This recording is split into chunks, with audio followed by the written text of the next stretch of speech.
Alright, last time we opened with Ash's group on the frontier once again. They had followed their device to find a small cache of Starchild weaponry before something piqued Krellin's attention and he flew off. They followed him and were met with a grisly sight. Hundreds dead in the water, and a ruined submarine there too. Upon investigating, it got worse. They found out that this was something done by none other than Tess and Hecker to make money. Meanwhile, the Rainfall Elders were having a nice morning with Colt. They were discussing the fact that Clive's mental health inexplicably continued to worsen. They talked about how he begins to vanish to God knows where, doing maneuvers and claiming to be at Fort Bragg.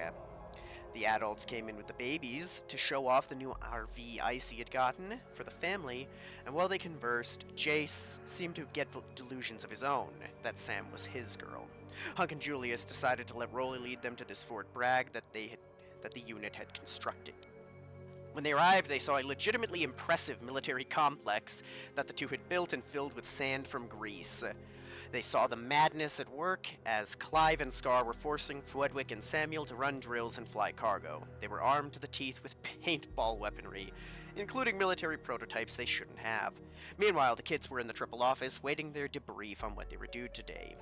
They were going to go apprehend Adonis. Clive called in and laid into Laz while also admitting he had stolen her jet. So Oz went and beat him with a bat. Jace snuck up to his girl and was caught and promptly given DZAP for the weekend. Sol met with Colonel Stryker again, being brought to actually activate the teleporter network. She was successfully able to, but seemed to have her suspicions confirmed about who she may be working for, while also giving a little bit too much of information away. The kids went to apprehend Adonis and ended up killing him when Carter mistook high-quality beam saber replicas for the real thing. They also obtained his hard drive that was covered in certain fluids before returning home and giving that back. Laz decided she would get her piece of Clive on the way. The elders went to the boxing stadium where Fwedwick was training for his match, and Scar and Clive were blaming their beating on Carter. Sol answered a message from a small publishing company. She met 3 conspiracy theorists there, named the Lone Gunman, and were talking about what she'd been doing. They gave her information that the people she was working for are likely the same ones who were there years prior aboard the Pinta. This all but confirmed her suspicions. The kids arrived and reported their success, that they had killed Adonis, but they also required the data needed. Later, after the kids went back to the apartment, Ash arrived and reported his less enjoyable findings. After that, they all returned home and had a very good night. A few days later, on the playground with the kids, Memorianne and Carter called Ricky and said that they would tail Sol, before Carter was ambushed by a devastating paintball attack again. And I believe that is everything. Yep, it's been a month since our last session. Sol Wingy, who I hate, finds herself walking up to the Lone Gunman's building, receiving a phone call from them to come see them. Today's the day Colt gets healed. Sol probably in good spirits. And in the meanwhile, there are 3 cocksuckers watching Sol's movements, Ricky, up on top of a scaffolding left behind by some lazy colonial janitor, changing the light bulbs on the streetlights. Carter can see his sister, Memorianne can't, Ricky can't. Does anybody see anything? I got eyes on her. She's walking up the street, up to that building, it looks like. She sticks her head slightly more out the window. Trying to get as good of a look as he can. What do you think she's doing here? Cheating on Colt. I wouldn't doubt it at this point. Jesus Christ, Sol. As she starts to walk up and she reaches the door and she gives it the shave and a haircut 2 bits knock. The Lone Gunman. That is most definitely the name of a strip club.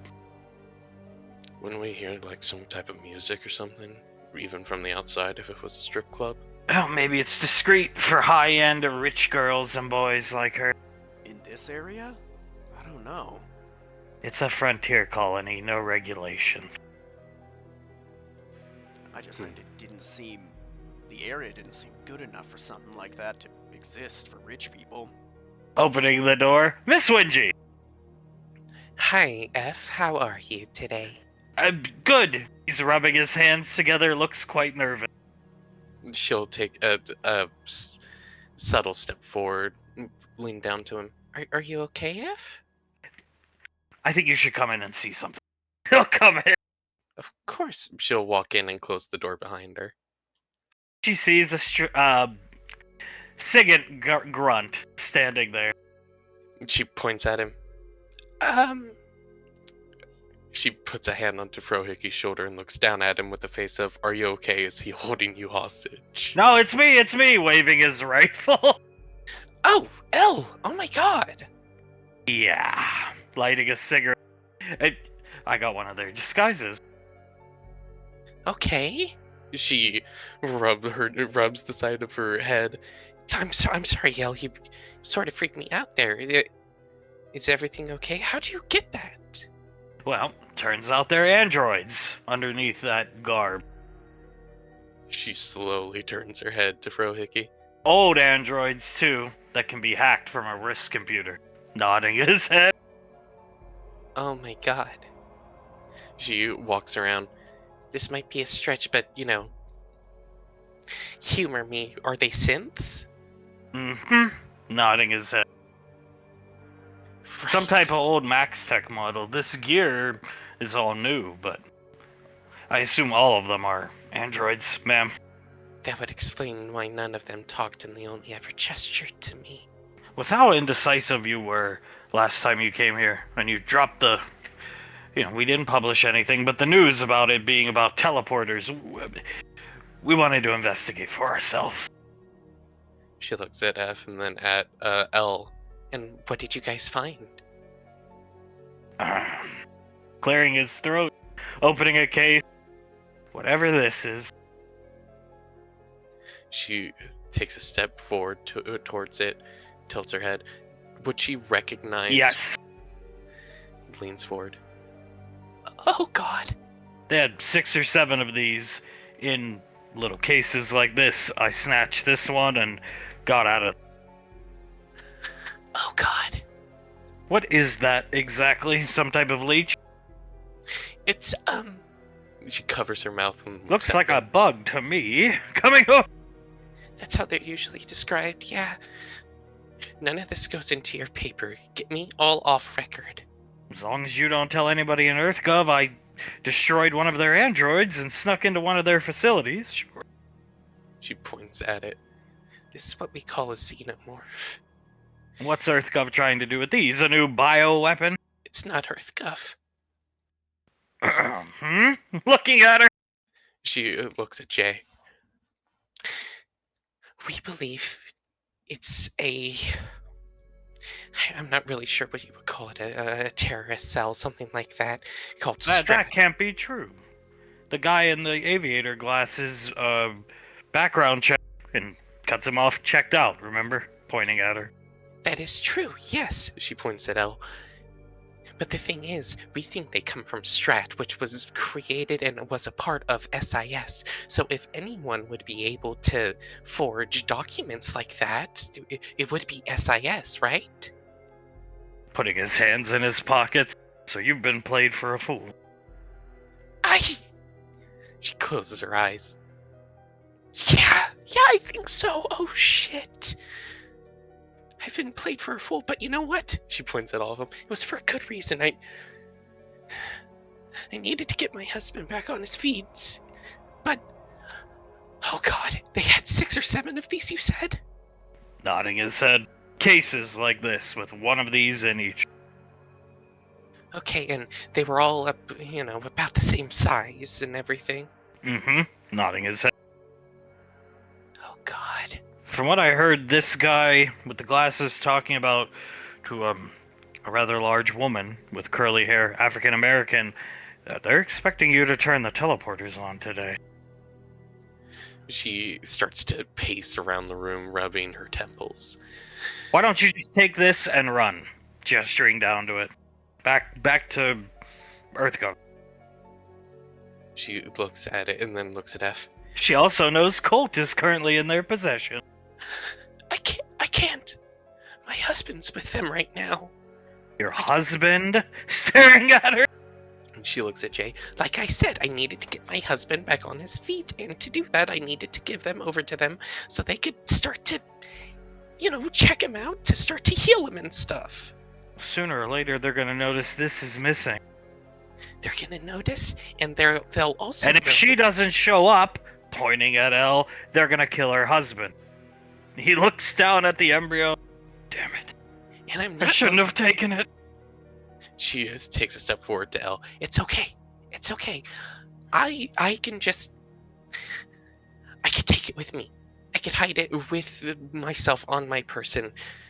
They've never done a pat-down check on me now, and I was never around them to steal it or long enough, so she puts her hands up. I could take it with me. They won't suspect me having it. I still think perhaps you should just go inform your parents.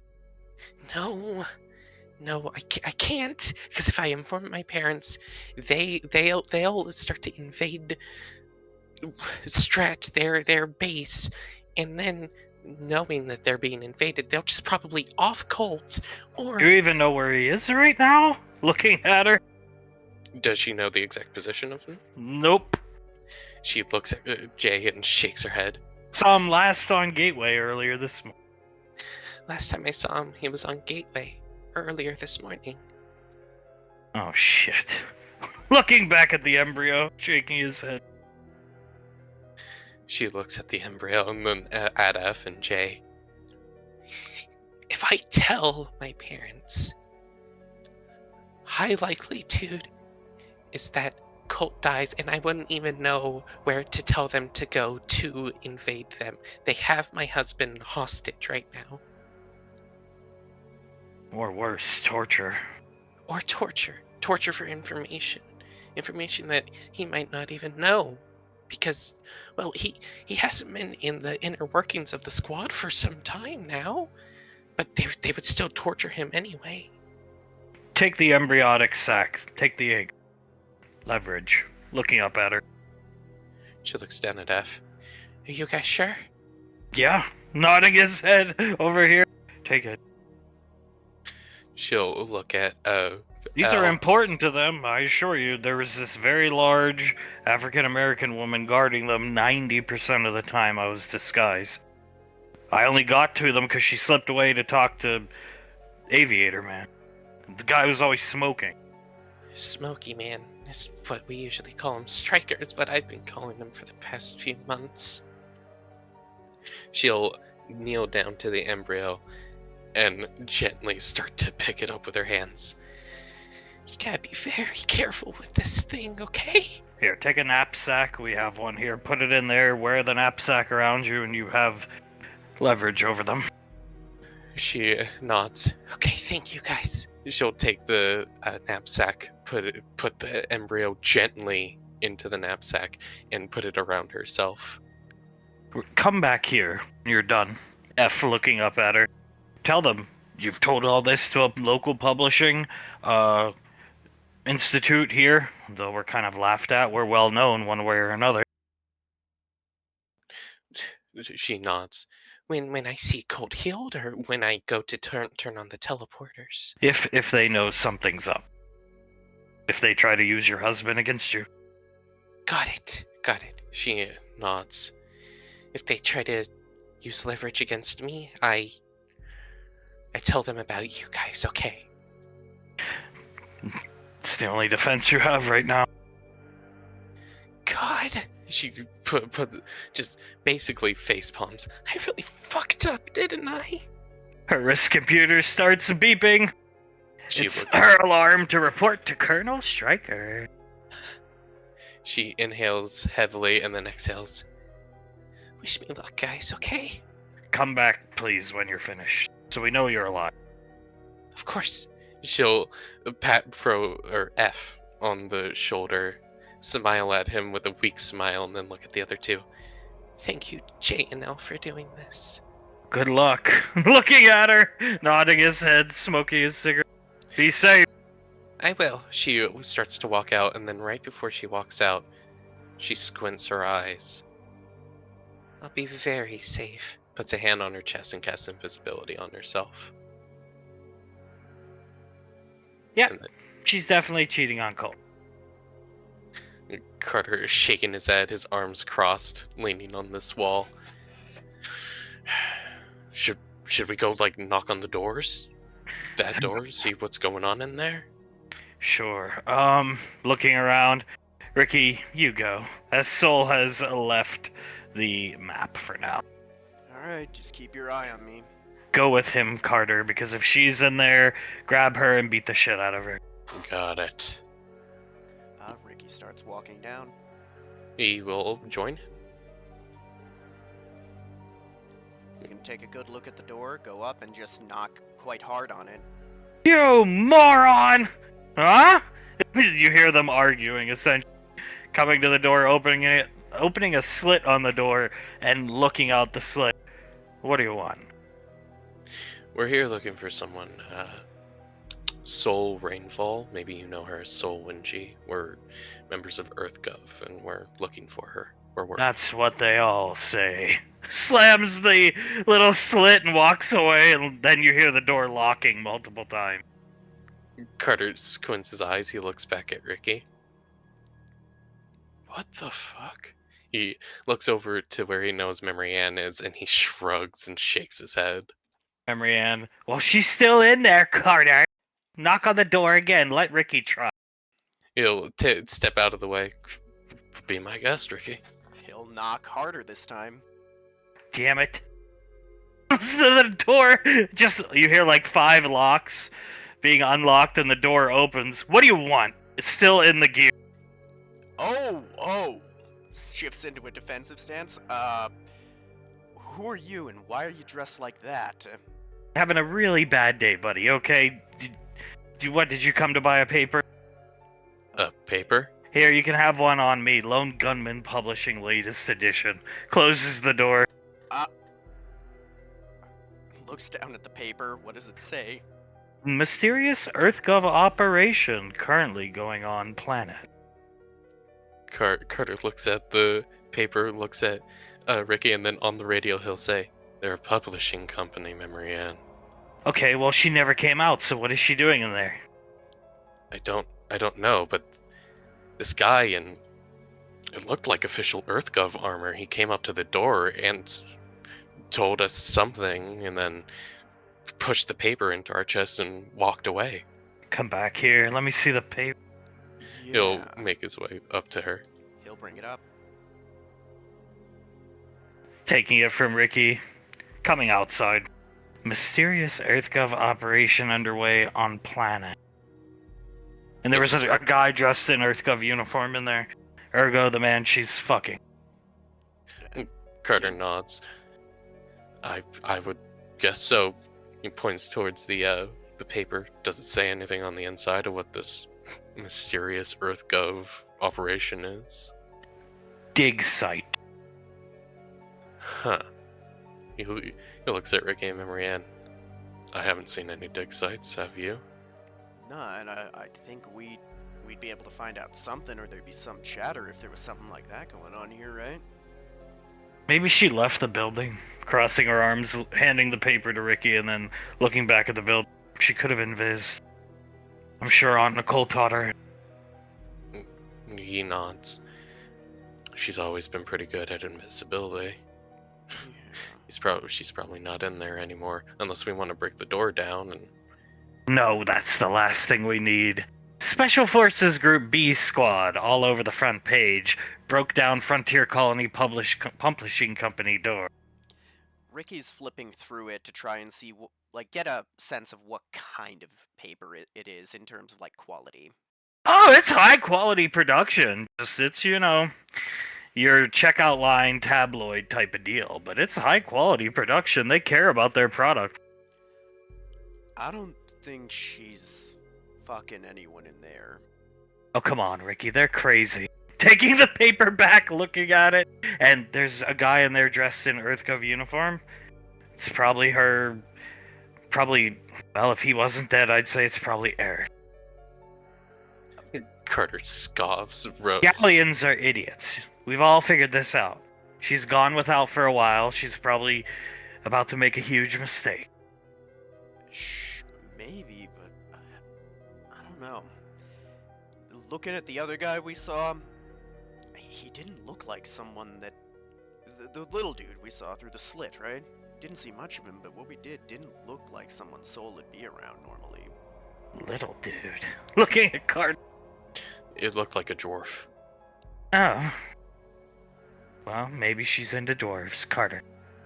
Carter starts to laugh. I'm questioning a lot of things about my sister right now, but I don't think she's into dwarves. This is a tabloid. Exactly. Handing the paper back to... Do you think maybe... What if she came here as a source for someone? If that's what she's doing and getting off of duty all this time, then I feel she should be slapped and court-martialed. Carter starts to laugh. She's been the personal interviewee for the lone gunman for the past few months. What the hell could she be talking about? We haven't done any serious operation in a year, basically. Gullivar was a joke. Gullivar was a joke. Maybe Hecker, something like that. He shrugs. I don't know why she would be talking about it, though. It's pretty embarrassing to all of us. And we're not supposed to talk to any publications. No, we are about not. anything as active duty Special Forces soldiers. So, in all reality, if that is what she's doing, she's breaking quite a few rules, just, basically going into that building right there. You're right. I don't know. The arguing we were hearing when we walked up, and just the feel of the place, it just doesn't feel like she's screwing someone in there. It just feels wrong. Marianne will cross her arms and squint at the building. I told you we should have brought thermal goggles. I told you both, pointing at them. Yeah. He looks at Ricky. And I told you should have brought the audio thing. Why didn't you bring that, man? It had gone missing. Apparently the unit took it. Oh, for fuck's sake. Rolling her eyes, flashing down to one of the various biomes at Rainfall Lane. Suletta staring at a picture of Clyde. Davine puts a hand onto Blaze's shoulder and then leans forward to Suletta. Darling, you've been staring at that for the past 20 minutes. Oh, I was just... Clive is releasing a new video today about, they dress Scar up like Tewaz, and Clive is going to show everybody how he single-handedly defeated Tewaz. Hunk chokes on a grape. Davine looks at Hunk. We cannot let the kids see that one. Oh my god, you are actually joking. Oh god. She gets behind him and starts to do the Heimlich. Thank you.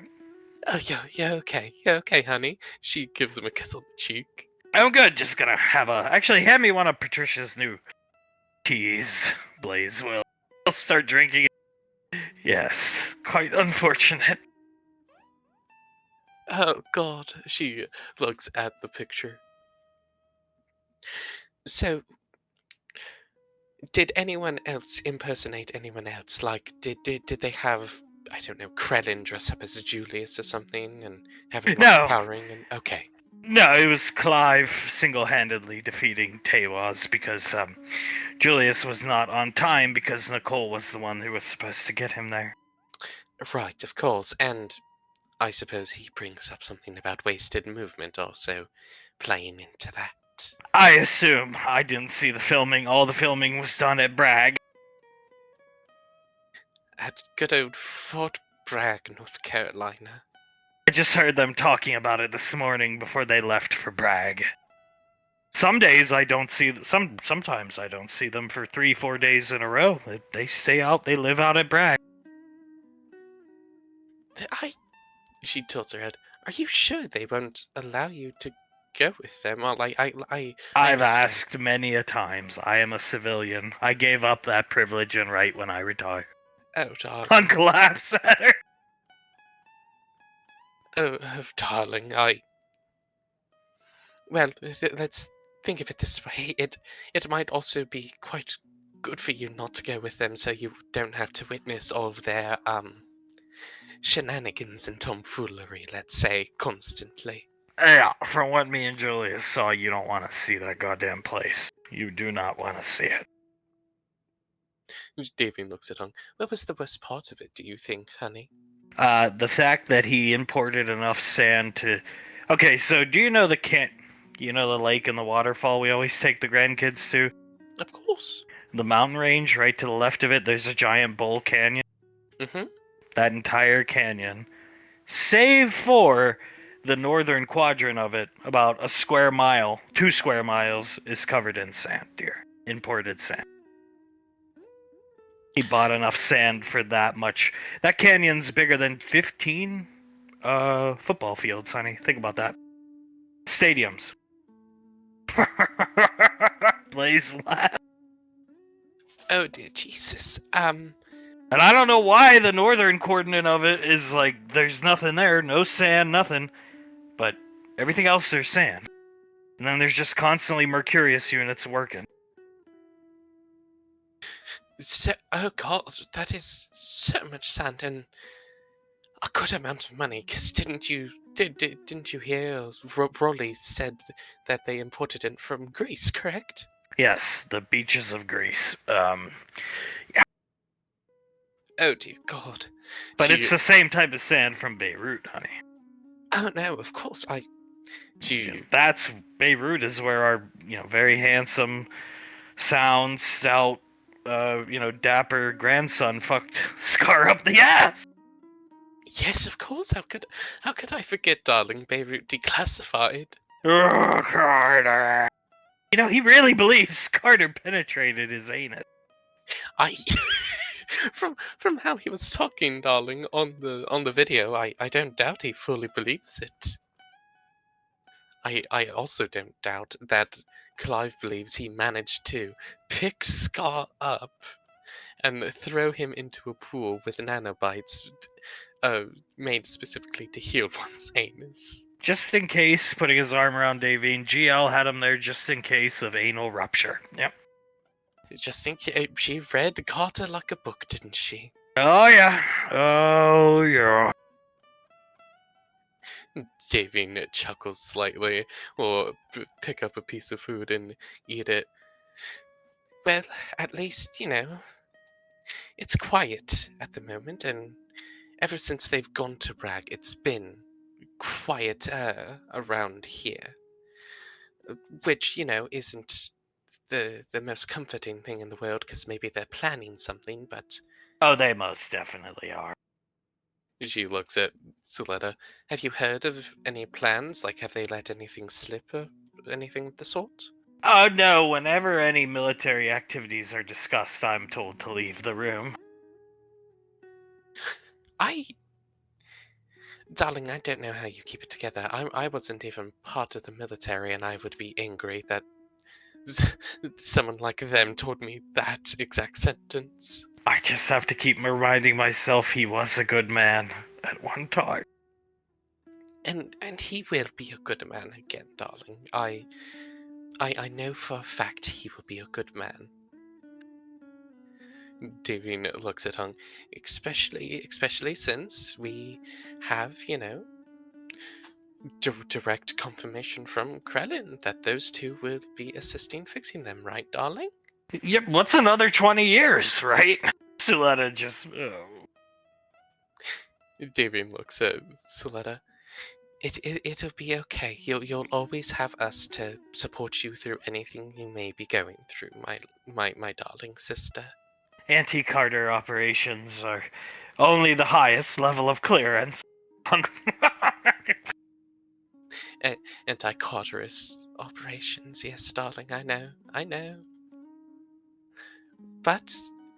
it's quite sad. We still have pictures of his original wife, the dwarf, hung up, and I was dusting them off the other morning, and he came up to me and was like, "Who's that? Is that a friend of yours, Suletta?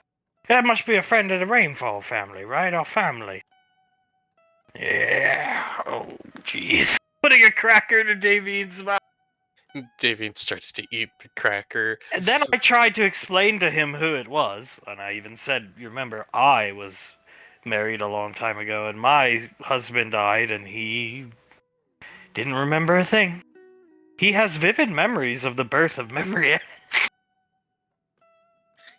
He does. Does he believe he was the first one to, hold her and cut her umbilical cord, darling? Yes, he was there when Mr. Wiseau, who did not deliver her, delivered her. Oh my god. Upon Gateway, which she was not born on Gateway. Darling, I'm so sorry. That is absolutely terrible that he can't remember his wife. She'll shrug, and some nights he just wakes up screaming Thomas. Loudly. That is truly one thing that I don't fully understand. Like, okay, I can somewhat understand it. He is a rainfall male and everything, but look at him. He's an infant, an actual infant, as he's the princess carrying Hale up to the Rhyhorn so she can get a better grasp of it and pet him better. Rubbing its belly as it roars, just showing off for all the kids. Looking at Thomas, then back at Sula. I don't know. I don't really know what to say about Clive, other than things are getting out of hand, in my opinion. What exactly can we do, darling? Like, Nothing. Exactly, nothing. Sans a full-scale invasion of Fort Bragg, which I don't think is necessarily in the cards at the moment, darlings. I don't think there's anything we can do to stop them. Well, they've attacked Carter now twice. They put landmines. Last Sunday, when him and Memory Ann came over to dinner, they had paintball landmines all out in the backyard, and they eagerly tried to get him to walk out into the backyard and get on the trampoline. Thankfully, Carter's far too bright for a ruse like that. Hey, come on, mate. You just walk out there and you get on the trampoline. That's pretty much what he said, yes. I don't want to dip. It'll be like when you were a little boy. It'll be like when you were a little boy. Just have a couple bounces on the thing and make sure you jump off and hit the ground real hard when you get off the trampoline, mate. But they haven't drugged him recently, right? So that's a step in the right or wrong direction, depending on how you look at it. So him and Memory Ann bring their own liquids, their own drinks. And Carter never lets his go. He holds it the whole time. There hasn't been any other drugging incidents, has there, darling? Oh, there has. Spinning the straw in her cup. Davian leans forward. Who, darling? Who? Yeah, there is a reason I wasn't at the academy all last week. Oh, darling, no, I didn't know that. I just thought we didn't bump into you at all. Or honestly, I thought you were depressed and just not wanting to come. I was shitting my guts out. Darling, they roofied you. Did you do something to cause that to happen? It was a mistake. So 2 Sundays ago, since a wonderful month of hell has passed, Memory Ann and Carter came for dinner. They had cappuccinos, Scar-made cappuccinos. Clearly you would have thunk, oh, well, the one they handed to Carter is roofied. Mine is fine. In an attempt to fake Carter out, assuming Carter would take mine, they roofied mine.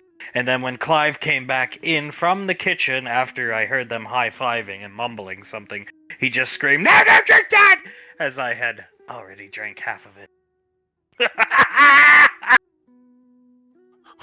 Why would they think Carter would take yours, darling? Because Carter is a next-level enemy. He is akin to the desert fox, Erwin Rommel. I'm so sorry, darling, about that. If that ever happens again, inform us of anything that you might need, and we'll bring it straight to you, darling. You should have just called. Yeah, we would have sent Nicole right over. But I didn't want anybody to. That whole house smelled. Clive and Scar were gone for the majority of the week at Bragg, and they claimed it was because of the smell. Oh, I could punch that guy. I truly want to. She looks at Hunk. I truly want to beat them up right now. They did that to my sister and then left her to fend to her own devices. Yeah, I mean, putting his arm around Davine, pulling her in closer. Next time you gotta just call us and we'll send. The smell was embarrassing. I was embarrassed of myself. And besides, I couldn't even bring myself to get off the toilet half the time. And I was too weak by the end of the week to use my wrist computer. You try to put anything in your system and it just flushes right out. I slept on the toilet. Oh, God. Oh, darling. I'm so sorry that happened to you. No, don't drink that! Yes, that's basically what happened. Ricardo. Well, okay. At least we know not to, take anyone's drink or even drink a drink that has been handed to you by your husband. At least we know what not to do now, and it'll probably never happen again, right, darling? I would surely hope so, but 20 years, the amount of drugs they put into drinks at that house, odds are it will happen again. So it is bound to make a mistake, but we have a plan set in place. You just call us right up. We won't mind the smell, darling.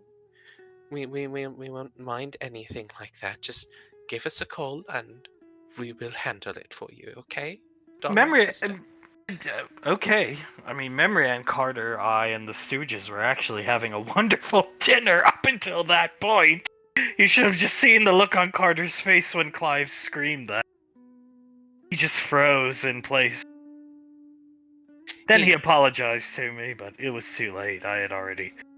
They put so much... Scar has figured out a way to concentrate it, I think. Into liquid form.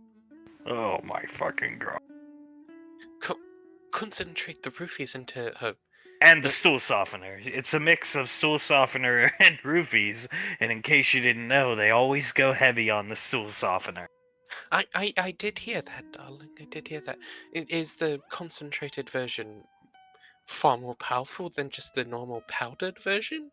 Well, from what I had experienced, I would say yes. Krellin was on the toilet for 3 days. I was there for basically 5.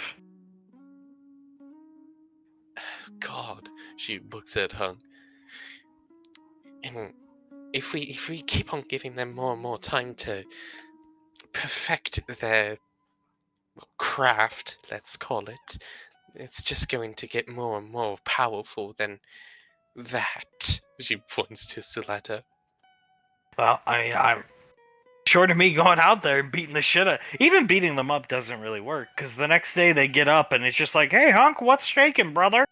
So, I mean, they called her an elvish bitch. I went over there, beat the crap out of them, and the next day they were, hey, how you doing? Long time no see! Shaking my hand as if nothing had ever happened. It's like they don't remember last month Laz got them, Oz got them. They just said it was Carter, and then the next day, like nothing ever happened. It's just like their memory is, she snaps, wiped just like that of whatever incidents just so happened to happen to them that day. Or taking a cucumber, or the only love of your life, like Scar having Integra wiped from his mind.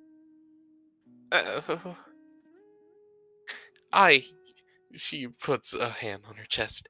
I know Carter is far more responsible for that one, but I did have a hand in it. I apologize for that one. I don't know. I mean, Integra was my commander and never saw her with anybody besides Scar, so probably the only love of her life, too. And now she gets to watch on from the afterlife, everything that is occurring now, including Scar completely forgetting her. Playing fake army dude. Playing fake army dude on a fake Fort Bragg, North Carolina. Ah! Here's a new picture of them with their new tank. do they take the pictures in black and white, or do they edit those? Oh, so you can tell Samuel edited this one. Clive has no idea how to do black and white or anything like that, but no, yes, this is what they do out there, apparently. Make their plans to get back at Carter and pose with pictures of their new EarthGov property that they acquire. And they also do like shooting drills from what Hunk said, but they do Poorly, might I add, but yeah. they do photo shoots like this, it's like on a daily basis. Yes, the post here says this one is circa 1943, the African campaign against the Nazis, who were led by Carter and Thomas. Yes, of course, Adolf Hitler. She shakes her head looking at the picture. I think it's a British thing, personally. Just my opinion, but, you know, I don't think, Clive isn't going to put up with... He's crazy. Don't get me wrong. But he didn't seem like he would put up with shit. Like a spouse treating another spouse poorly. And Oz was threatening Jace with a bat for making his mother cry, and Jace over there is like 3.5 years old, so I think it's a British thing. I agree. Staring at the picture. That is a very good point. That basically only 2 people has this happened to on the lane, and well, one to a lesser extent, of course, but they are both from Britain, so it is an odd coincidence, is it not? But Clive is from North Carolina. At least this version of Clive. Well, this version of Clive, yes, is from North Carolina, but in his subconscious, I believe he'll always be from the motherland, Britain. Maybe you should ask him to, like, when he's not out on maneuvers, like, hey, why don't you come play some games with me, Clive, honey? And he doesn't like games anymore, Hunk. Oh. Not even snooker? No, he thinks I am the game enthusiast in the household, and I collect them. He always says, treat yourself to something nice. I gotta head off to unit maneuvers. When he leaves. So, buy any game you'd like. So, basically, the roles that you 2 had previously filled in that household, in his head have been switched. You're now the game enthusiast and the person who stays at home and does everything around the house and everything like that. And he's the member of the military, or she gestures to Soletta, in your case close to the military, who goes out and protects the universe and everything like that. Quite so. And I've actually started to enjoy gaming. There's nothing else to do when they leave me alone. But you could always come over to our house, or you can invite us over so we can play games with you, darling. Yeah, I might start doing that, but gaming is actually becoming quite an enjoyable hobby. You can get lost in it when you have nothing better to do. I enjoy playing with Samuel. He's about the only partner in the house that's allowed to be there. Poor Krellin, and, well, when Krellin's not out working, Frederick, they put through the paces. Yes, Frederick, last month when they went to see Fort Bragg, Frederick was the one they were putting through the shooting drills, was he not? Yes. Yeah, and they were shining him up real good. Let's just put it that way. Come on, Fred, stop dragging ass! It's always quicker to switch to your secondary weapon than to reload with your primary weapon, darling. Hunk laughing as, speaking of Frederick, he doesn't stop to talk. Him and Zap are jogging by. Hunk, goddamn, look at him. I don't think this is possible, but does he look like he's lost weight? I think so, yes. He's taking everybody watching, even the kids. He's taking this match quite seriously. He sees this as his, I don't know what you want to call it, final stand, last chance. He hopes to brain Scar so hard Scar goes back to normal, and then thus Clive goes back to normal because Clive's echo chamber is, as they disappear, gone. So Frederick sees this as a big moment for the family. I don't think Frederick wants to wait 20 years for Thomas and Hale.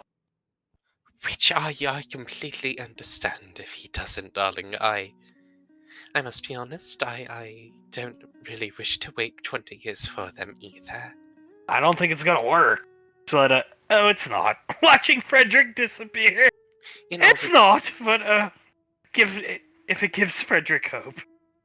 in all reality, what's probably going to happen is exactly what Hunk has been describing. That he'll beat Scar up, Scar will somehow blame it on Carter, and then he'll go back to his normal, well, not normal, but unit Scar self the next day.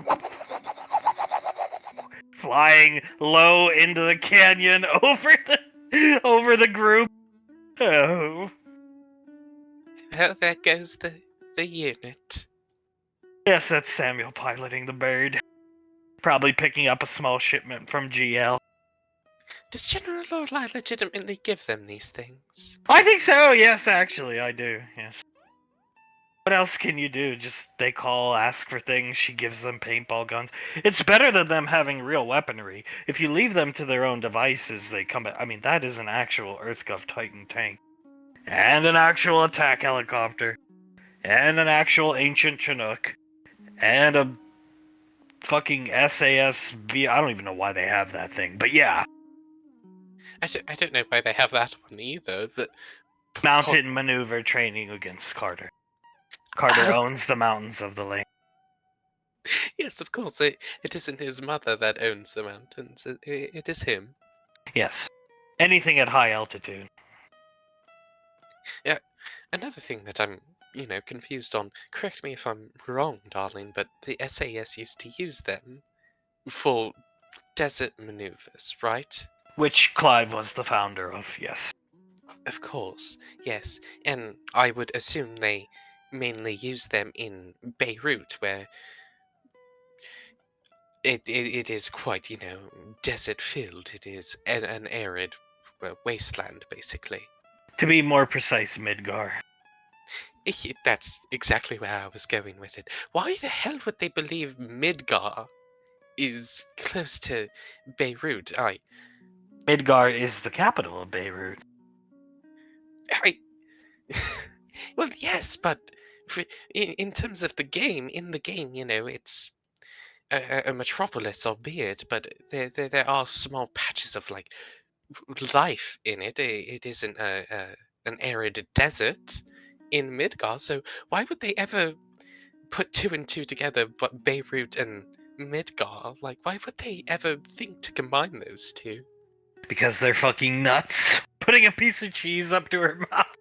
She'll take the cheese and then nod her head. That's a very good point, my love. Yes, they are absolutely nuts, and, well, they're quite impressionable. Saw Frederick and Krellin playing a little bit of that game, and then, the next week, Beirut Declassified was released. What possible? Somebody ought to just put him in a room with Ash, so Ash can be like, guys, I'm right here. Won't work. They'll just say he's a ghost or some trick of Carter. Asherion is that they're constructing a shrine to Asherion in the pool house out back. Ash is dead for all intents and purposes. Yeah, okay, so that goes that plan. And good luck getting Ash anywhere near them. Yeah, fair point. Yes, no, he doesn't want, from my understanding, he doesn't want anything to do with Clive, a Scar. Well, he's only dedicated his entire life to the military. I mean, it's completely fair. Don't get me wrong. Just I understand that he does not want anything to do with them. I mean, I've dedicated over hundreds of years to the military until I retired. I still put up with them. We're a military family, and all of us have dedicated either through being a civilian contractor or actually signing on the dotted line quite a bit of our lives to the military. So all of us put up with it. So maybe Ash can't do that for us, but like we said already, they would just think he's a ghost. Clive's also planning a new hit single in honor of Ash's memory. She tilts her head. A hit single, like a song? He wants to show Elizabeth a thing or two about being a vocalist. And during that song, he's going to dedicate it to Sherion. Apparently, it was his favorite song. They played it at his funeral. Somebody named Eminem, I don't know. A rapper? Yes, I don't know. It was classified. I was told to leave the room. Oh, God. She looks at Hung. That one I actually do want to watch, because I want to see him fail spectacularly in front of, our daughter, who is a legitimately good vocalist. Yeah, those kids played a couple concerts already. So they had one a couple weeks ago, and it was pretty good. They had a good turnout. I'm sure Clive will make a fool of himself. We should not sell tickets. No, we shouldn't. No, I don't think we should. The general public believes it is a joke at this point, and, well, even that story might go only so far, so any view of the general public that we put him in front of, we should keep to a minimum. Agreed. As Blaze comes over to pick up the kids to take them over to their food, Jace wants his woman. This Stone Drake ain't doing it for him like it is the rest of the kids. And Jace has his arms crossed, he's shaking his head. Where's Samantha? Where's Samantha? Where is, Sasha? Where are my girls? Where are my girls right now? Rubbing both of her little hands on the creature's stomach. We saw Aunt Samantha this morning, looking over at Thomas. She was with your mom and dad and Uncle JJ. Of course she was. He shakes her head. I don't trust him, guys. He's doing something to her. Roofie, maybe? I don't know, but he's doing something to her. Crazy. He's gone crazy, Clive. Looking at Tom. Yeah, Rebecca shakes her head. He sounds just like Uncle Clive now. Why would he roofie his wife as Blaze will start carrying them over? I don't know. Maybe he roofied her to make her his wife. Who knows? You never know what he does. It's JJ, for Christ's sakes. I don't know. The way she looks at him reminds me of the way I look at Thomas. Eating her heartbeat. Yeah, and the way she looks at me reminds me of the way you look at Thomas. What's your point here, Hale? Taking a piece of roast beef off the sandwich, putting it up to Thomas's mouth. Thomas will take a bite of the roast beef, and he'll do the same with his sandwich, put it up to her mouth. I'm eating it. He's gone crazy. He's gone absolutely crazy. I don't think I've ever met someone as delusional as him, other than Uncle Clive. No, levitating this one over here, up to Integra, so she can have... Integra talk some sense into this dude. Integra takes a bite of her sandwich, looks over at Hale and then at Jace. She swallows it. Anything that I say to him is just gonna fall on deaf ears, just like everyone trying to convince Uncle Clive that Carter isn't, an insane dictator who tried to take over all of Europe and the world, basically. It's gonna fall. You should have seen Uncle Clive's face when Ansuletta drank the bad drink. No, drink that, Integra! Thomas starts to laugh. He puts his hand out. No, Integra, don't drink that! Jace lets out a bit of a snort and then shakes his head. He looks at Hale and points at her. Maybe that's what he's doing to her. He's keeping her on the goddamn toilet so she can't spend time with me, her true man. True man? Looking at Thomas. What the hell is wrong with him? This is... He looks at Hale. You're a baby. True baby. We're all babies. And... just because I'm a baby doesn't mean, we can't... I'm gonna need you to stop right there, man. That's just not true. That would be against the law. Very much against the law, dude. All I'm saying is, me and her, we are... We are destined to be together. It is destiny. We are like this. And he crosses his fingers together. This is us, right here. You understand this, Hale? Hale, eyes wide, looking at Jace in shock as Integra sees this stone drake. Take Jace's burger away and share it with his partner over here. Integra just starts to laugh. Oh, that's what you get for being crazy, Jace, and not paying attention. And she takes another bite of her sandwich. Jace goes to get a bite of his burger. He puts his hand onto the blanket and starts patting around. Who took my burger? I could have sworn it was right here. That male stone drake. Give it to that female one over there eating it. Jace turns around, squints his eyes at the stone drake. God damn it, I was really looking forward to that burger. Jace, maybe you should give up your Aunt Samantha dream. Why would I ever give up my Aunt Samantha dream? Would I be in the right for telling you to give up on your Thomas dream? No. But Thomas is also my age range. Yeah, Thomas, he puts his hand up, is in her age range and can actually, talk to her using more than 2 words. We heard Aunt Samantha and Uncle JJ talk about having kids, dude. No chance, sucker, that's what you got. He's just trying to manipulate her. And Rebecca shakes her head. Oh my god, he's so... I'm just gonna say idiotic. Like, why does he say... Is it a British thing? I think so. Nodding her head, taking her cat ears off and putting them on Thomas's head, then rubbing his head. He smiles at her and will, he's going to summon a shadow clone to appear behind her and start rubbing her shoulders for her. Ooh, shoulder rub. Yeah, that reminds me, Jace, if she liked you so much, don't you think she would have you with her right now and not with us and Grandma and Grandpa? Well, that's what I'm saying. She likes me enough for it. Don't get me wrong, but that's why I'm saying something's going on with JJ. He's like convincing her to not take me with her because I don't know. He feels threatened by me or something. Rebecca starts to choke on her sandwich after hearing that. Threatened? He's like one of the most handsome dudes on the lake. She starts to cough. Are you kidding me? Threatened? By you, Integra? Integra looks over at Jace.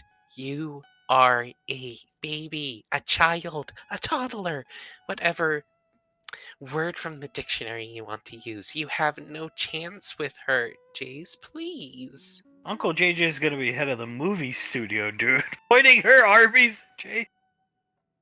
And not only that, but, you know what? Uncle JJ has never done anything so stupid as to do this. He turns towards Hale and puts a hand in front of his face. Exactly. See, she gagged. And I would bet good money on Sam trying not to gag each and every time she talks to you, and you do that, man. So maybe just stop doing it, please. But it works. It works, though.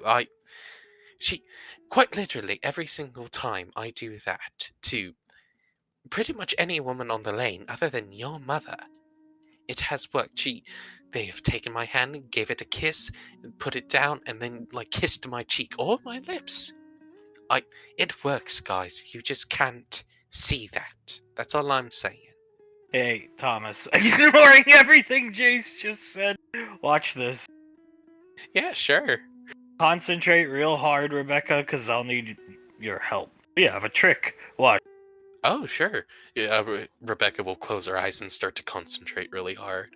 With Rebecca's assistance, Hale and her can levitate Rebecca onto the Stone Drake's back. Yeah! Yeah, ride him, cowgirl! And she starts to, kick her feet and puts her hand up like she's, riding a horse. And these things are very docile, coming over here, picking up a cup of iced tea. Yeah, go ahead, help yourself. But looking back up, seeing Rebecca. And she takes a hold of the brim of her hat and tips it at him. Okay, that is enough. Grabbing her off of the stone drake, standing up. Aww. She looks very sad. They're quite docile. What's the big deal? I don't want her to fall and get hurt. It's just that. Exactly. Even if they're quite docile, darling, she still runs the risk of leaning too far one way or the other and falling off and hurting itself. We don't want that to happen to her.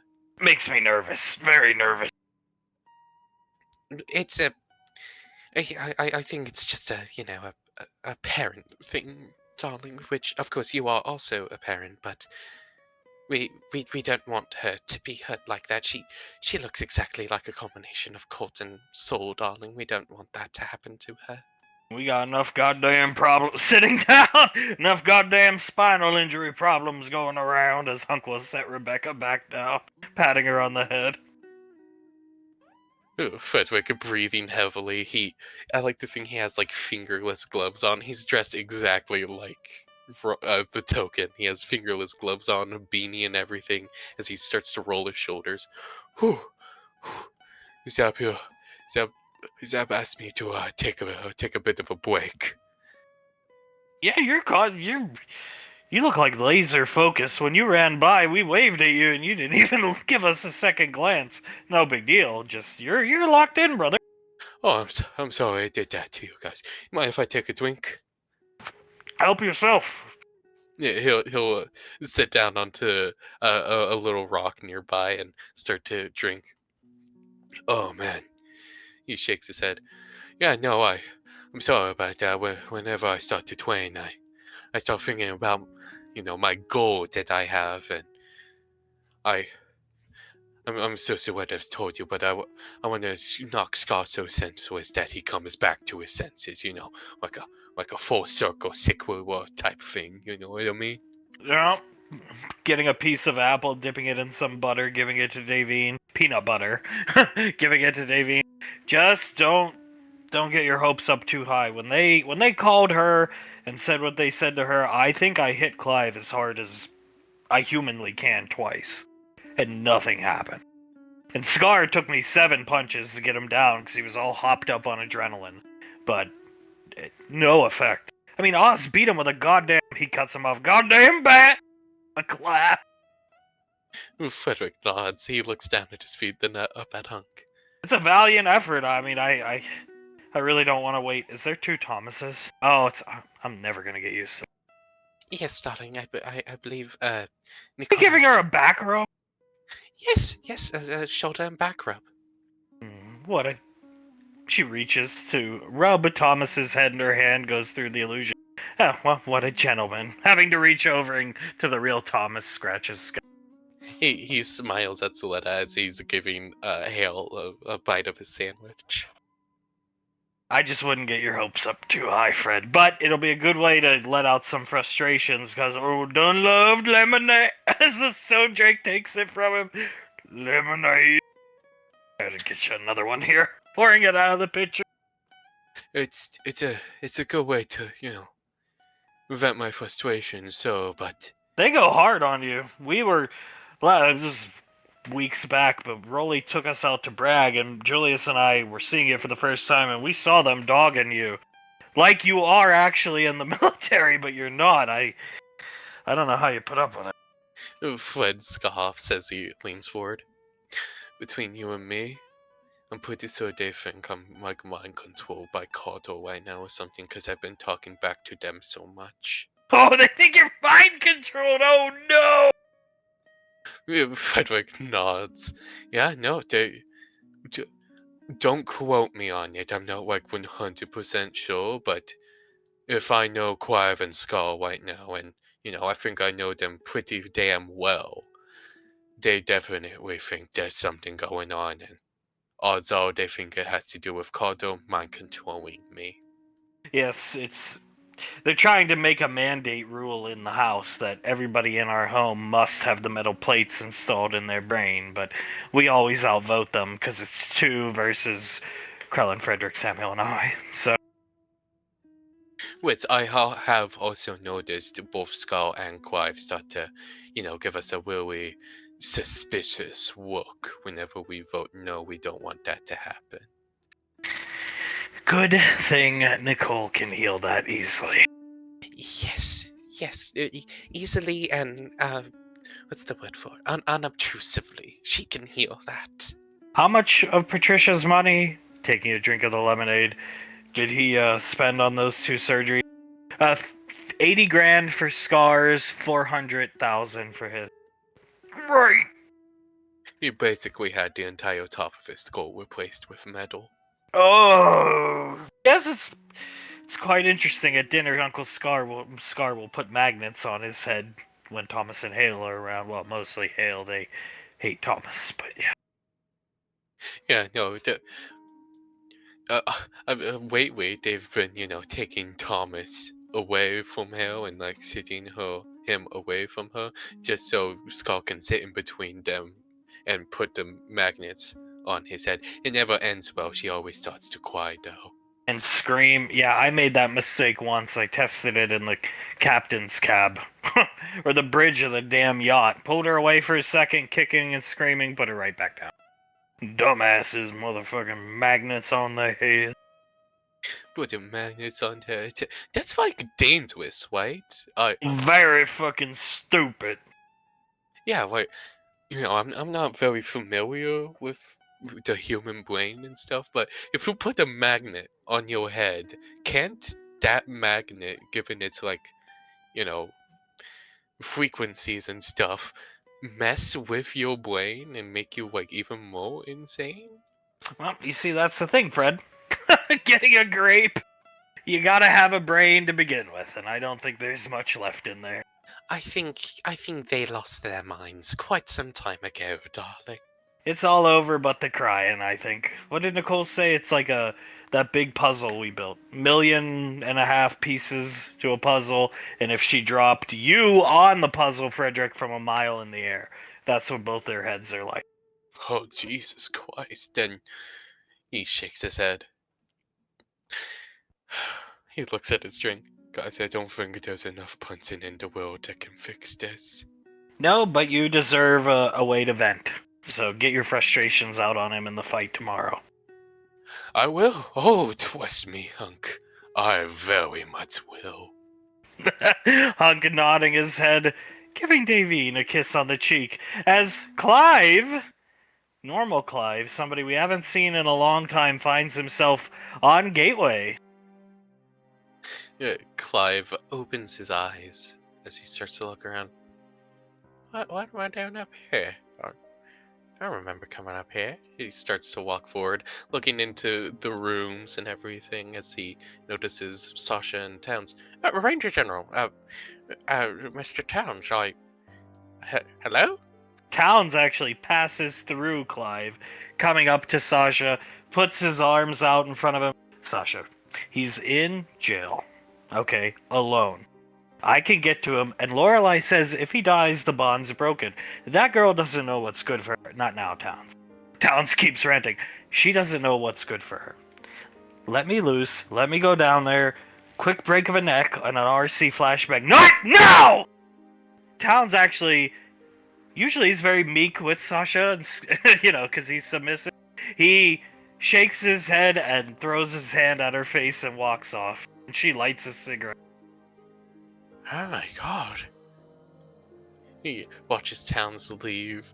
He takes a step up next to Sasha. What the fuck is going on here? Her lips slightly quivering as she smokes a cigarette. Oh, poor darling. Poor girl.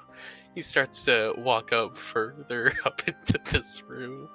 He sees Pequod slouched on the floor, scarf soaking wet, eyes blank, staring down at it, not moving.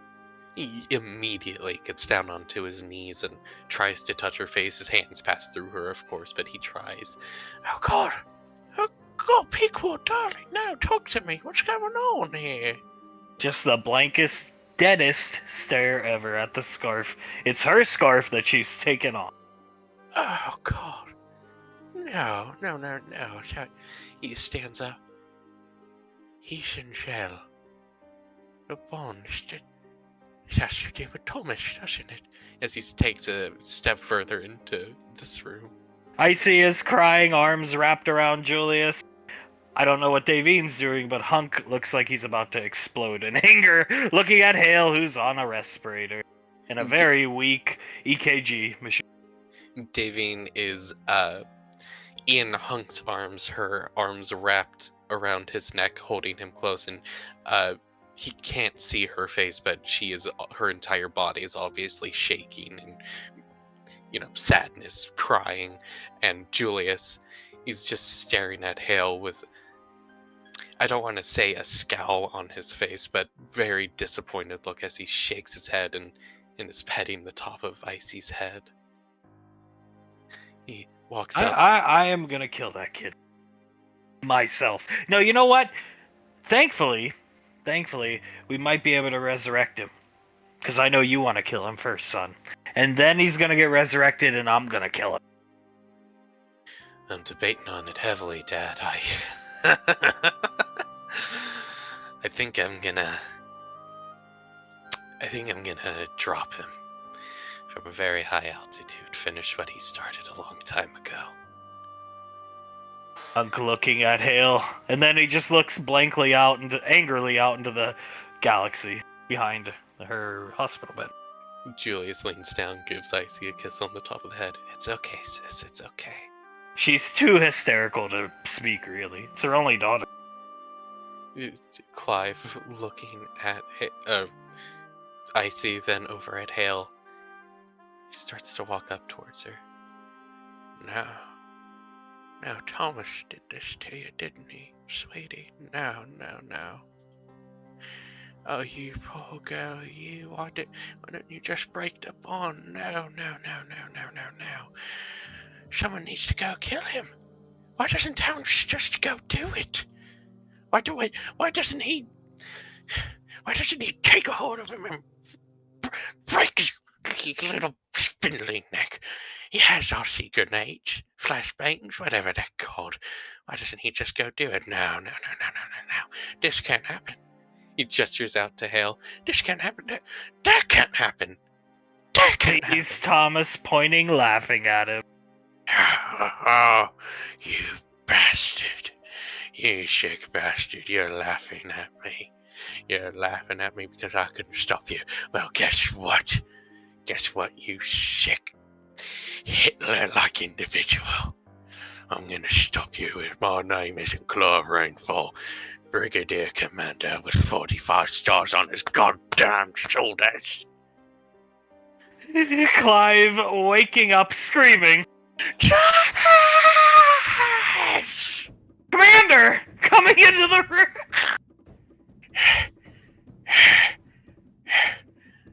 Jesus Christ, it was just a dream. You okay? He Pouring him a cup of water! He stands up, both hands on the desk in front of him. I had a bad dream, mate. I honestly don't know if it was really a dream. Setting the water down in front of him, then sitting down. I'm all ears, brother man. Pulling his seat out, sitting down. Clive takes a drink of the water. He looks at Scar. I started. I was on Gateway, in the I don't know if you've ever been in there, but like a hospital section of Gateway, mate. Same place they had Hunkin adjacent when he had the heart attack. Yeah, exactly. From fucking the elvish bitch. From the elvish bitch, mate. Lighting a cigar. I was there, and in the beginning of the dream, it felt like I was almost a different person. I don't really know how to describe that, but I think that's not the issue of the dream. The first people I saw, I was walking through the hospital. First people I saw was Towns and Sasha. And Towns was trying to convince her to go let him kill someone. Go just, one simple snap of the neck and an RC flashbang, and the bond would be broken. The bond is broken if he dies, is what he said. So Towns was on our side, wants to kill Carter. I don't. He closes his eyes and shakes his head. You said Bond. I don't think it was Carter, mate.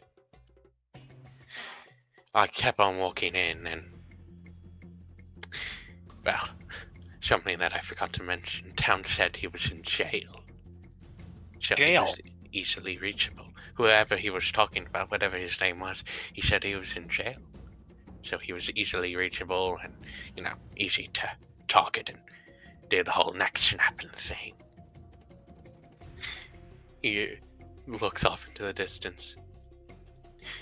Sasha rebuked him, told him no, so we should start keeping our eye on Sasha, mate. I don't know about all that. She's no GL. I've always known that. Oh, I don't think anyone can match up to GL, but I never suspected she would be on the dark side, you know what I mean?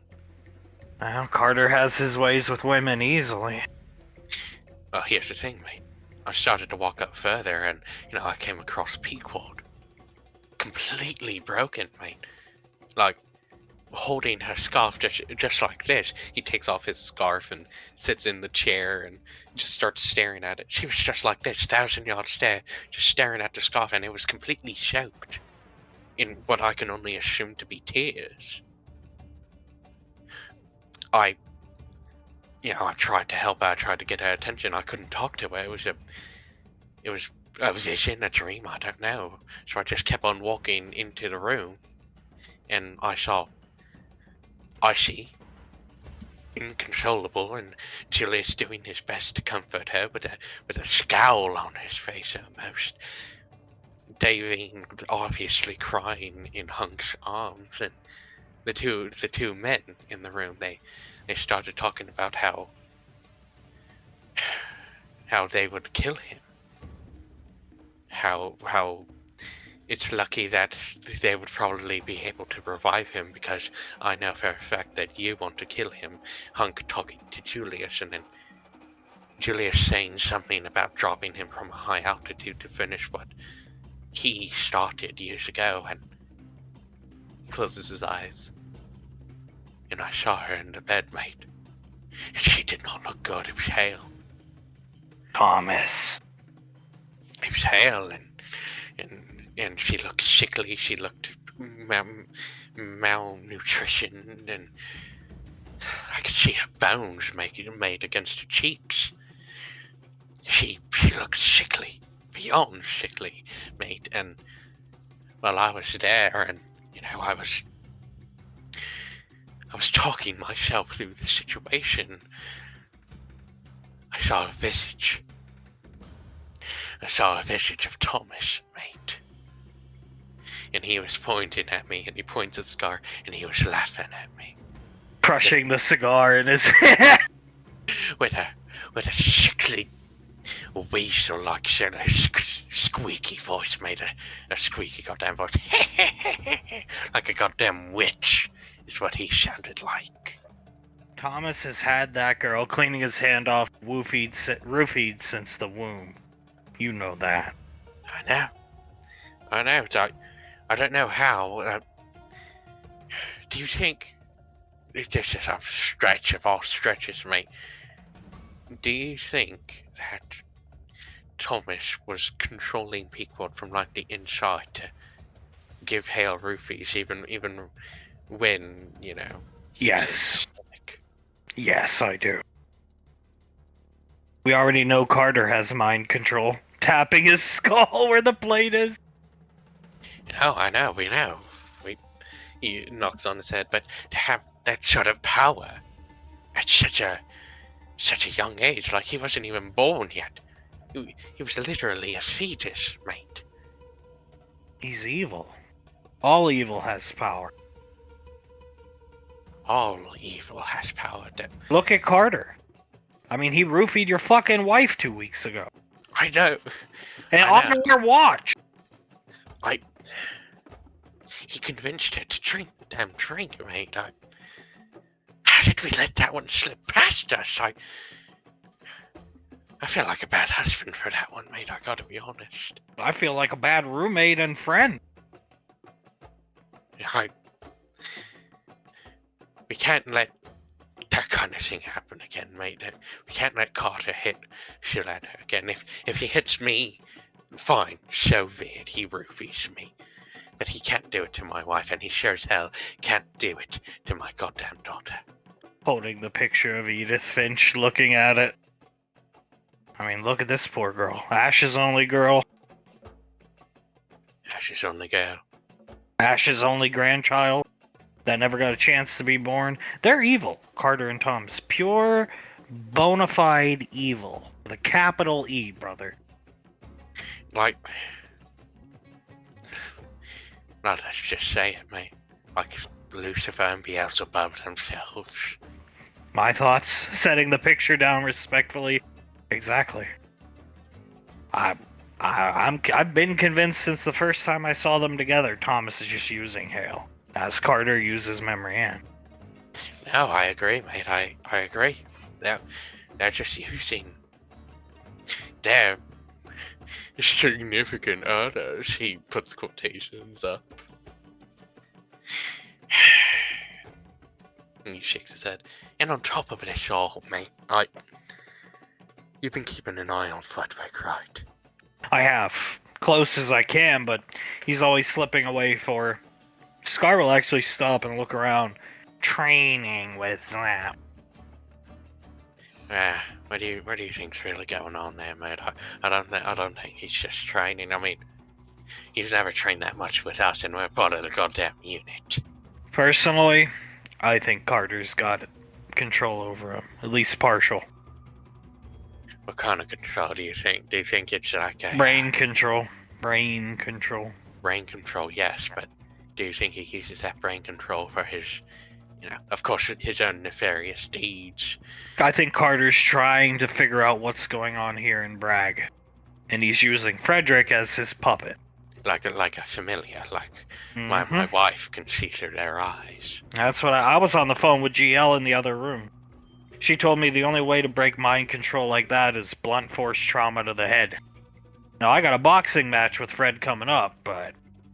It's tomorrow, but...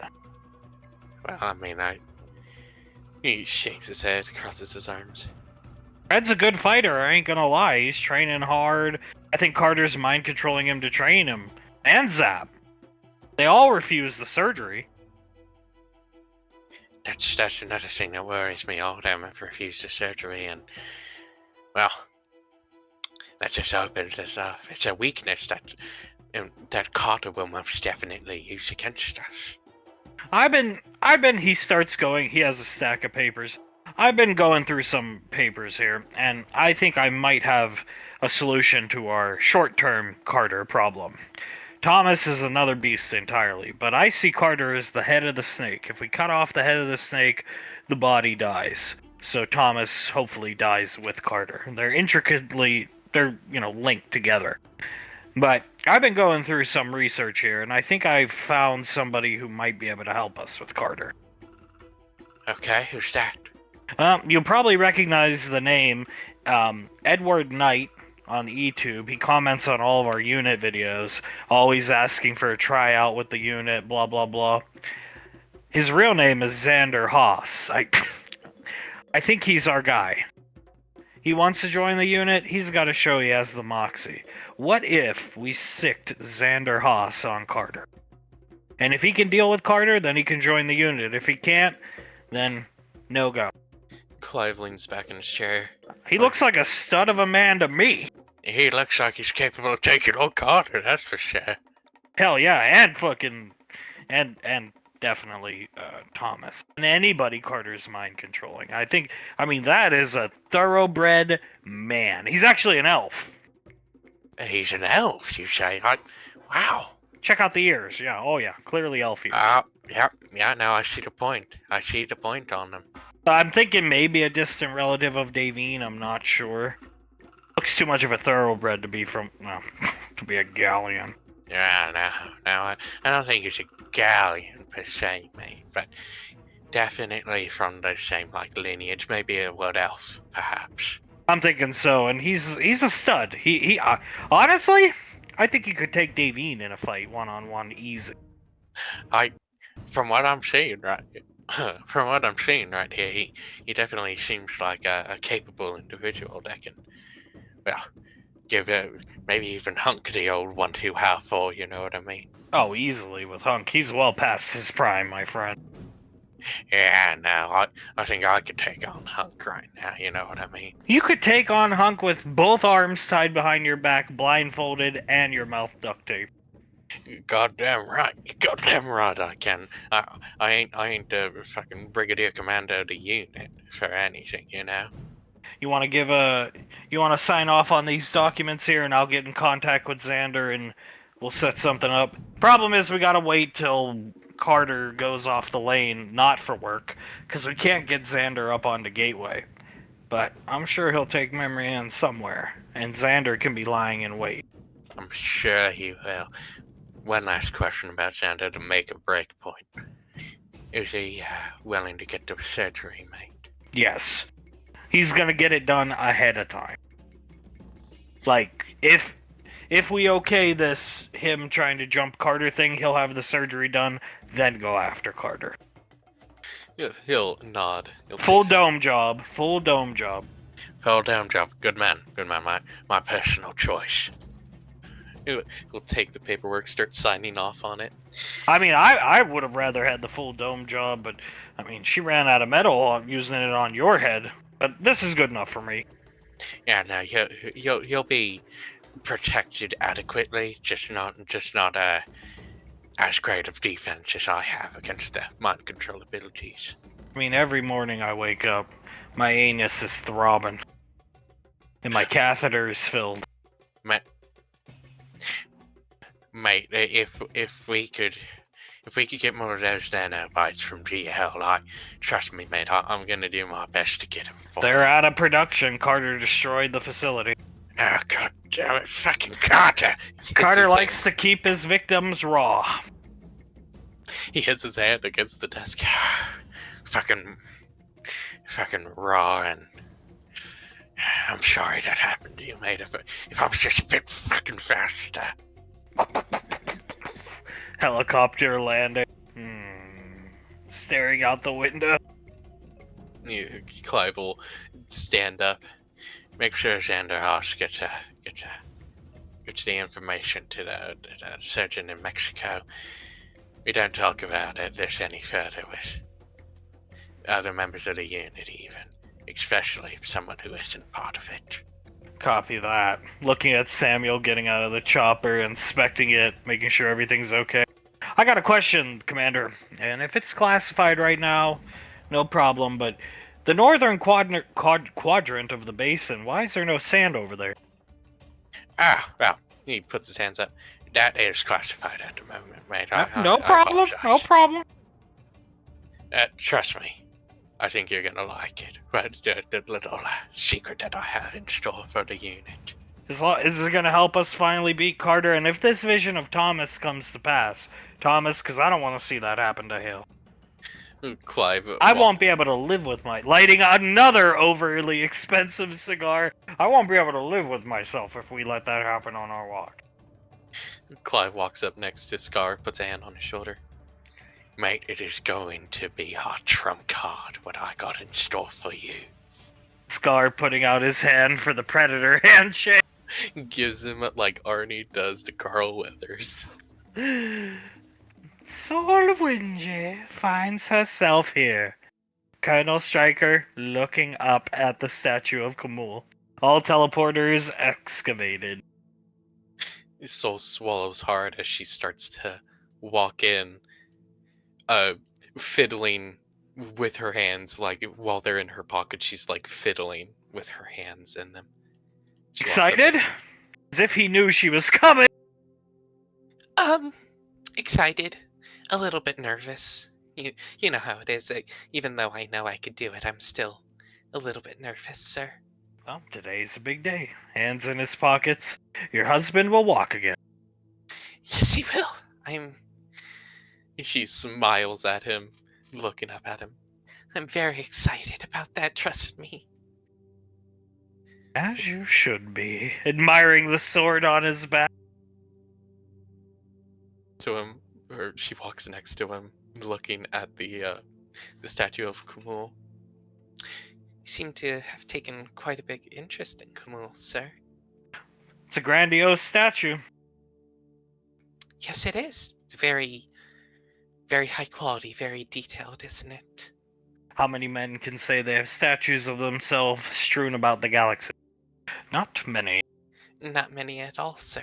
She chuckles to herself and nods. Very Your husband is en route to the planet as we speak. good.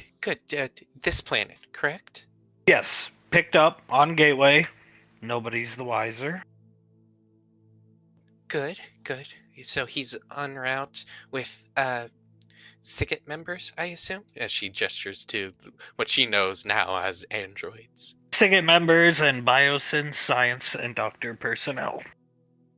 Very good. And I'm sorry, I probably should have asked this question beforehand. Have you met the Biosyn doctors and technicians personally, sir? Oh yes, only the best. My friends, the same ones you've seen in the videos of the animals and the human female. Yes, sir. Thank you for letting me know that, sir. It makes me feel all the more good about the situation. Walking over here. She follows after him, nervously looking back at the statue of Kamul as she turns to look back at Stryker. You look quite nervous today. Are you really that concerned for Colt? Not for Colt. One way or another, whether you can do this or not, he'll be healed. Not for Colt, sir. I only had to turn on one teleporter last time. I'm just a bit concerned that I won't be able to turn on all of them at once. Itching to get revenge on Strat. Like you wouldn't believe, sir. He smiles down at her. She smiles up at him. Well then, be my guest. All that need be done is approach the podium and channel your mana energy through you, or whatever you spellcasters do. She smiles at him, starts to walk past him. As she walks past him, and she feels like his, gaze can't see the front of her face, her smile drops, and she puts her hands on the pedestal. She will channel, and she hears all the teleporters turning on. She closes her eyes, and what she tries to make him think is focus and maybe even a bit of desperation, but in all reality, she closes her eyes in a moment of, oh shit, god damn it. He lets out a sharp whistle and walks out here looking around. She'll let go of the pedestal, turn back, and walk up to him. Are they all turned on, sir? These ones here, and every teleporter that's linked up to this one. Through whatever Anovian enchanting they do, which is in the number of, I think, 30 to 40. Excellently done. She smiles. Thank you, sir. Thank you very much. She looks around. It's something off my plate, I suppose, or off my shoulders, I suppose is a better term for it. And with these on, we'll be sure to get Strat. Yes, sir. Of course, we'll be sure to get Strat. Forgive the term, sir. We've been fighting against them for quite some time. She walks up to the statue of Kumul. I can't wait to get my hands around. We've been calling him Old Smoky, sir. I can't wait to get my hands around Old Smoky's neck and just, deal with him is the most correct way to put it, I suppose, sir. Tell me something. Do you know anything about a publishing company here on this planet? She turns to him and tilts her head. Like the local newspaper or something? No. More of a loony bin type of publishing. She shakes her head. No, I haven't heard of any loony bin publishing. What do they do? He puts his hand out and this guy hands him a copy of their issue today. Can you believe this? look at this. They published this today. Hands it to her. She takes it and starts to read through it. Oh my god. Mysterious EarthGov operation planetside. Does it have any information in here about the, like, hard concrete evidence about the dig or anything? No, they reference the dig site, but no details. Supposedly they think we're digging up UFOs. The soul starts to laugh. Well, I don't think they could be further from the truth of what we're digging up, sir. No, merely teleporters.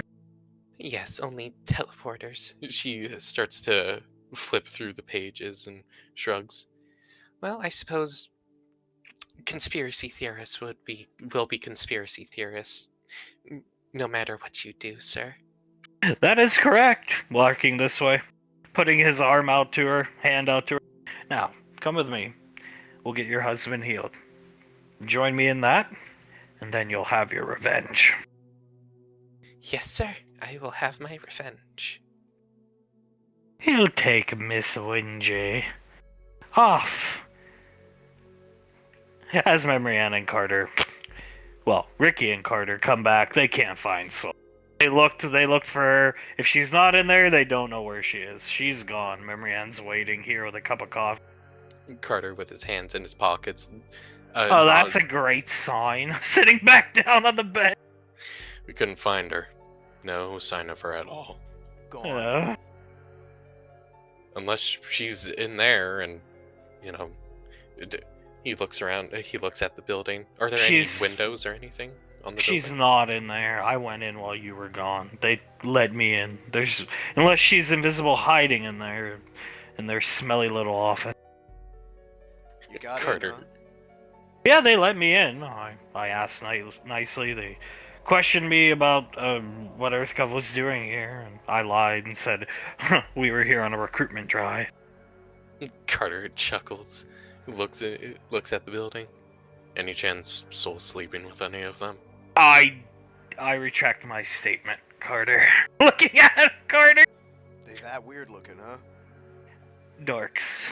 Nodding her head, handing Carter the coffee. Dorks. He'll take the coffee. Like a bigger dork than Jace. Oh, damn. He takes a sip of the coffee. Did any of them carry themselves like EarthGov, Army, anything like that? No. Carter looks at Ricky and then at Marianne. And where the hell did they get the armor? Did the armor actually have any markings on it? It didn't. Carter looks up, tilts his head. Oh god, it didn't. He looks at Ricky. Maybe it was just some type of, like, cosplay shit or something like that. If it's cosplay, that armor probably cost more than their building, dude. Yeah, I don't think armor like that is sold at military surplus stores, but then again, if you know the right people, she'll shrug. They write... He points to the paper next to her. They write that. They don't got that kind of money. No, I don't think so. Looking at the paper, I don't think they sell a lot of these here. I mean, given their building, and it's far from lavish, and it looked like a very antiquated bachelor pad. I highly doubt that magazine would ever be listed on, like, the New York Times bestseller or some shit like that. I tried to explain to them kindly that UFOs and aliens already exist. Uncle Krellin is my uncle, and they act as if they knew, but... Conspiracy theorists. I suppose looking out for any UFO is, he shrugs, something to do with your life, I suppose. I mean, I guess there's still probably spooky stuff out there somewhere, but we've seen most of it. Doesn't explain what Soul's doing here or where she went. Carter looks at the building, shakes his head. For all we know, she's just a big fan of the lone gunman. He looks at Marianne and shakes his head. But that's not the case, is it? Something's going on here. She wouldn't have turned invisible and left, or is hiding in there invisible, obviously not wanting to drag our attention. She wouldn't have done that if something wasn't going on. And if it was something like that, she probably would have told someone. Well, I think we're going to be left with no choice other than to most likely confront her at the boxing match tomorrow, assuming she shows. I think we're gonna have to do that, yeah. What if she doesn't show up there? Well, then I give up, and I hope Aunt Sasha court-martials her. Carter nods. He goes over, leans against the wall. Her time with that excuse of her spellcaster shit is already wearing short as is, so a couple more times, at most, is all it's gonna take, I think, for a court-martial to get dropped on her head. And she's clearly lying, or she's been lying, as to what she's doing. 100%. When we followed her here, she knew exactly where she was going. We struggled to keep ahead of her to follow her. I mean, she's been here multiple times. She knows the layout already. She made a beeline for this place. If it wasn't for him gesturing to Ricky being so fast now, we would have never been able to get ahead of her to keep up with her. Nah, she moved like you guys walking through your house, right? You know where everything is with your eyes closed. Carter squints his eyes a bit. Something I noticed about her, she had a happier gait than usual.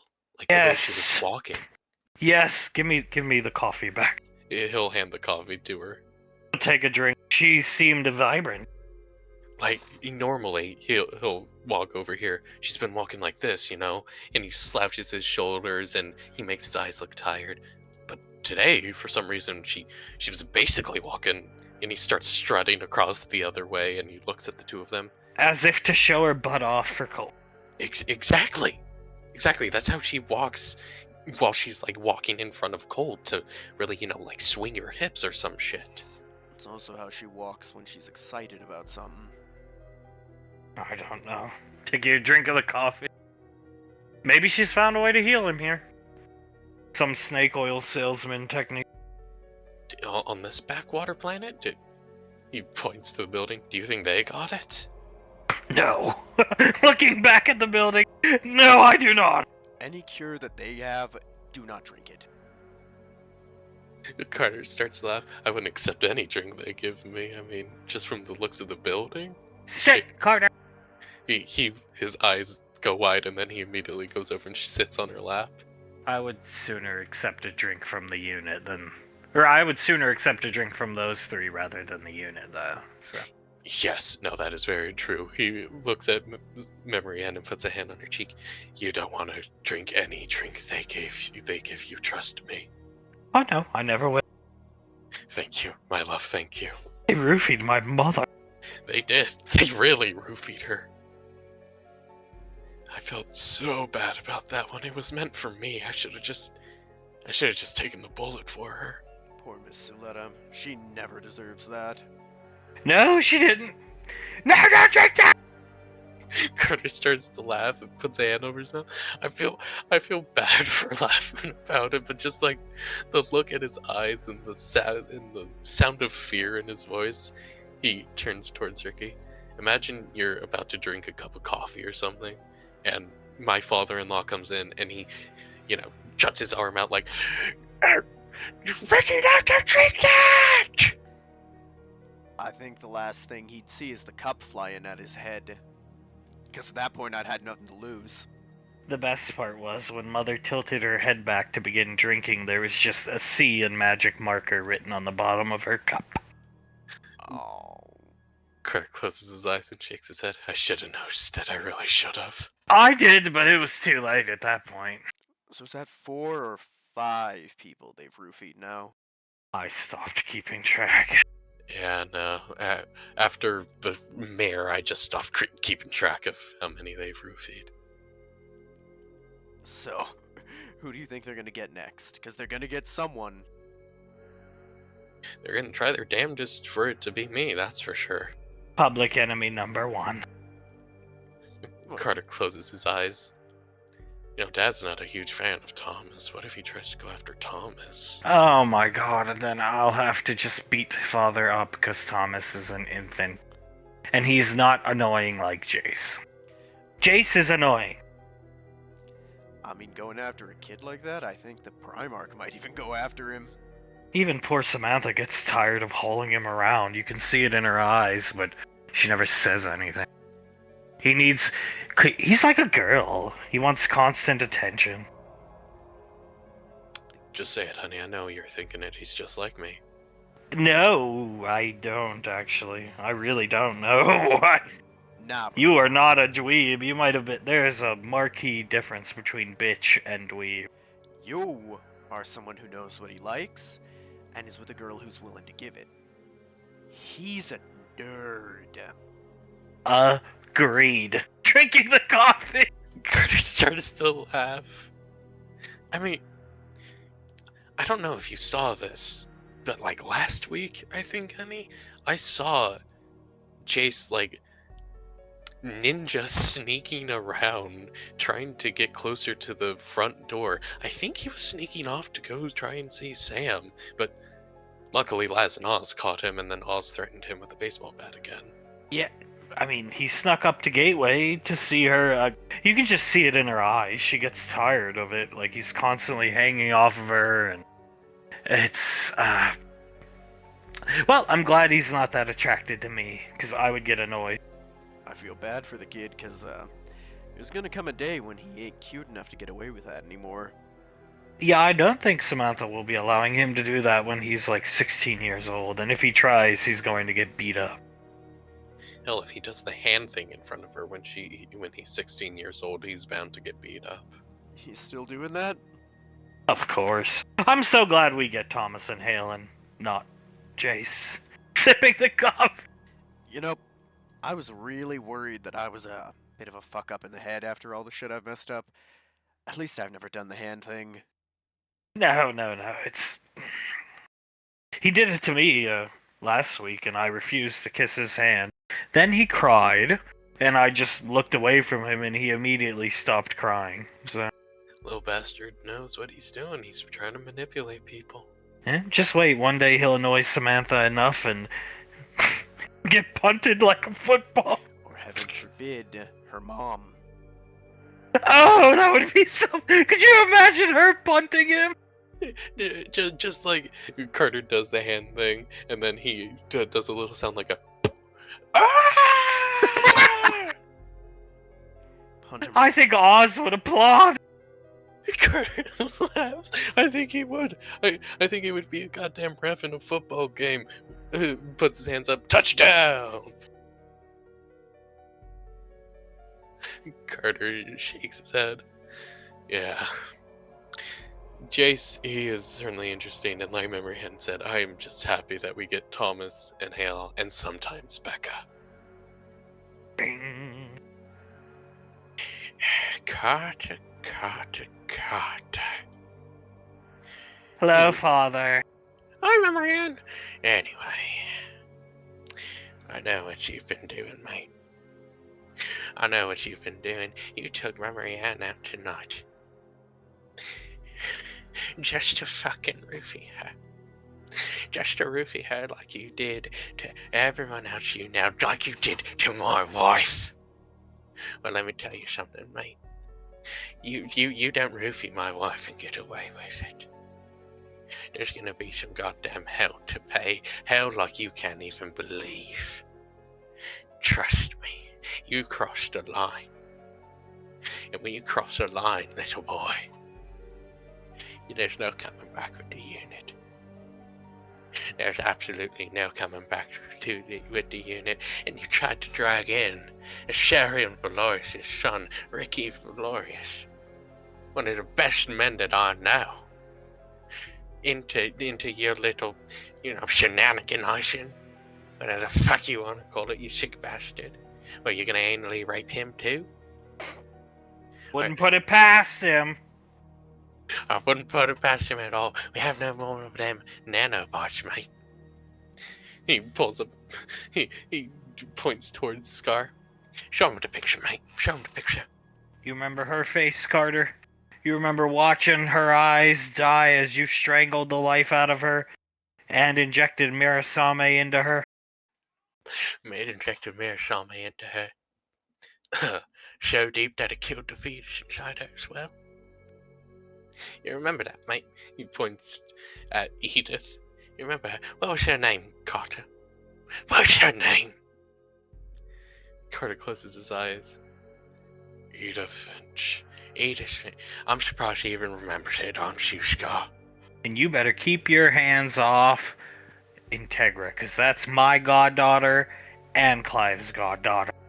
Mm-hmm. That is for damn sure. Keep your hands off of Integra, mate. Isn't Aunt Nicole whispering? Carter closes his eyes and nods. Aunt Nicole and Uncle Banksy. Yes. Father, we have to go. We're actually on military duty, and Aunt Sasha's calling us, and you know how GL Jr. can get. Don't insult GL like that. Oh, okay, Father. Clive nods. I'll let you two. I'll let you all get to whatever it is you're doing. He points back towards Ricky. You keep an eye on Carter, mate. You're just like your father. I can always rely on you. Do you want a spot in the unit, mate? Considering.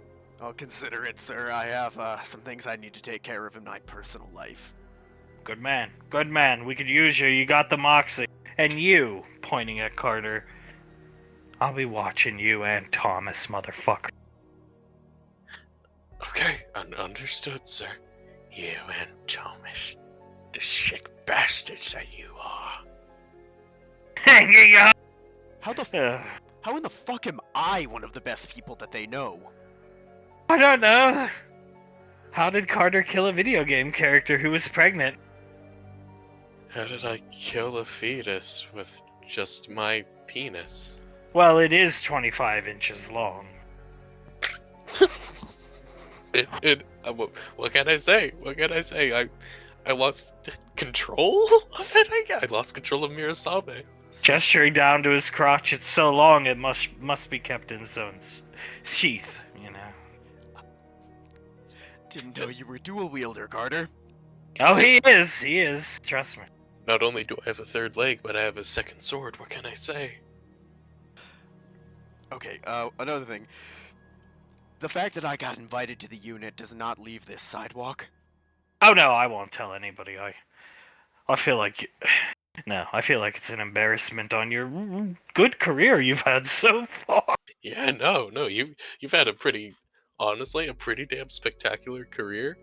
It'll never leave the sidewalk that you were invited to the unit, man. I mean, the drunk driving thing is all but basically forgotten, and I actually think getting caught underage driving drunk is not nearly as bad as an invitation to Father's unit. My mom would cry. Memorian's coffee cup hits the ground. Carter looks at me, man. What's wrong? Don't we know him from somewhere? Sees these two talking. The little guy, gesturing wildly up towards him, looks very frantic. Carter's eyes immediately start to narrow as he stands up off of Marianne's lap. Reginald. It's that old dude from the, when we fought demons. Is that where we know him from? That seems like, with everything that happened so long ago. Carter nods. The guy who was, coincidentally in the perfect place at the perfect time, pretty much constantly there. Just in time to save us. Just in time to let us know what to do. He nods towards him. That's him right there. He's patting, keep going, he's just patting his hands down, trying to get the little dude to calm down. You think Good old Remy. Maybe he's a source for them. I mean, he said he was in the military. Carter looks back at Ricky. Do you really believe that? I mean, he gestures towards him. For all we know, that is Old Smokey, and whatever Soul is doing in there, she's unknowingly helping Old Smokey, or hell, God forbid she's willingly helping him. It wouldn't make sense. He saved us during that demon thing. If he was Old Smoky, why would he save us from getting caught in the trap that he made? Why would anybody play with those bug creatures? I have no idea. Everything that Strat does is filled with questions of why. They're the ultimate spooks. Yeah, but there's always some kind of cold logic or something to it. You know, it never is just dumb. Except for when that ski mask man is involved, as the little guy goes inside. Carter watches him go inside. He looks back at Marianne, confront him. He starts walking over, fixing his trench coat he's wearing, strapping it back on. I think he beat you. Carter turns back to him. Yeah, I guess so. Come sightseeing often, smiling at Carter. Only as much as you do, Reginald. Looking around. Good to see you again. He nods. What you doing here? Looking for someone, actually. Who's that? Probably the same person you're looking for. Carter tilts his head. You're looking for good old Soul Winjay, Reginald? That would be correct. Daughter of the Primarch. That is also correct. Could I ask Future why? Vice Primarch, from what I hear.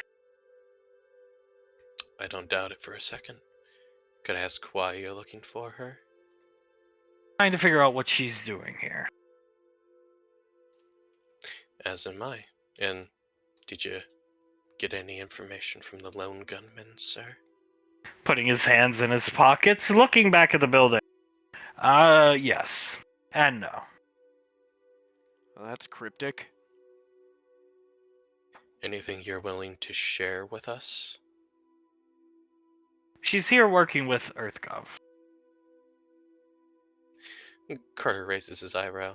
If she's here working with EarthGov, don't you think the Ranger General would have known about it? And she obviously doesn't. Very astute. Looking back at Carter.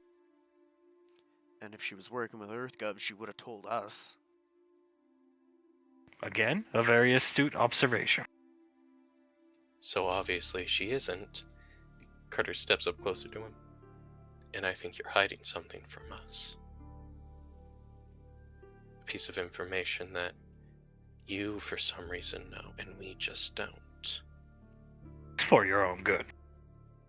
Why is it for our own good? Why is it for our own good that we aren't playing with all the pieces? Because you shouldn't be here in the first place. You should be back on Gateway, counting down the minutes till your early release on Friday. Well, we aren't, so I guess now we're in the thick of it. Better to be aware of what's happening. I would suggest he'll put his hand up, taking a walk. Go get a cup of coffee. Maybe some eggs. Breakfast. It's late at night here at the colony. There should be a diner or two open. Carter squints his eyes. Staying out of sight. Off the main drag in a public place where there are other people, not out in the open in a parking lot of a shitty motel. He clenches his jaw, looks back at Marianne, and then back at Reginald. Alright, we do that. But just know I'm gonna be keeping my eye on you whenever I see you, Reginald. Oh, I wouldn't doubt it for a second, young man.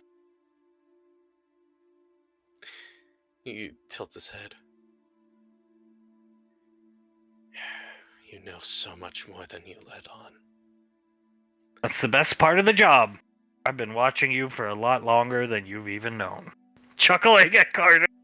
What's Yeah? the job?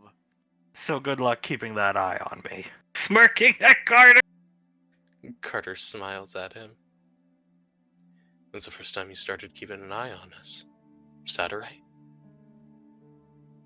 Mr. Rainfall. Looking at Carter. You're on a need-to-know basis, and you don't, hand on his shoulder, need to know. Seems like that need to know is gonna start getting a lot bigger. I mean, we're kind of getting into the biggest of the shit, aren't we? You've stumbled into something you're gonna wish you never have. Yes. Nodding his head at Ricky. get off the street. Out of the open. Carter will take a step back, removing Reginald's hand from his Somewhere shoulder. where there are other people. That's the advice you gave to keep away from snipers. It's not a sniper I'd worry about. Carter turns towards Memory Ann. We do look pretty conspicuous just sitting in a parking lot like this. I suppose we can go get something to eat, but I assume she'll be back here if she's not in the building. Oh, she will. Looking back at the building, she'll be back here. Then where are you gonna be going, Reggie? To try and find her and stop her from making a rather large, erroneous mistake. She's in trouble then. I don't think it's her that's in trouble. Walking off! Oh god, I hate SIS agents and spooks, and they're always so cryptic. And Uncle Towns is the best, because he's not like that at all. He just tells you how it is. Just once I'd like something not to be answered in a riddle. I mean, I don't hate him. I don't know him. He's quite suspicious, in my opinion. But it just, I'm so done with it. I just want to find Soul and punch her in the face multiple times, Carter. I wouldn't mind that myself, honestly. Carter turns towards Memory Ann, takes a step towards her. He's been watching us for a while. How? Since when? Doing what? Who is he? I got no clue on all those questions. And After that interaction, I'm far more suspicious than I was. When he saved our lives, I think I was on his side. But after that, no. he gestures to where he left.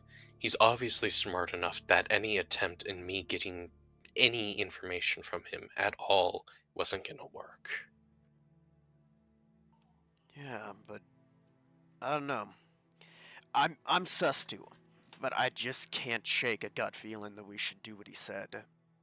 No, let's go get some. I'm hungry anyway. Let's go get something to eat, and then I suppose we can come back here and check in with those guys, the lone gunmen, one more time to see if she's here or returned, and then shrug, head home. Carter nods. Yeah, let's go do that. I think it's the best idea, and just what's scaring me is if it's not EarthGov, then who the fuck is she working for? I don't know. I don't know. Take everything said by that man with a grain of salt for now. Until we have concrete proof of that what he says is true. Carter looks at Ricky. Take it as a lie.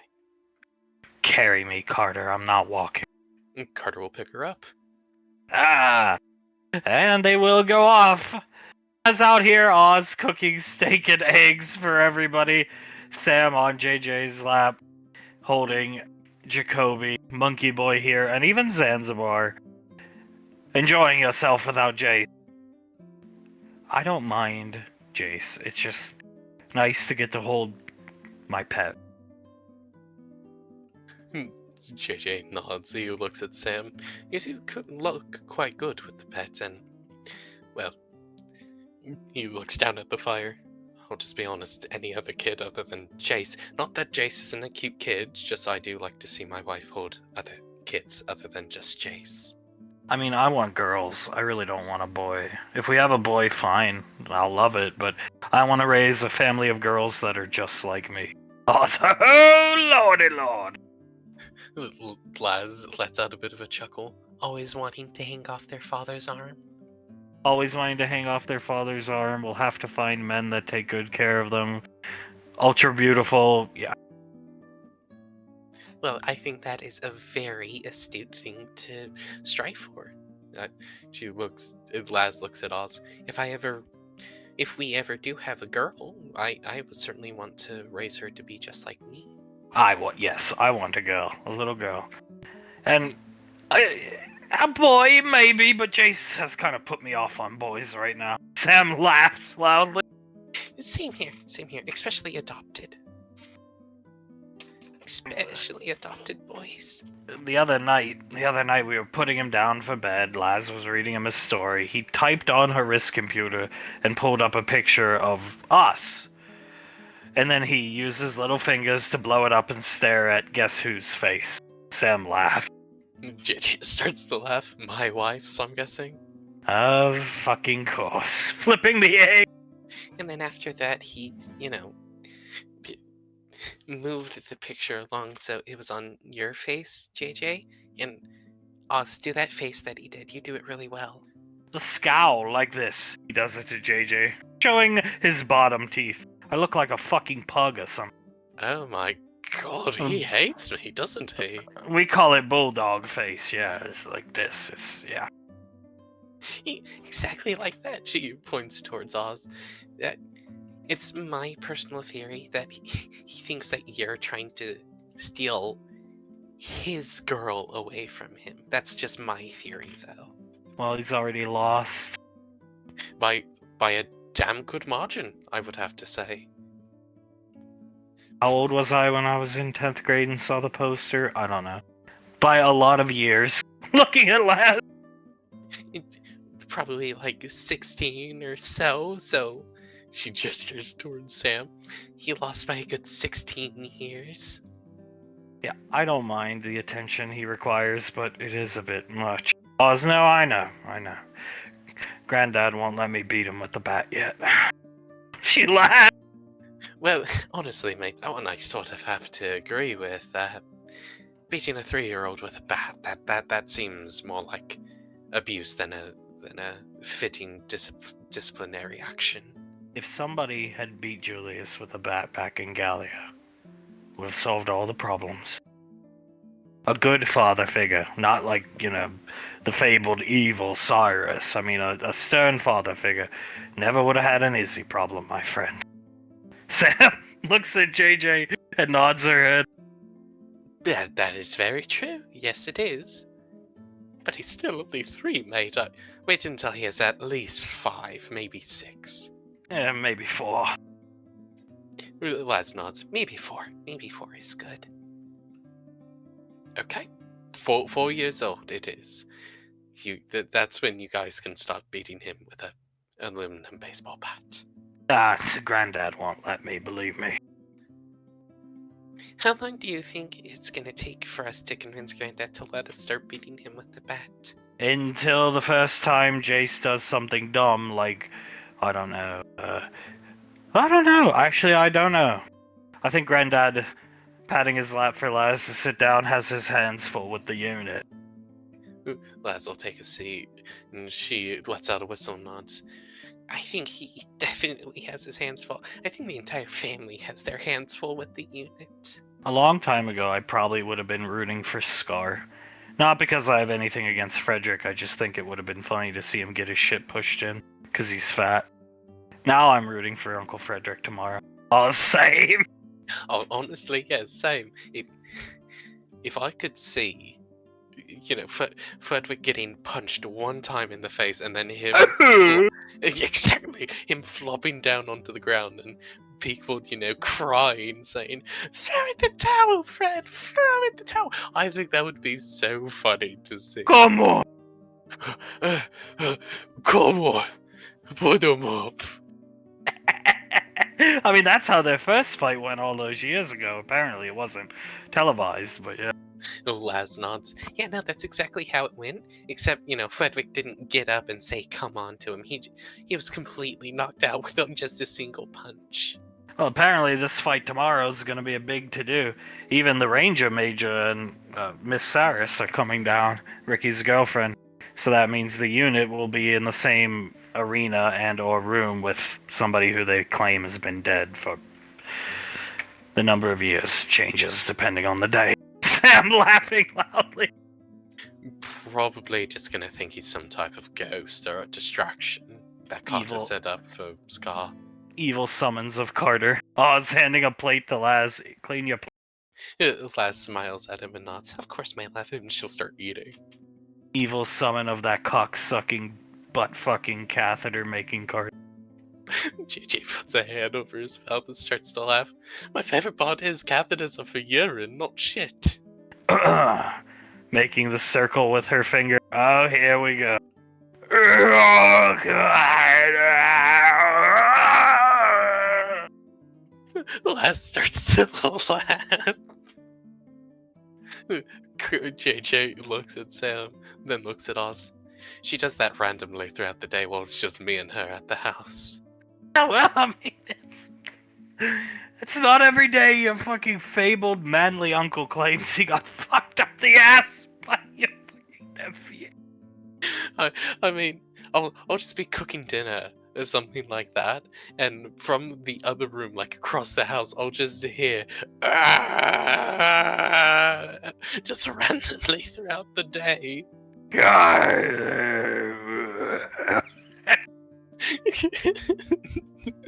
Oh my god. I know exactly where they got it from and everything like that, you know, Aerith getting stabbed in Final Fantasy VII. But goddamn, you know for a fact they're quite insane, because I, personally, would have never made those types of connections that they did. Sam playing with JJ's chip.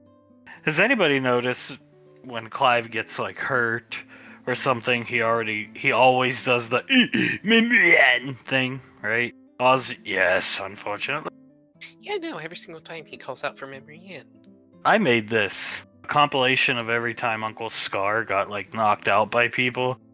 He always says Carter. Look, this is the first time when your father let me loose on them when you were at basic, JJ. I beat him up and then look. Carter.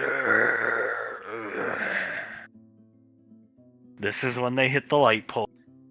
Carter. This is when your father beat them up. Oh, Carter. This is when you get where I'm going. Oh my god, he always says Carter. You know what? Yeah, when you beat him up, didn't you say he's mumbling Carter's name? Les nods. Yeah, no, he started saying Carter and shit. I never realized that, Sam. Every single time. Looking at Laz and Oz, then back at JJ. Every time he's gotten to the point, he calls for Carter. Why Carter specifically? Like, wouldn't he instead call out for, I don't know, Hale, Integra, Icy, Nicole, something like that? Eating a piece of I think I know why. When I was new around here, him and Carter had a pretty good relationship. I think there's some scrap of that man left in his brain, and he still wants to protect his godson. Les starts to laugh. They got into like some type of altercation when Carter first came back, right? But then it turned out into them just talking, but Scar threw him through some walls. But after that, they were pretty close up until the unit. Yeah, no, they had, I would say slowly started to mend their relationship that, you know, Carter messed up over the years. They slowly started to mend it, and then... He gave him tools, he gave him his fucking house, he gave him flannel shirts before Aunt Nicole had to buy some for Carter, like... They had a pretty good relationship, I think. Yeah, and then the unit happened, and that went straight down the shitter. Back to public enemy number 1. Laz nods. Speaking of godson and, you know, goddaughter, you guys realize that they think Integra is their goddaughter, right? That makes her laugh so loud it scares Jacob. He jumps in her arm. I'm sorry, what? Ah, Christ almighty. Laz nods. Yeah, no, me and Oz, we were at the academy, and we just so happened to overhear Clive and Scar talking, and they said, we have to protect Integra from Carter. She is our goddaughter. I'm her godfather. You're her godmother. Come on, right? We have to do it. And I'm sure Scar said something. Roger that, brother man. I'm standing, brother. I'm standing, JJ. Yeah. Wow. I mean, Hale and Integra were born relatively speaking close, isn't it? Just like the godparents swap, basically. It's what makes the most sense. Yes. Yeah, no, exactly. Integra's godparents are Aunt Icy and Uncle Banksy. It's that simple, and Hales are Pequod, or my mom and dad. She shrugs. But for some godforsaken reason, they think they're her godfather and godmother.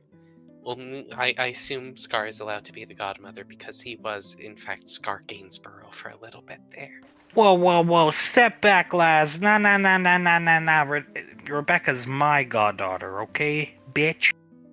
Les starts to laugh. Oh, God, please. Oh, they've left us alone for a month. I don't feel like beating them with a bat. It's pointless.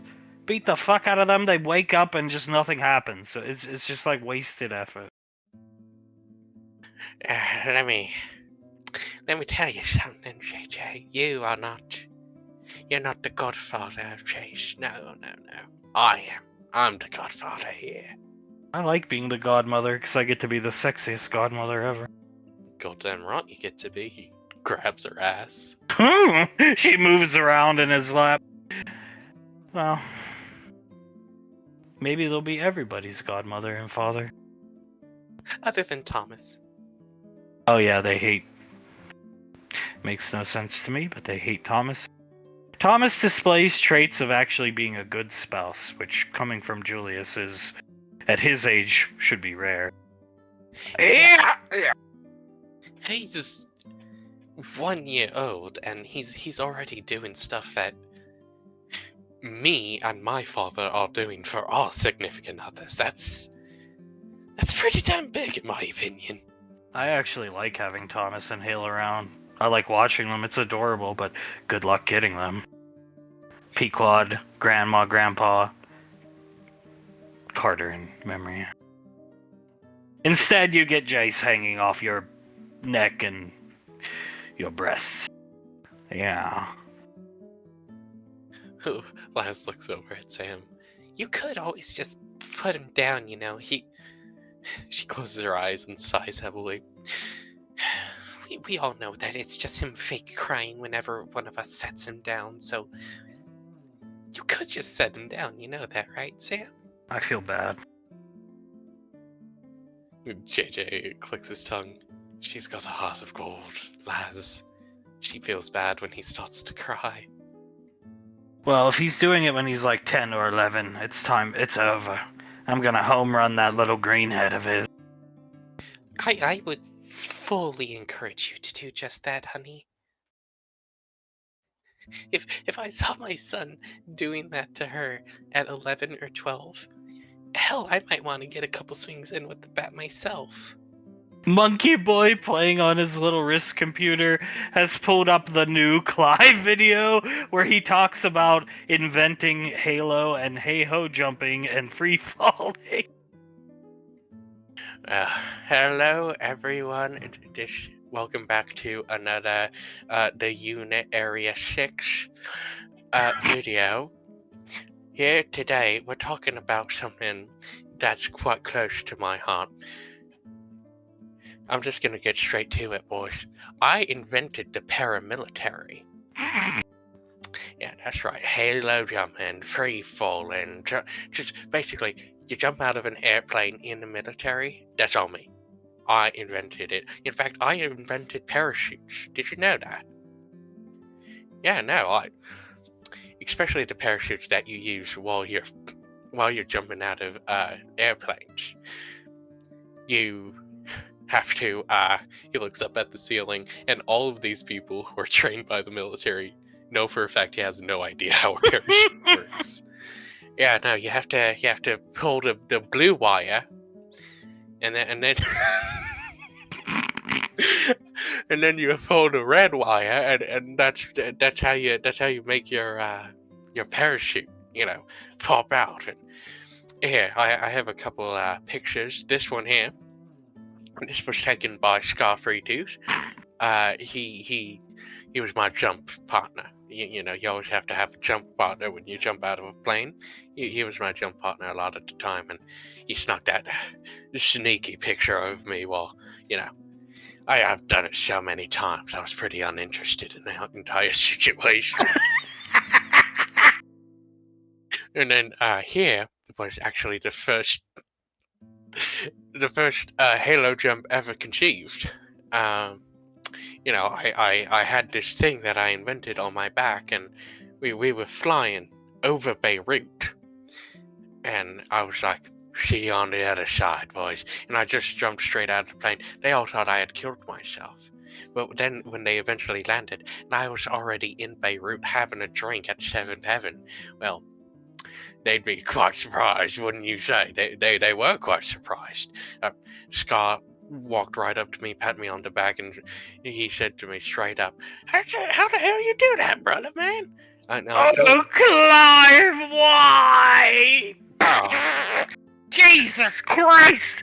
I can't take this fucking smell anymore. I just can't fucking take it. I've had enough of Carter roofing innocent people here. I'm done with it. Just done. It's so bad. Okay.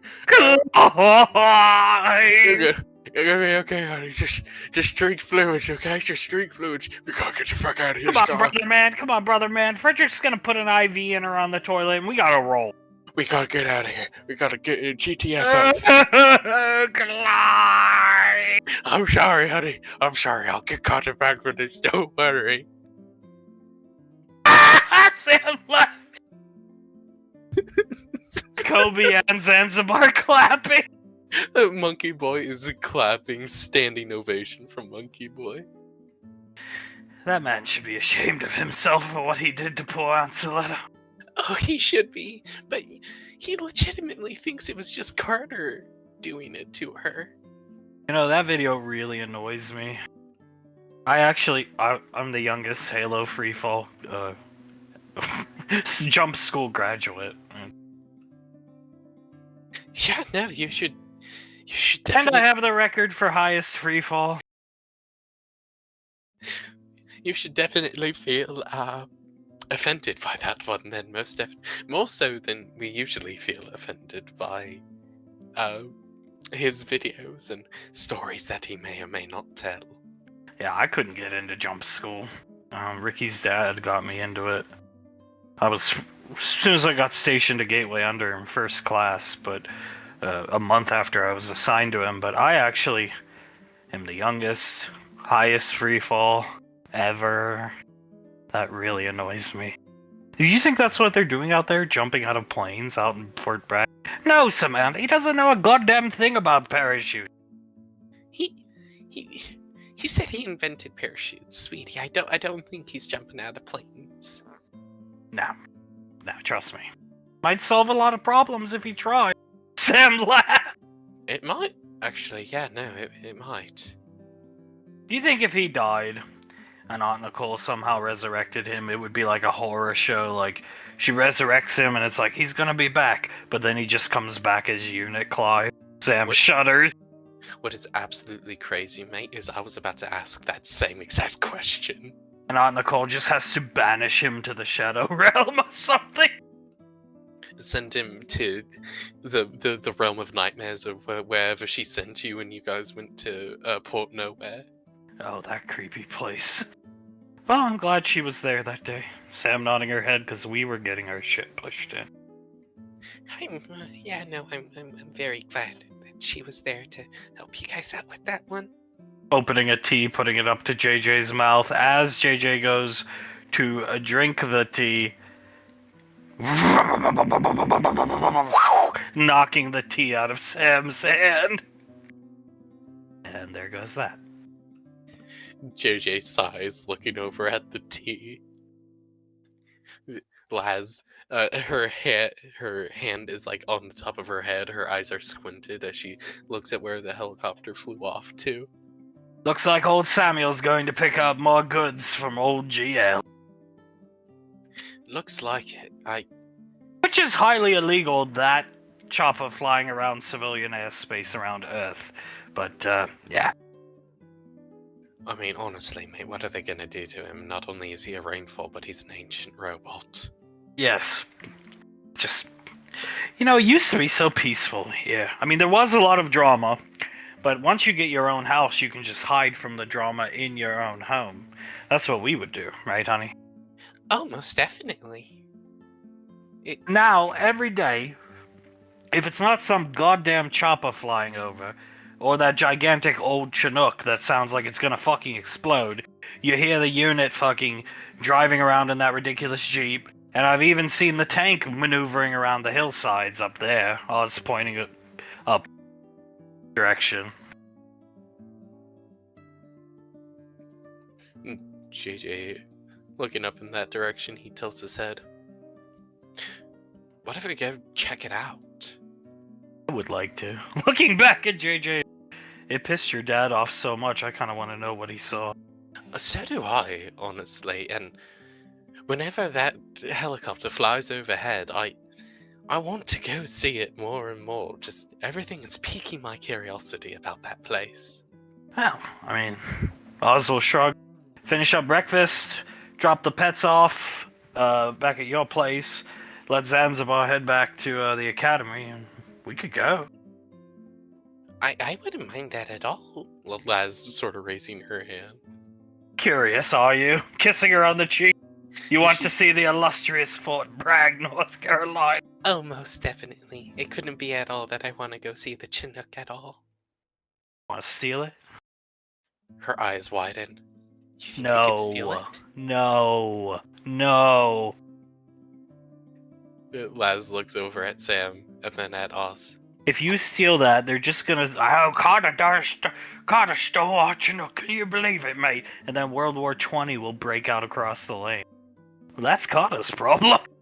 Yeah, no, that, in my opinion, that's Carter's problem. He could deal with World War 20. He should have just picked up the phone and called Memory Ann when he was 16. She looks at JJ.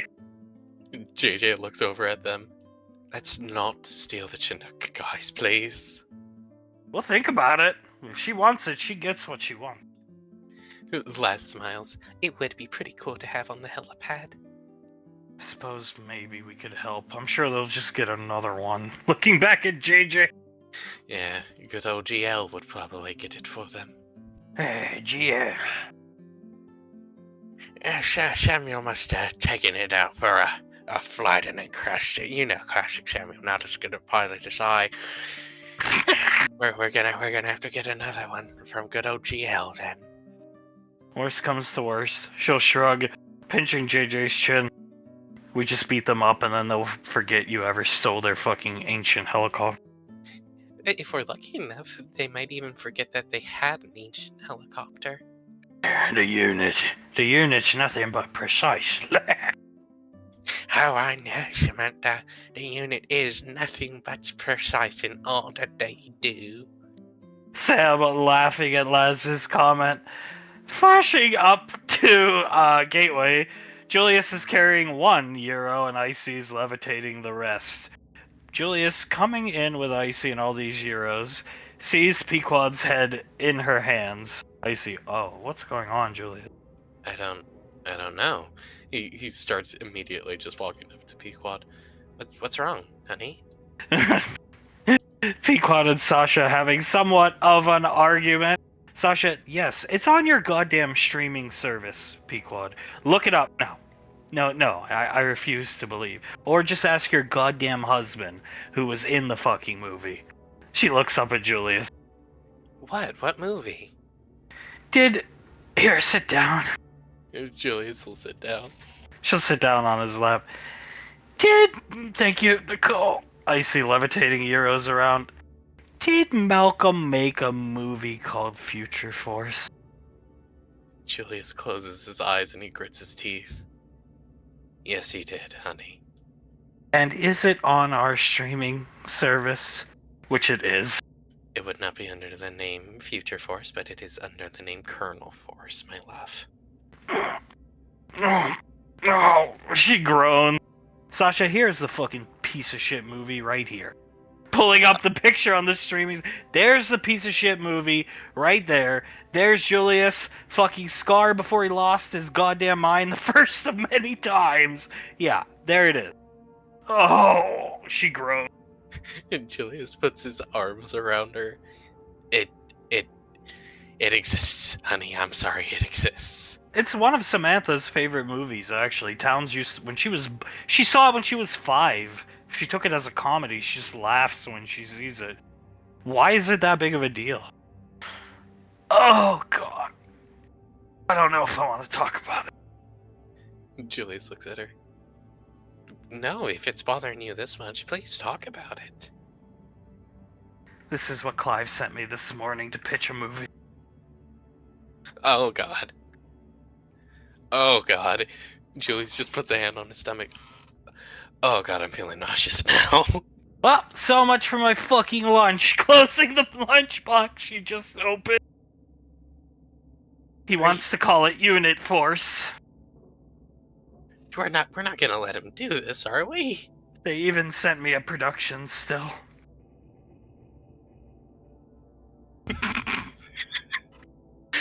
Is that his head edited onto the character, or did they actually make like a It's a bionic- Nintendo Power Glove. Oh, God. Of course he would have one of those. Those things are really expensive. They shouldn't be fucking around with it. I've always wanted one.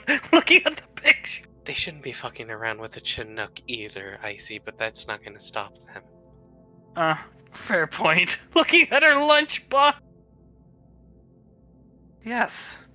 It's on your goddamn streaming service, and him and Doofus probably watched it when they were out at Bragg, and then were like, hey, we could make this kind of movie, but I'll be David Spade, or whoever that guy's name is, and then I'll be going after Carter. You can see Suletta's fucking shoulder. She's in a black wig for some reason. Pequod groans louder. Sky, you remember that time that you and I, we were part of an elite police force, and I had that bionic gun that I used to capture people with? Oh yeah, brother, it was called COPS. How original. Cop. Jesus And Christ. we used to go to the bar called the Demilitarized Zone, because that's even more original. Oh, it was good times there, Scary old boy, good times. Back before the Nepo babies. God. Pequod will delete the photo and email Clive Center. I'll just pretend like I never got that one. Yeah, no. Make sure you delete it from your trash too. I'm sure they'd look through that as well. Sooner or later, you're not going to be able to ignore their requests to make the ridiculous movie. And shows and whatever else they want to do. Well, for as long as we're capable of ignoring them, Sasha, we're gonna do our damnedest to ignore them. Really? Like you're ignoring them for having their own concert? How's that working? Ooh. It's certainly... It's scheduled. It's scheduled. Remind me, honey, are we selling tickets to this one? No. Okay, good. Yeah, no, we're not selling tickets, so nobody has to witness the ambassador singing whatever song he's about to sing to show Elizabeth, the, at this point, professional singer, a thing or two. Where's the concert gonna be held? I see. Same place that Elizabeth sung in front of her first live audience. New York Hard Rock Arena. Yeah, I think Clive actually specifically requested it be at the same place, just so me Yes. and her are on complete equal footing. Yeah. Oh, also, from what I hear, Sasha, I'm sure you can be excited about this one. Clive is dedicating the song to Ash. Apparently, he's going to be singing his favorite song that Clive always used to sing to him. And if Ash wants to come, Sasha, yeah, right. We had enough trouble trying to convince Ash to come to the goddamn boxing match. I don't think we're going to convince him to come to the concert. Yeah, we'll see. Let the Future Force and Unit Force thing go. Sasha nodding her head. I see. That's true. Boxing match is going to be good. We're not charging for it, but the T and Rainfall Rainfall streaming service sponsorships, you're going to make a lot of money, Pequod. An insane amount of money. Julius looks at Pequod and smiles. God, you're so smart advertising all that kind of shit to all those people, honey. I know. Smirking at Julius. He smiles even wider as he leans forward and starts to kiss at her neck. She'll let him as she eats her gyro. So what's on the agenda today for B Squad? Sasha, looking at her watch, it's still, relatively speaking, early. Nothing. I don't even know where they are. I assume the adults, air quote, are down at the lane, and the rest of them are goofing off somewhere here on Gateway. Julius leans back and nods. That's what I would assume, at least. Well, I mean, Julius looks at Sasha. I could send them on like a training exercise if you want, but he shrugs. I don't honestly see much point in it anymore. For right now, at least. No, let them go. They can have an easy Friday. Alright, yeah, fair enough. He smiles. They can enjoy themselves leading up to, hopefully, Frederick beating the fuck out of Uncle Scar. I see. Yes, please. I cannot wait to see Flitwick kick Scar's ass. I've been watching him train, guys. He is looking very promising, and you know how much that is a compliment coming from me. So you think he really has a chance? Eating a zero, looking down at Julius, because last time he squared up with Scar, it was one and done. Oh! Last time he squared up with Scar, Flitwick put in like no training at all. Pretty much all that Flitwick's been doing recently has been training. Like I saw him and Zap. Zap was on a bicycle, and they were running down the river of Rainfall Lane, up and down the entire length of the river. So he's putting in some real fucking work, guys.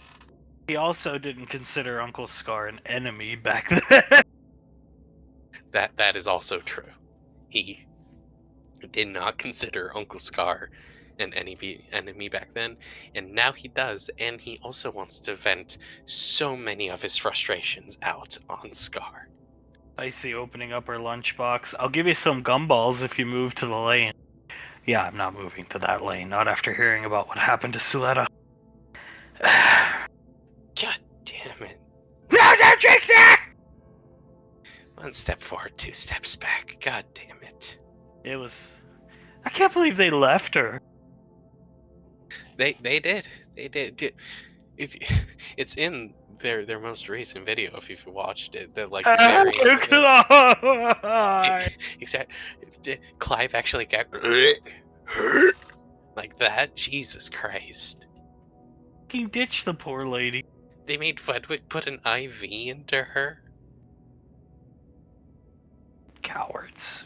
Couldn't have been that bad. I see. I could smell it walking down the street, and she had all the doors locked and wouldn't let anybody in. She was that embarrassed. Julius nods. All the doors locked, all the windows locked, and whatever candles and other things like that, incense, that kind of thing, that she could get her hands on while she was on the toilet, she would light them up just to try and mask the smell. It did not mask the smell, Sasha. Are we talking Davine levels of Pequod? Thinking about the Davine smell. Julius puts his hands onto Pequod's hips and starts rubbing her up and down. I would say it easily equates to that smell. Yes, Sasha. Wow. That is bad. I mean, really, really, really bad. I think, didn't we have that room desanitized like 15, 16 times after she was, the gym, after she was, well, with your father and actually happy? Just about, yeah, 15, 16 times. And I swear to Christ, I don't know if it's a placebo effect or something, but sometimes when I do walk into that gym, I swear I could still smell a little bit of it. I just remember he opened the door, it slid open, the wave of air hit him, and I was standing behind Julius, and it hit me, and I ran. I grabbed those kids and ran. Basically. You protected our children. You did a good job, honey. He was doing snuck a bio whipping on the gateway. Oh wait, it's just Davine. That's literally what Zap said. Julia starts to laugh. Yeah, and you over here having a spell that completely negated your sense of smell would have been nice, Nicole. Well, how else was I gonna spend time with her? How else would we have spent time with her, Nicole? Well, I was her favorite, so whatever. That's completely fair to say, actually. You were her favorite even back then. The first step is admittance. Yes. Julius chuckles. But yeah, no, it was a damn terrible smell. I when I smelled that smell from Mom, there's not many times where I've just been struck completely frozen because of a smell. That is one of those times. I could not move, I could not blink, I couldn't even breathe, because if I breathed, I would have breathed in the terrible smell. I remember Lorelai saying we should find a way to like make it into a bioweapon, but I think she felt bad for saying that and then ended the conversation. Sasha, yeah, I remember her talking about that. You know, that's not a bad idea. If we could No, that would be inhumane. See, isn't that the point of a bioweapon? You're right. It would probably be against like some type of law or some rule of law or something like that. Well, it might be against the Clive Neva Convention. Icy scrolling through her computer. Clive Neva Convention? Look at your email. And Julius will pull up his email. Email from the unit detailing all the details of the Clive Neva Convention. Julius scrolling through them. What? No roofing teammates? What the fuck does that even mean? Casey, are they planning to have a battle? Because why do you need a convention if you're not going to fight a war? Why do you need a rule of law or laws of war if you're not going to fight a war? Roofies are not considered biological weapons. Stool softeners and laxative. And then what is this? Is this a brand name of all the roofies and laxatives in the universe? List, there's like 800 different brand names. If you hear someone let out a death rattle, you are not allowed to then again shoot them. They are dead. Do not shoot them. When all combatants death rattle, the battle is finished.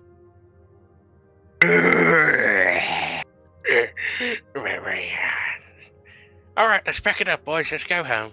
Yeah, that's it. We'll see you tomorrow. What the? Who is they gonna fight again? Or I hope Carter does not abide by these and just beats the crap out of them. Pequod laugh. I hope so too, because goddamn, they need it, I think. Julius covers his mouth. So wait, hold on. Is this only for Carter? Like, are they making these rules only for Carter? It doesn't say. Squinting at the bottom of the email.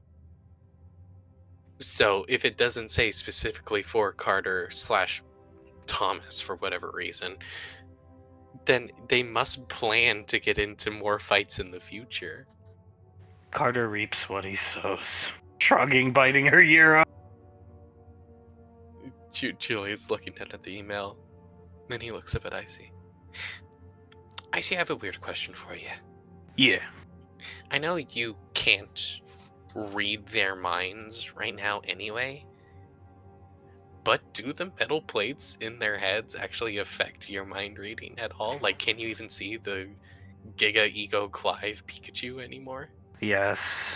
They don't affect me at all. I can see the destroyed minds they have. Julia starts to laugh. Scar's mind is just him with his big paw on Carter's neck, repeatedly punching Carter in the face. Pequod laugh. Would they affect them at all of like a lesser spellcaster than you? No. So they got those metal plates in their head for absolutely no reason. Well, if they plan to headbutt Carter, it might give them an edge. Oh, I don't know, Nicole. My son has a really hard head. That can be fixed, right? With the snap of a finger, yes. But it's not going to fix the problem underneath the metal plates, which is their fucked up brain. Even if we fix the metal plates right now, at least, they're just going to forget they ever got them in the first place, then bring it up to each other. We need to get these metal plates and then spend even more money getting the metal plates put back in place. Exactly. Nodding her head, going through her lunchbox. Well, one day when Thomas and Hale fix them, if Krellin's to be believed, we'll have them removed. I honestly, at this point, I have hope that they'll fix them. Because what else do we have? I know Fudwick has this plan of trying to knock some sense into Scar. That's not gonna work. What other hope do we have other than Thomas and Hill right now? What does Suletta do? Plays video games.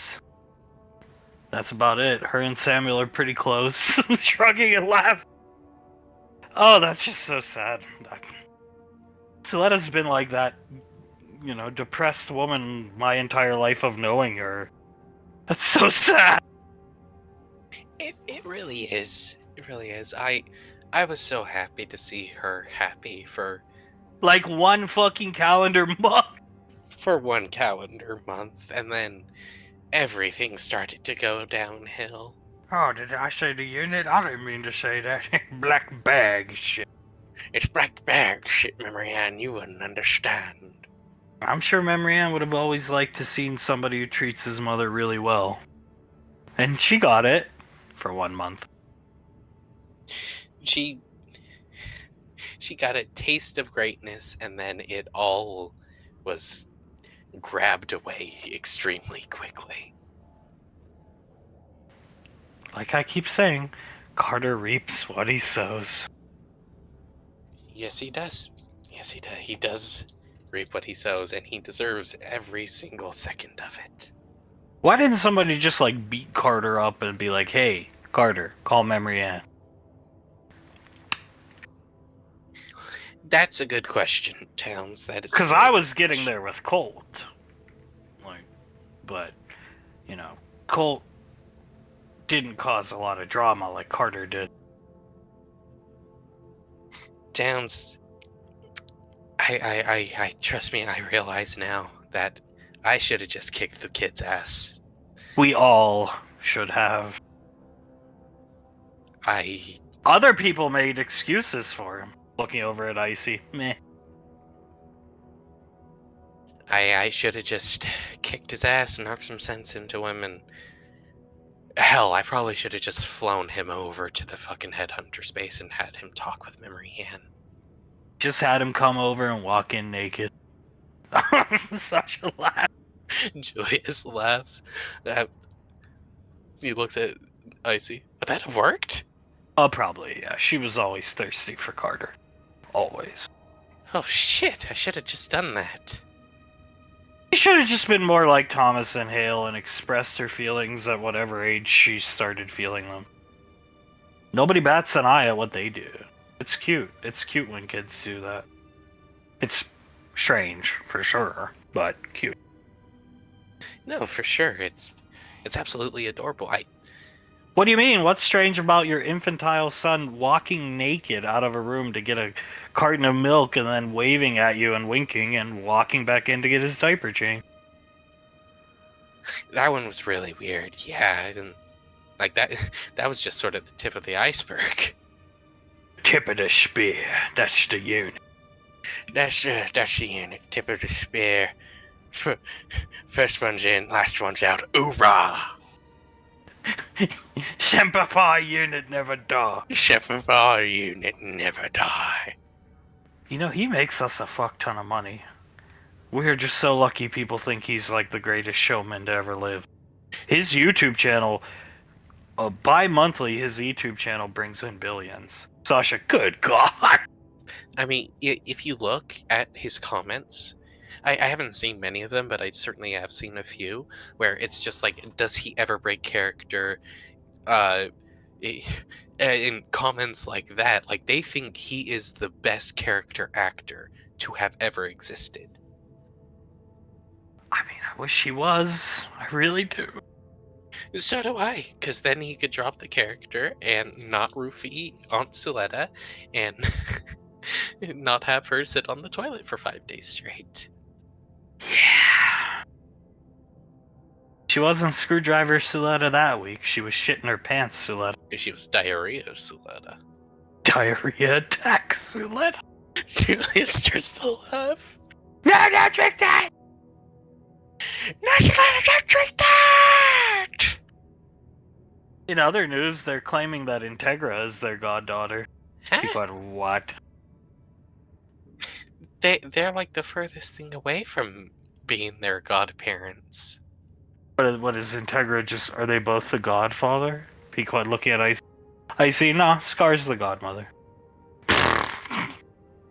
Because he was Scar Gainsborough for a while there, I'm guessing. Well, his military ID, which is fake, says gender M/F. So yeah. Right, and because his military ID says F, he considers himself a female. You know, that makes his insult that he threw at Carter when he left for basic just so much less cool. But apparently Integra is their goddaughter. Laz and Oz told me they were talking about protecting their goddaughter Integra from the dastardly Carter. What what do they think he's gonna do to Integra? Not only is she an infant, but she is also his sister. I mean, in their minds, they don't think there's... Carter has no boundaries. He fucked the man Scar up the ass. So bad he has to use a catheter forever. Every morning he wakes up, it's filled. And every day he wakes up, his asshole's throbbing. And he has anal cancer. Anal cancer too? Jesus, they didn't mention that one. Yeah, as he was telling me the other day when him and Clive came up here trying to get more military equipment and the Rangers wouldn't give it to them. Thank God. He was telling me the other day he can never have a colonoscopy again because of what Carter did to him. Wait, so hold on. Why don't they just go up to Icy and try to heal it? It can't be healed. I've offered to try to placate them. It can't. You guys realize Scar actually has a catheter put in him, right? Got that done in Mexico too. Does he have one up his ass?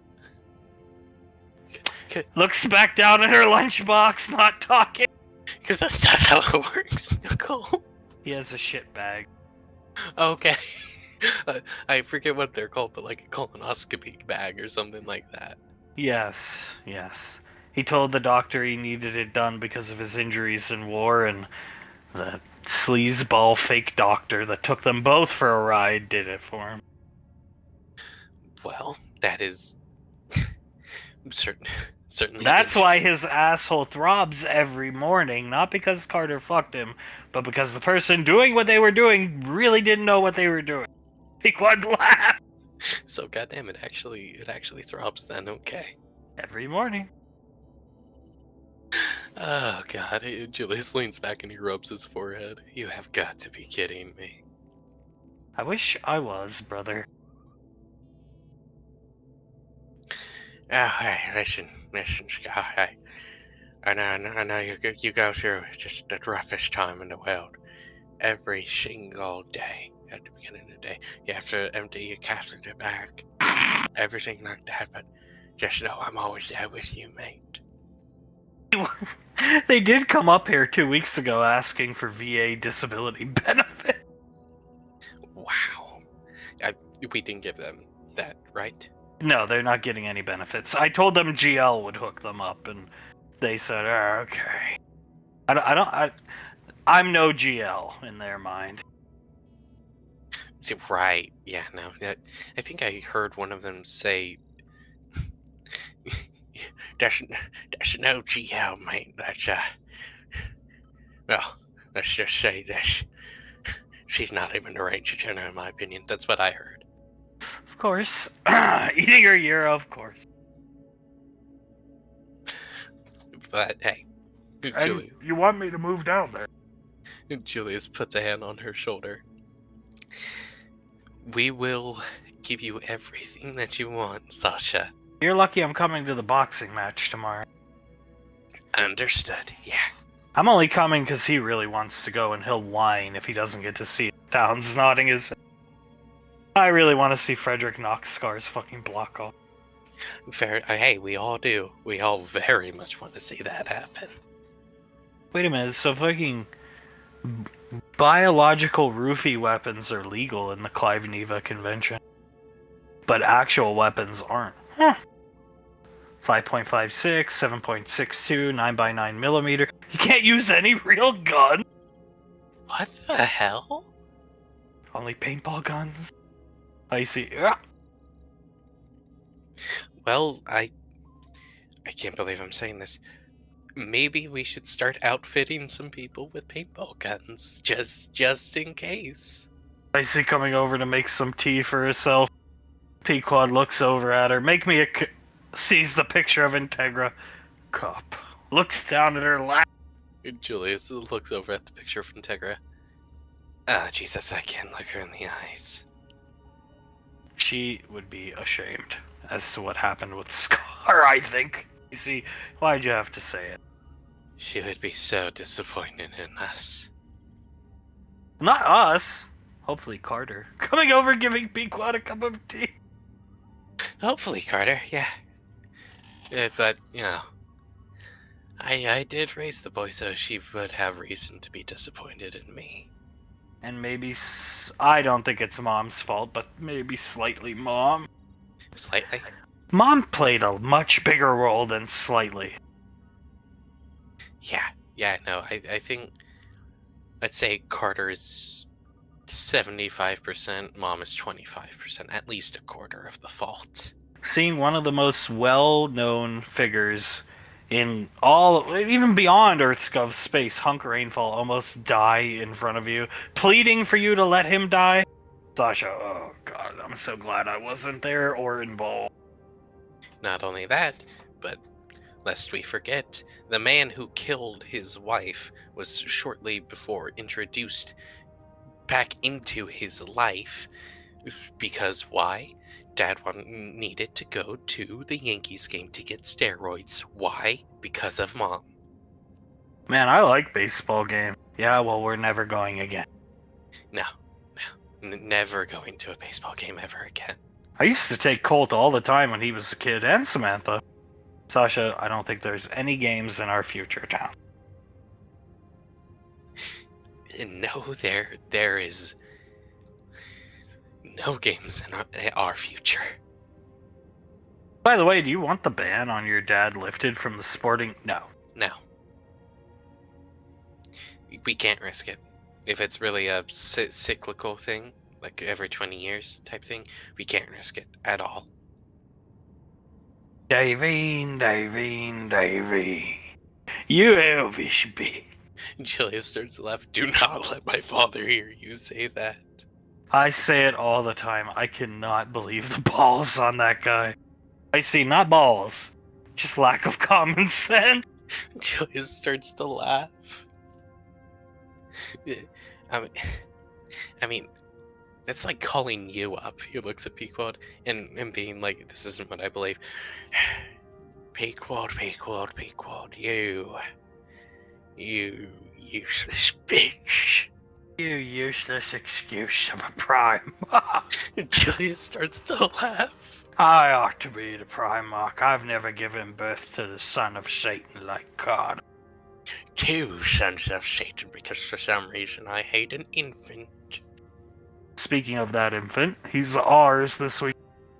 Yes, he is. Julius rubs his hands together. Carter and Memory Ann have had their fill. Thomas and Hale are. Yes, they are. And it has been a while since we've taken care of them in, our house over the night, so I'm actually quite excited to have them with us. Not gonna ship them off to Uncle Zap like Oz does to Jace. Be quite laughing. No, we wouldn't put those two through that. I mean, I can't be the only one who's noticed that all of the kids, not just Jace, aren't a big fan of the type of loving that they get from Zap and Mama Lan. A lot of sloppy bleh kisses like that onto Julius's face. Yeah, exactly, just like that. And then sometimes they'll just take their whiskers and start to rub them against their face and stuff. I don't think any of them like it. Icy's wrist computer going off. It's roll. Is Prequad there, Julius? Icy turns the camera around. What's Hi, up, Rolly. I got JJ's studio all done, but I can't find JJ in them. Oh, that's interesting. Thanks for letting us know. Are you sure they're not on the lane? Check. Could be anywhere. Check Laz's place. No sign of him. The pets are all at JJ's place. I see reading line. They're going to steal the units, Chinook. Really, I'm staying out of that. Oh god, that does sound like my kid, doesn't it? Well, she does like antiquated aircraft. She can easily pilot one, and it is an antique, so it lines up. It would probably fit quite well in her collection. Sasha, well, if they successfully steal it, they can... A Chinook is harmless. It's not armed. It's a transport craft. I can get them another one if they really start drama over. Yeah, no, I mean, would we have to take one out of, like, a museum to get them another one or something? Nah, there's some still here on Gateway, actually. They keep them around for spare parts, just in case. Oh, good. Then, alright, we won't have that part of it on our conscience, then. Well, I ain't going out to find them, but I'll be waiting for you guys at the studio. Alright, well, thank you very much, Rolly. Thank you for letting us know. No opening... Well... Opening an iced tea, pouring it into a glass, problem. And on the bottom of the iced tea, there's a C written in magic mark. Rolly, don't drink that. Huh? Don't drink it. Oh my fucking god. You drink that, you're gonna be shitting yourself for a week. I got this from Clive's house. Don't drink it. He looks down at the bottom, icy. Yeah, C for Carter. Ergo Roofie. Spill it out. And don't take anything from Clive's house. I just went to check on Soletta this morning. And that's very sweet of you, Rolly, but... Buddy, don't take anything from his house, especially food or drink. I thought it opened because... Oh, they taped it. Pequod, good god. Oh my god, okay. They're getting really deep into this trying to roofie my son. Shit. As he hangs up, throwing the carton away. Man.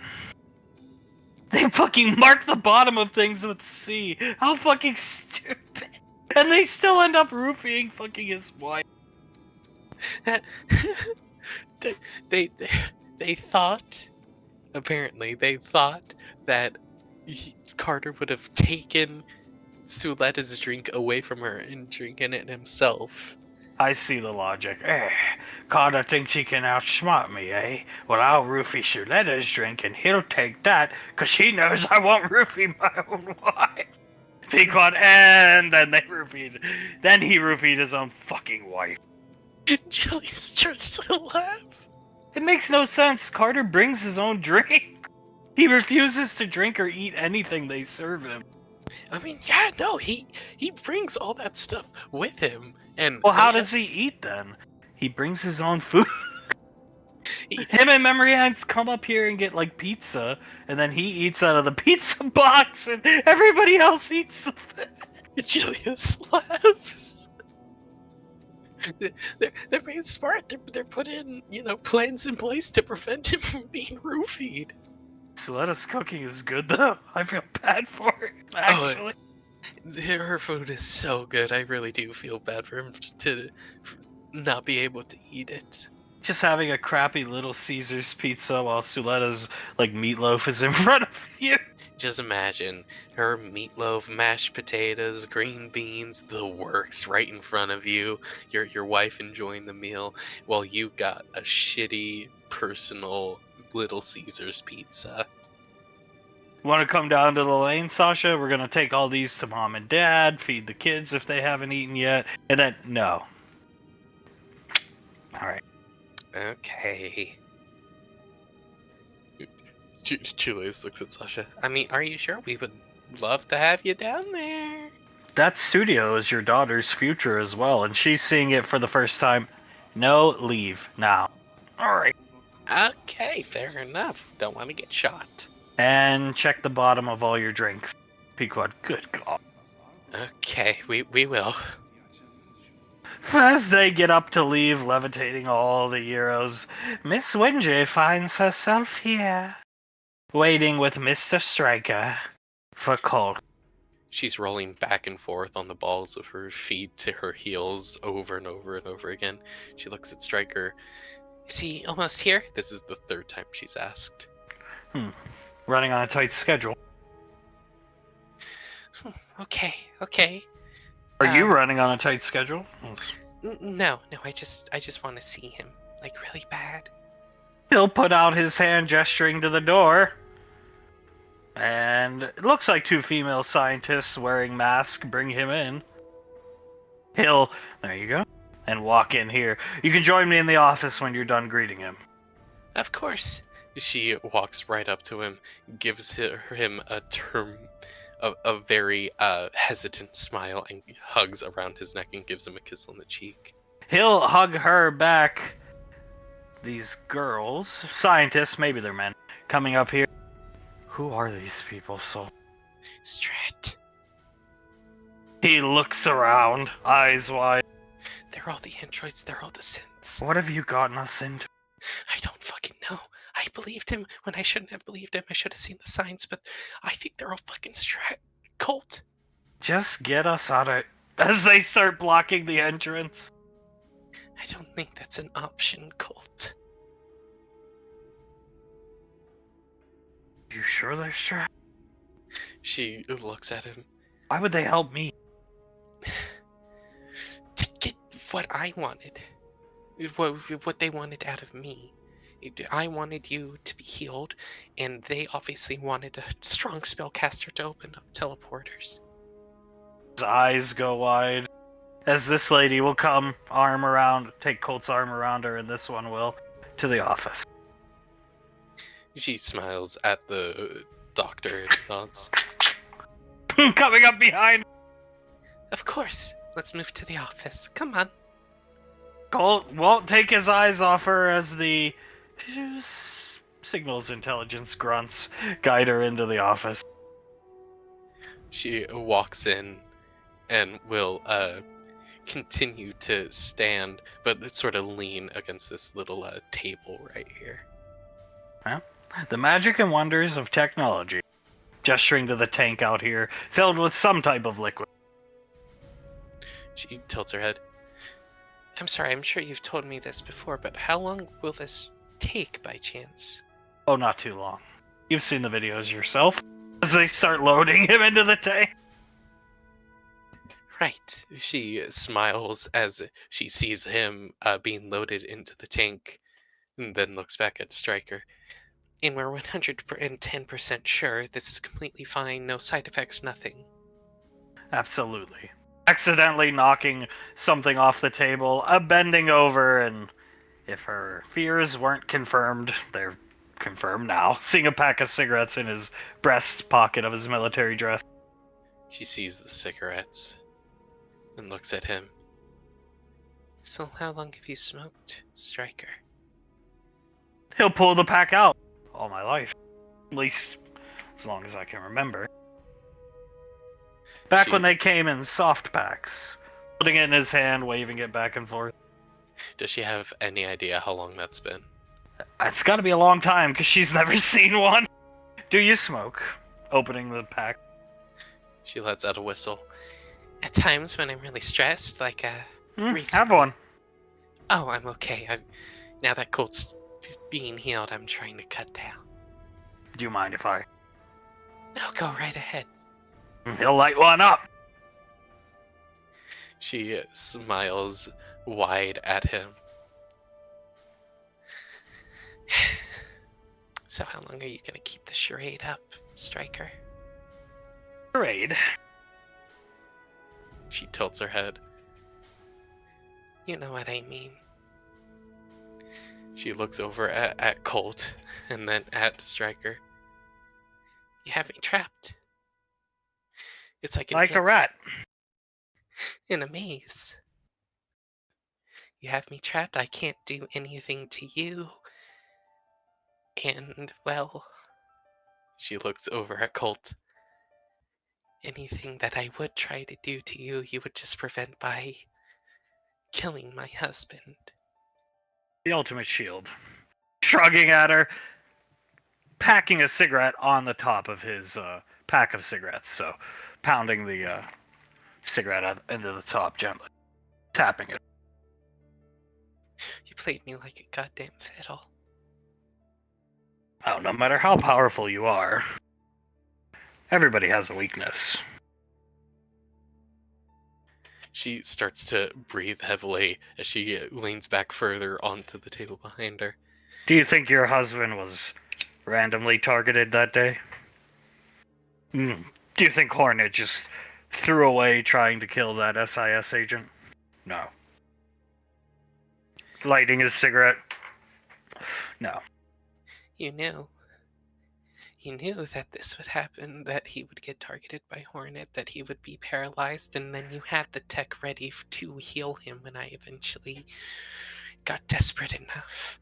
We have the tech to heal nearly anything. We saved your sister's husband, to my recollection's life. Boyfriend. You rainfalls. I don't know much about you, but I know your weak point. As he submerges into the tank. She starts to breathe heavier and heavier. God damn it, you really do, don't you? Now, we didn't know you were there that day, on that oil rig. Had we known, perhaps, we could have prepared for a dragon coming out of the water. But then again, it wasn't you who summoned the dragon, was it? It was that dim-witted brother of yours. He has a malcontent look. Looks quite like the Primarch. She grits her teeth. He is not dim-witted, sir. He's a commander of your squad. He let your squad stand out in the open on that oil rig facility. Not giving orders. Having an argument with his sister atop a tower. Well, I deserved to be yelled at, sir. Do not... Coming in with a gun and a huge drum magazine that glows, and it does start to make her stomach churn. She holds onto her stomach, scoots a bit away from the drum mag as far as she can go. Rip, how are ya, Ripper? He smiles wide through the mask, aiming the gun with one hand at Soul. Put it down. He'll lower it. Soul looks over at Stryker, then at Rippa. You seem really smart, sir. Why associate with men like that? The other members of Dead Cell I can understand. But why him? Ask him yourself. He's a useful asset.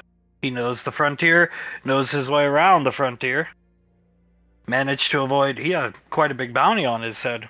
Managed to avoid that bounty hunter friend of, I believe, Ricky Valorius's father pals around with. Looking for us. Right. So because of that, you saw an asset and you wanted to use that asset. That's how this show works. Like you, I took an oath. But back when I took the oath, it was to defend my country against all enemies, foreign and domestic. Nowadays, the oath is intergalactic and domestic. We took the same oath. We're on the same side. Yes, the process is being done to Colt. It's not finished, but he's in the tank. She looks at him. Then why do you hate the frontier so much? Yes, I understand you've seen people die on the frontier, friends, family, whatever. Why do you hate it so much that you would not care what happens to them? Why did you have me open the teleporters? You know the answer to that. She closes her eyes. Bugs, I'm guessing, sir? Yes, bugs. Those creatures represent natural order. And they'll provide natural order to a rather unorganized and chaotic environment. And when the natural order eventually comes for you, and Darwinism eventually does take hold in survival of the fittest... Comes for us. They can't pilot ships. They can't navigate stars. They're animals. They will figure out. I don't know. They no bad deed goes without punishment. They Well, I've done a lot of bad things in my life. If it means I get to save a few lives along the way, I'm okay with it. what Imagine a world with no frontier. Imagine a universe. Phase lines is how operations work. If you went to officer military training school, you'd be familiar with the term. You have not. The frontier represents the ultimate phase line in EarthGov's operation, and every time a planet is colonized, that phase line is then pushed up. They live outside of EarthGov rule, law, don't pay taxes, and every year hundreds and thousands of EarthGov, whether it be Rangers or Grunts, die. An entire battalion wiped out defending a frontier colony by 2 max-tech antiquated pieces of technology. That, yes, we put there, but those soldiers stood and fought for what purpose? Nothing. They should have pulled out, left. But they took an oath to protect intergalactic. You said it yourself. Well, you would think with a new regime, there'd be new rules, but in my opinion, from what I've seen in my time under your noses, the rules have only gotten worse and worse. Quite Care Bear, if you ask me. She closes her eyes. You have a fleet of dragons, and you do nothing with them. So wait, you're saying if you were in Russia, for example, you said foreign or domestic. I assume it's continental United States time. Let's say you were in Russia, and there was a group of people that you needed to protect. Would you have just left? Would you have let them go to their own devices, fend for themselves? No, you would have fought, right? Are they United States government citizens? Or are they Russian citizens? He looks at her, lowering his glasses. Because if it's Russian citizens, they're the enemy. That's how war works. That's what's wrong with your EarthGov. You don't understand. Your victories over the past 20 years have made you soft. Many of those victories handed to you by Strat, mind you. Who do you think got the intelligence out of SIS? Do you really think clowns like Agent O and old useless assets like Agent R, who were sitting behind desks, went out and found Globnock in his submarine? Figured out what Epsilon's squad was doing? No.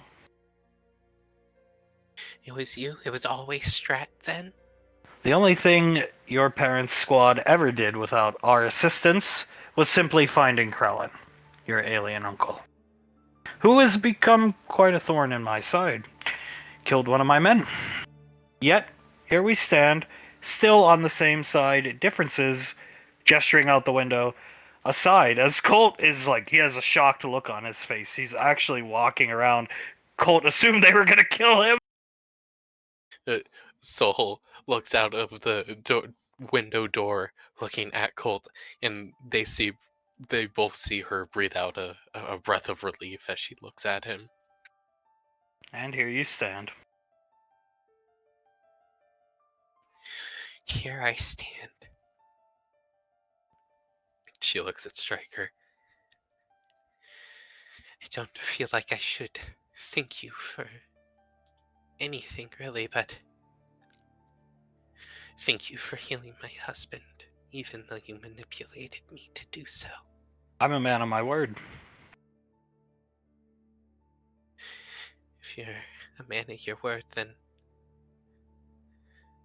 is it your word that you're gonna invade all the frontier colonies with those bugs? They're like 100%. No convincing you otherwise. This is your goal. He puts his sunglasses back. Classified. I suggest you follow my advice I gave you about a month ago. Take your little family, your brother, your friends, Ricky Valorius, that squad of yours, the miniature Davine Rainfall, and get out. Leave the job to the professional. Or sooner or later, gesturing out, there will be consequences, and there won't be any coming back from those consequences.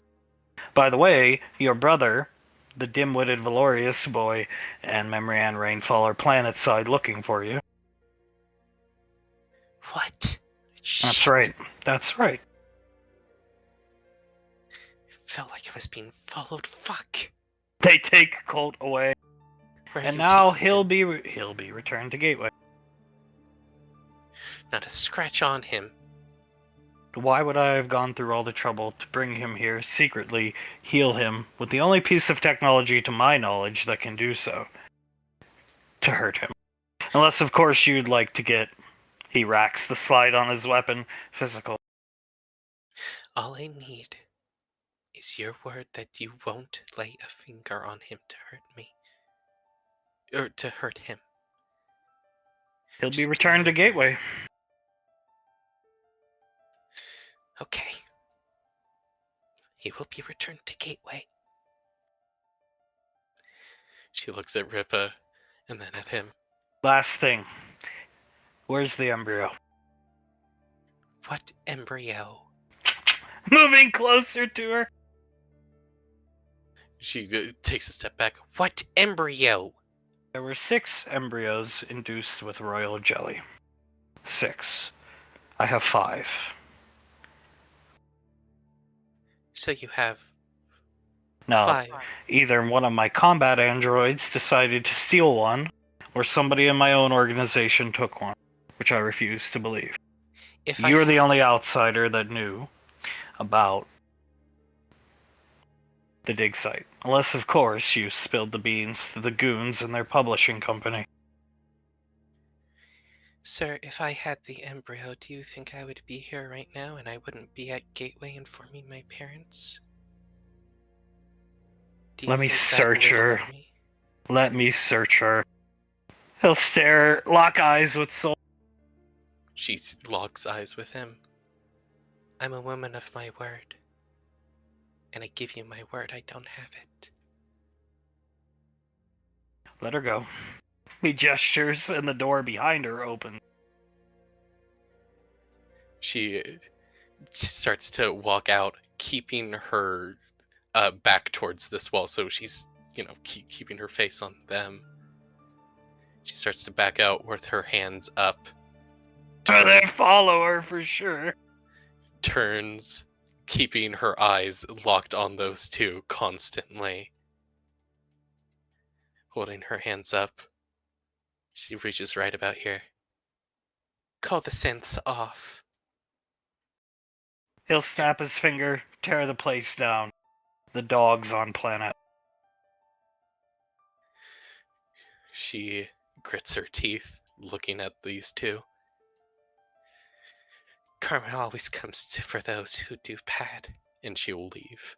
He'll whistle sharply, tear the place down! The dogs on the planet! And they start running around quickly as Soul leaves. Flashing to the arcade. Benny and Elizabeth. Benny staring at the Master Yen card. Someday. Elizabeth has her arms around his waist and her chin resting on his shoulder. It's okay, honey. We're gonna get it. I just know it.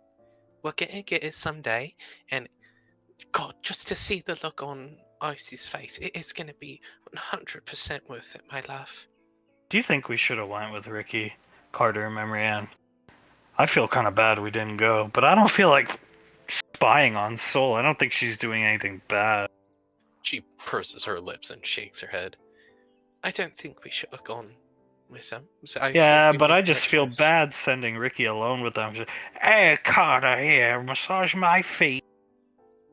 Elizabeth starts to laugh.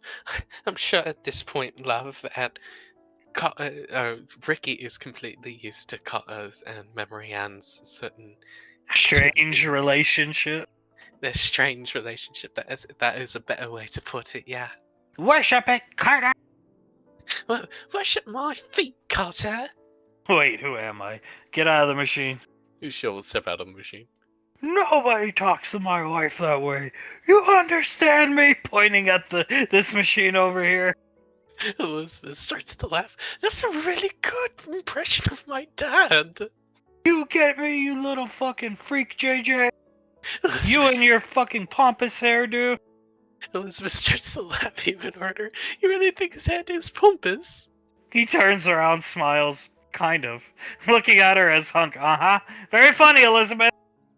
Elizabeth stands straight up, her back completely straight. Oh God! Come on out here, we got the kids. Benny, picking Elizabeth up. She looks at her father. So, how long have you guys been here? We just walked in, honey. Okay, good. She looks at the two of them. Hi, Mom. Hi, Dad. He comes over, hugs Elizabeth. So, enjoying your day off? Yeah, no, we are. We've just been, spending time in here. We played a little bit of Jurassic Park, a few of the other games. We've just been having a good time. Good. As Suletta will set the kids down in the ball pit, but Jace is not having this horse shit.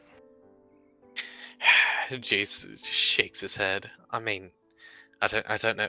I don't know why I'm in the ball pit with you guys.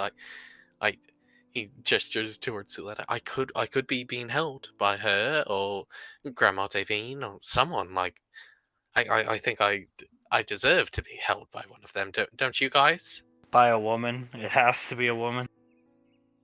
I know what I like. I would prefer a woman. Yes. Why?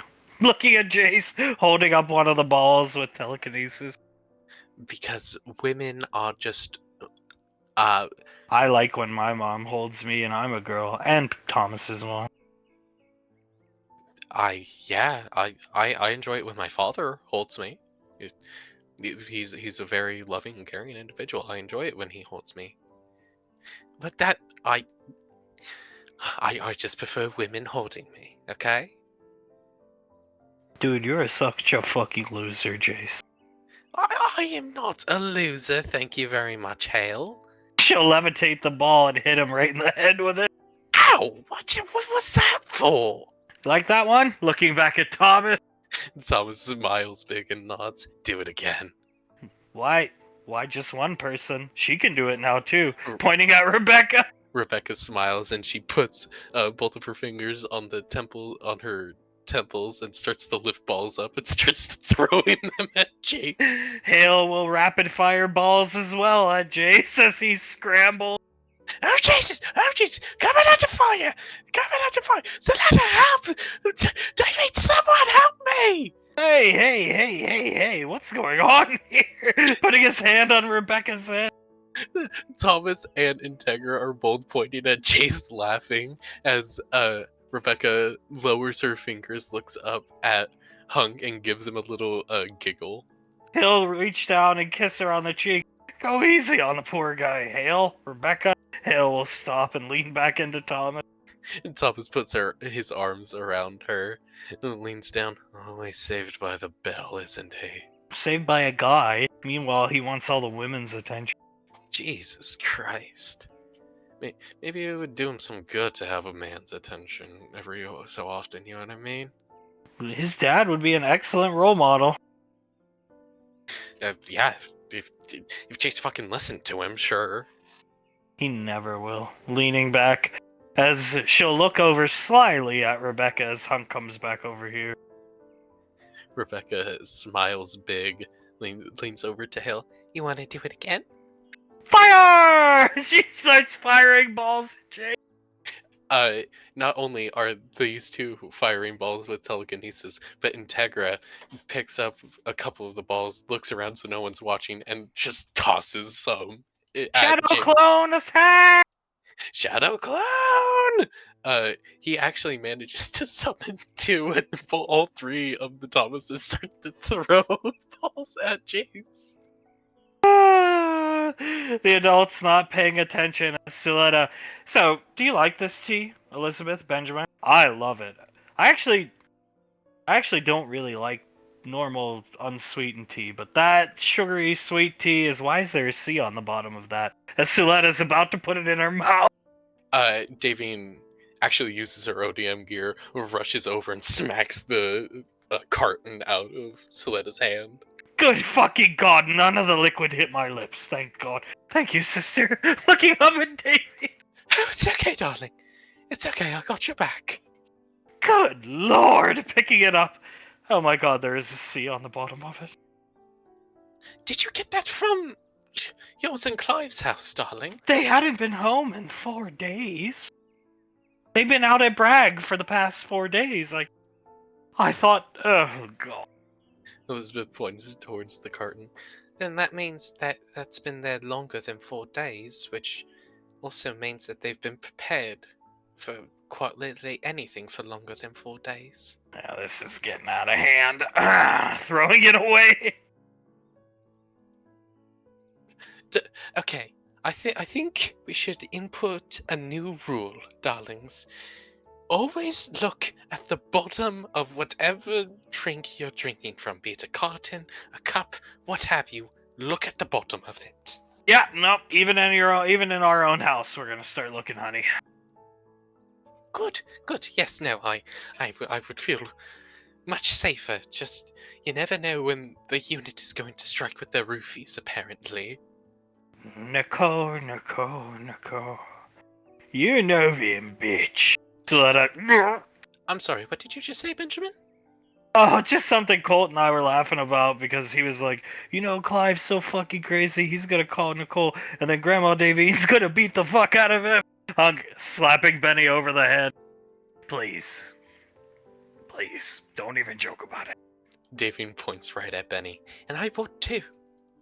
I'll make him forget my husband made him forget all his attack. Now I'm gonna make him forget all of last week, darling. Oh, he deserves it, in my opinion. Shrug it. If he's stupid enough to call a sissy and call her an Novian bitch, then yeah, no, he definitely deserves it. Why does Bro go so hard on her and Julius? Emasculated by them. He knows in no reality he could ever take them head on. He's an insect compared to both of them. Let me put it this way for you, darling. If he is a cockroach to Julius, then he is I'm having difficulty saying that. An amoeba to Nicole. And imagine having that feeling constantly. Well, you do have some sort of ego and want to prove yourself better than them. You're going to rag on them quite hard, I believe. Yeah, but wouldn't it make more sense to, be nice to them and then they're on your side of everything? Yeah, if you had a brain. Looking at Benny! Things are quite difficult to make sense of when, like Mark said, you don't have a brain, darling. Oh, dun, dun, dun, dun. Only he thinks it's Carter. Carter. You static loving piece of shit raping my best friend. Bitch. How you doing, Clive? He opens his eyes. Oh shit! Oh God damn it! I thought this was Carter. Nah, we don't know where he is. He's off gallivanting on a Friday, but hey, Clive! And Clive doesn't like video games anymore. Punk's basically testing the waters here. You think me and the wife could come over and play some of those, old games you got? You could show us some gaming history, that type of thing? The wife has been thinking about trying to build Nicole this thing called, the original Pac-Man machine. The table. You should know about this type of stuff, right? No. Shuletta. Shuletta's the one who really likes gaming and everything like that. I just, I give her the funds to buy all that kind of stuff. If you want to have that knowledge, I would ask her. You think, do we look like the type of guys that got time for gaming? I mean, really? Pointing back to himself? I mean, Hunk, not everyone can have as much time as you, Mr. Retired over here, but we got shit to do. We're part of the military, mate. Yeah, alright, I understand. Well, hey, my bad. Just, everything okay out there in, Bragg? It's classified, brother. You don't need to know. You don't ask. You don't need to know. I don't... Honestly, I take offense that you even fucking asked, that you even fucking think that you have that kind of clearance. No, I it's don't think classified. I have that type of clearance. I'm just, if you guys need anything, I'm just, as the head of the family, I'm checking in on you guys. Clive looks We at don't need Scott. checked in on. Can you believe this fucker, Scott? No, we don't need any checking on. We don't need a civvy trying to help us. We're good. Trust us. Alright. Alright. Hang up now. Davy hangs up. I told you! Looking around the room!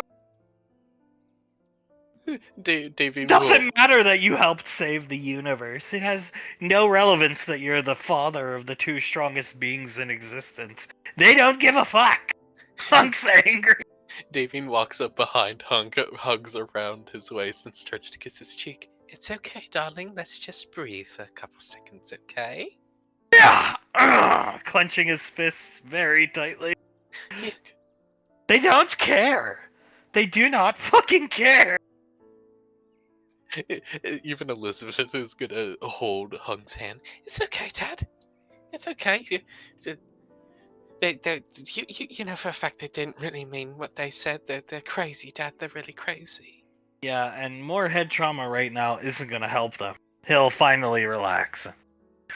Just gotta keep telling myself that 20 years is not that long in the greater picture of being alive forever. So just suck it up, because other people have to. 20 years is a long time of their life, and then they die. So I just have to keep telling myself that. Yes, darling. Yes, we just. I'm have very fortunate.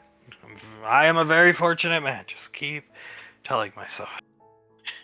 Yes, darling. We are all very fortunate that 20 years in the grand scheme of things is a speck of how long we are going to live, and that those kids over there. Oh my God, there's 3 of them.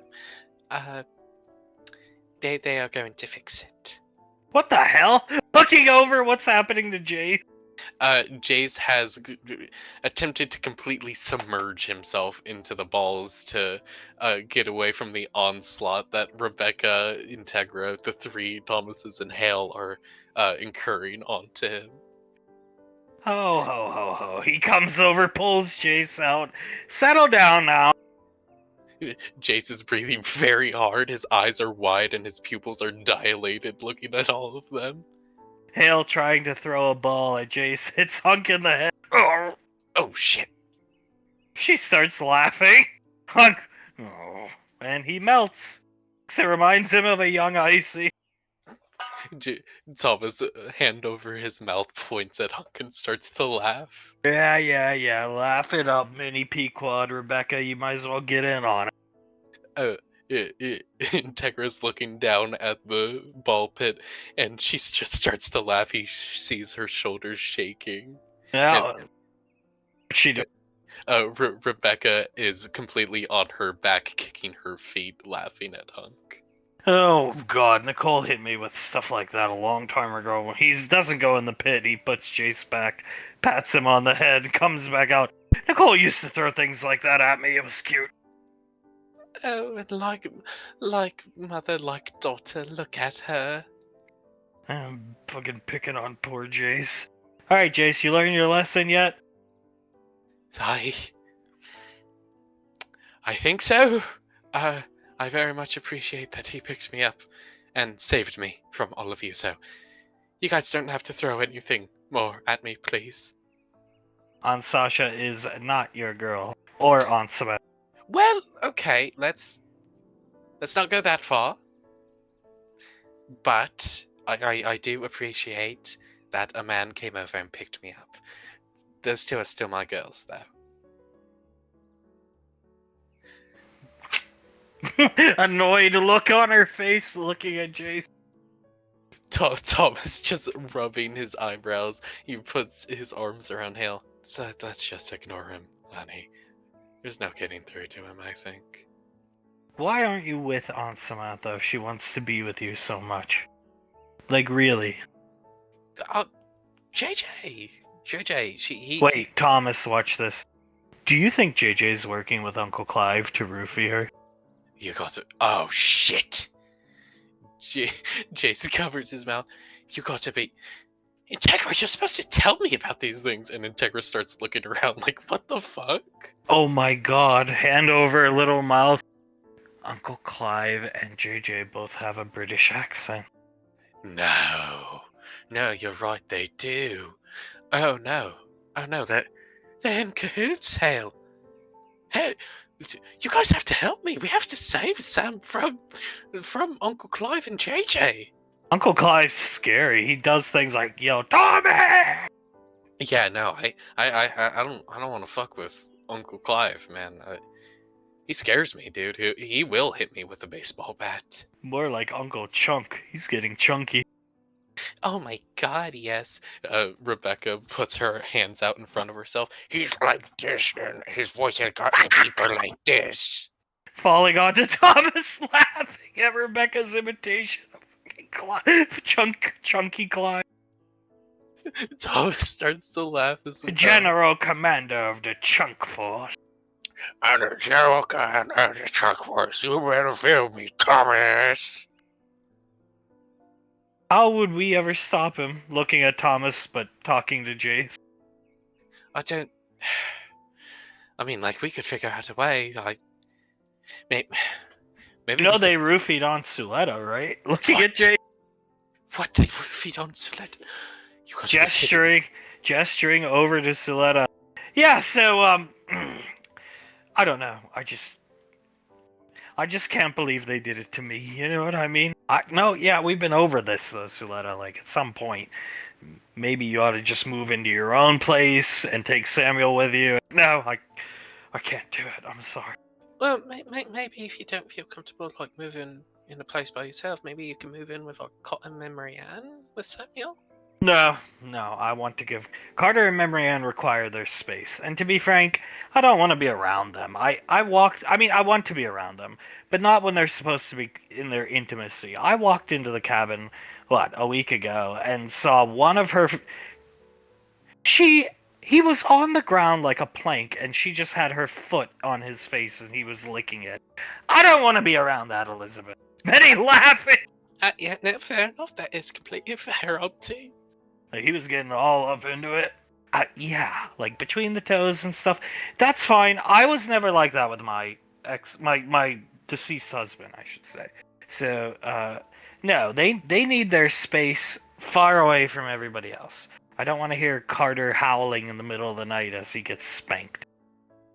Devine starts to laugh. You know, they have I like tugging on the ponytail. I get it, but whatever she wanted me to do, if she wanted me to worship her foot, I'd do it. I get where Carter's coming from. But, I mean, I don't know if I'd ever want to spank you till your butt bled.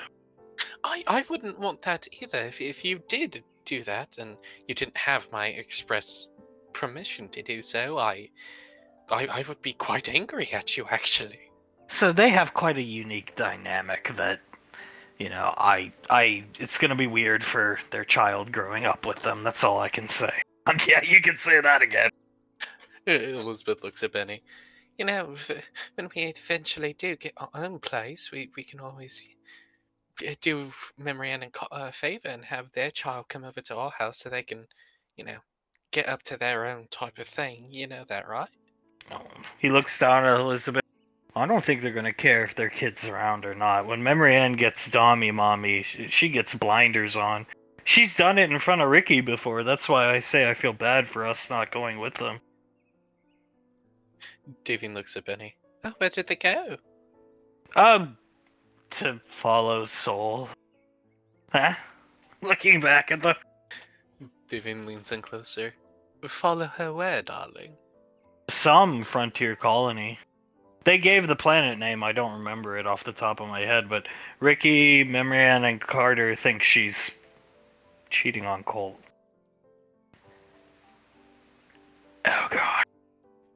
She's been acting weird, like really weird. I don't think that at all, shaking his head, and neither does Elizabeth. I just think she's depressed. I think she's drinking or doing drugs. Devine closes her eyes and inhales and then exhales. Well, If she's cheating on that boy, that scarf's coming off. I'm gonna have Nicole strip her of her spellcasting abilities, which can be done, and she's out of this family. Just break her neck, darling. Sure! Yeah, well, I think there's gonna be a line. I think her mother will beat me to the front of the fucking line. I believe so. She would beat me to the front of the line, that's for damn sure. I don't think she's cheating on Colt. Anytime all she does is come up to Gateway and she'll be like, "Where's Colt?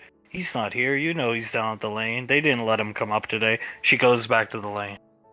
I think Memory Ann was overreacting, but I do think she's doing drugs.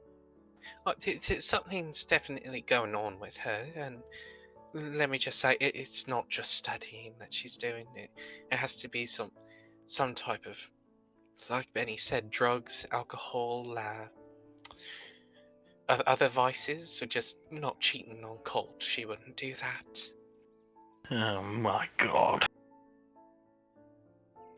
Well, at least Carter, Memory Ann, and Ricky are going there to get to the bottom line, then. They wanted us to go, but Elizabeth said no, so then I said no. Elizabeth nods. We would rather have you here and safe. Even those three should be here, or if they don't want to be here, fine. Hanging out up on Gateway, safe. Not out on some random frontier colony. They're known to the public now because of that Hecker shit. Everybody knows, hey, that's a Sherion Valorius' fucking kid. I'm not saying he can't take care of himself, I'm just saying. And they know Carter and Memory Ann from the Memory Anniversary, let alone getting into the Hecker stuff, so they should not be out there doing this. And neither should she, but yeah. No, they shouldn't. But I suppose... I don't think Ash would be too happy if he found out his son was gallivanting out on the frontier. Oh no, he would be extremely angry, darling. Extremely angry. Elizabeth shrugs. I didn't go because, well, I mean, one, I don't believe Sol would do something like that. Two, it's more dangerous, and three, honestly, in my opinion, three's a crowd to follow someone like that, let alone five, and she gestures to herself and Benny. Even if we did go, we would have more of a chance to get caught. Especially if you're the third with Carter and Memory Ann. You remember in the Moog when we came out of our barracks and we just saw Memory Ann spanking Carter over that wooden post? And Ricky was just sitting there in the hot tub watching? Yeah, I remember that quite well. He was just like, what the hell have I done with my life? At least that's the look he had on his face. He looked at them and then looked up at the sky like he was praying to someone to make it stop. Into all three suns that shine down onto that planet. He was probably trying to blind himself. Damien starts to laugh. Burn his retinas out! If I bore witness to that, and, I wasn't familiar with everything that went on in the family, I would probably do the same exact thing. Jace has laid out a battle plan how to deal with Uncle Clive and JJ's unholy union, and Scar's unholy trinity. Okay, here's what we do. It's quite simple, actually. All we need to do is sneak away from the family. Alright, now, trust me, I get your consent. Just follow me here. We sneak ourselves onto Fort Bragg. And while they're on Fort Bragg, that is the place where they feel the most safe, where they feel the most secure, right? That's when we hit them with their own fucking medicine. We hit them with the roofie. Now, how we get that roofie? He points towards Thomas. When we're on Fort Bragg, we're going to be relying on you quite a bit. I see you. I've seen you take some stuff that you weren't supposed to take before. I know you could steal it from them. So we get the concentrated roofie. And we pour it into their drinks. Into Scar, into Clive's, and most importantly, into JJ's. Because if he is roofieing Sam, he is on my number one shit list. You get me? It's at this point, Jace realizes Rebecca is napping using this shadow clone as a pillow Integra's napping using this shadow clone as a pillow, and Hale's sleeping on Thomas's chest, and Thomas is resting his head on hers asleep. Both these shadow clones are also sleeping, but they're like absentmindedly rubbing the top of these two's heads. Are you guys not listening to me? Oh, God. Nicole, how come you're not down for a nap, Jace? And Jason looks over at him, and he just closes his eyes, shakes his head, and shrugs. Listen, Samantha? He nods vigorously. Well, I don't know where they are, but Aunt Nicole's coming down with the Euros and Pequod and Julius, so we're gonna wrap this up. Jason nods and gives him a 2-finger salute.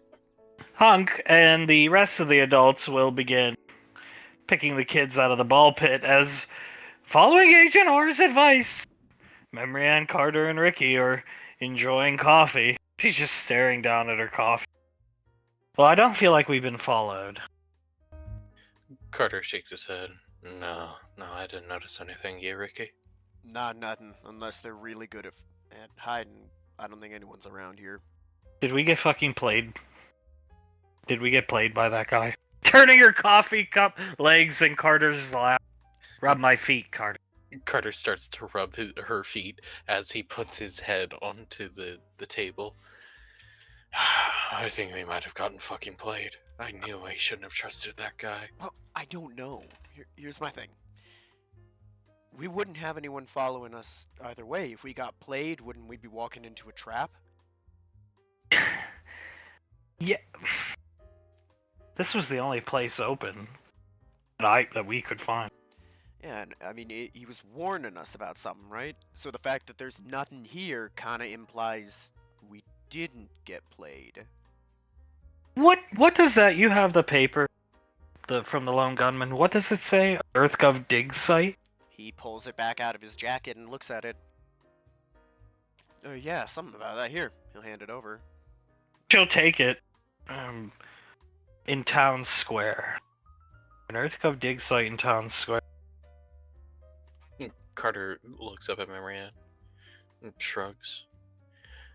Well, if we are to believe good old Reginald, those guys said that she was working for EarthGov, and he nods towards the paper. That's the only mention of EarthGov we've heard so far, so do you think she's at that dig site? Last I checked, Sol wasn't an archaeologist, but what would they even be digging up here? Does it say in the paper? No, it doesn't. Well, it could be anything.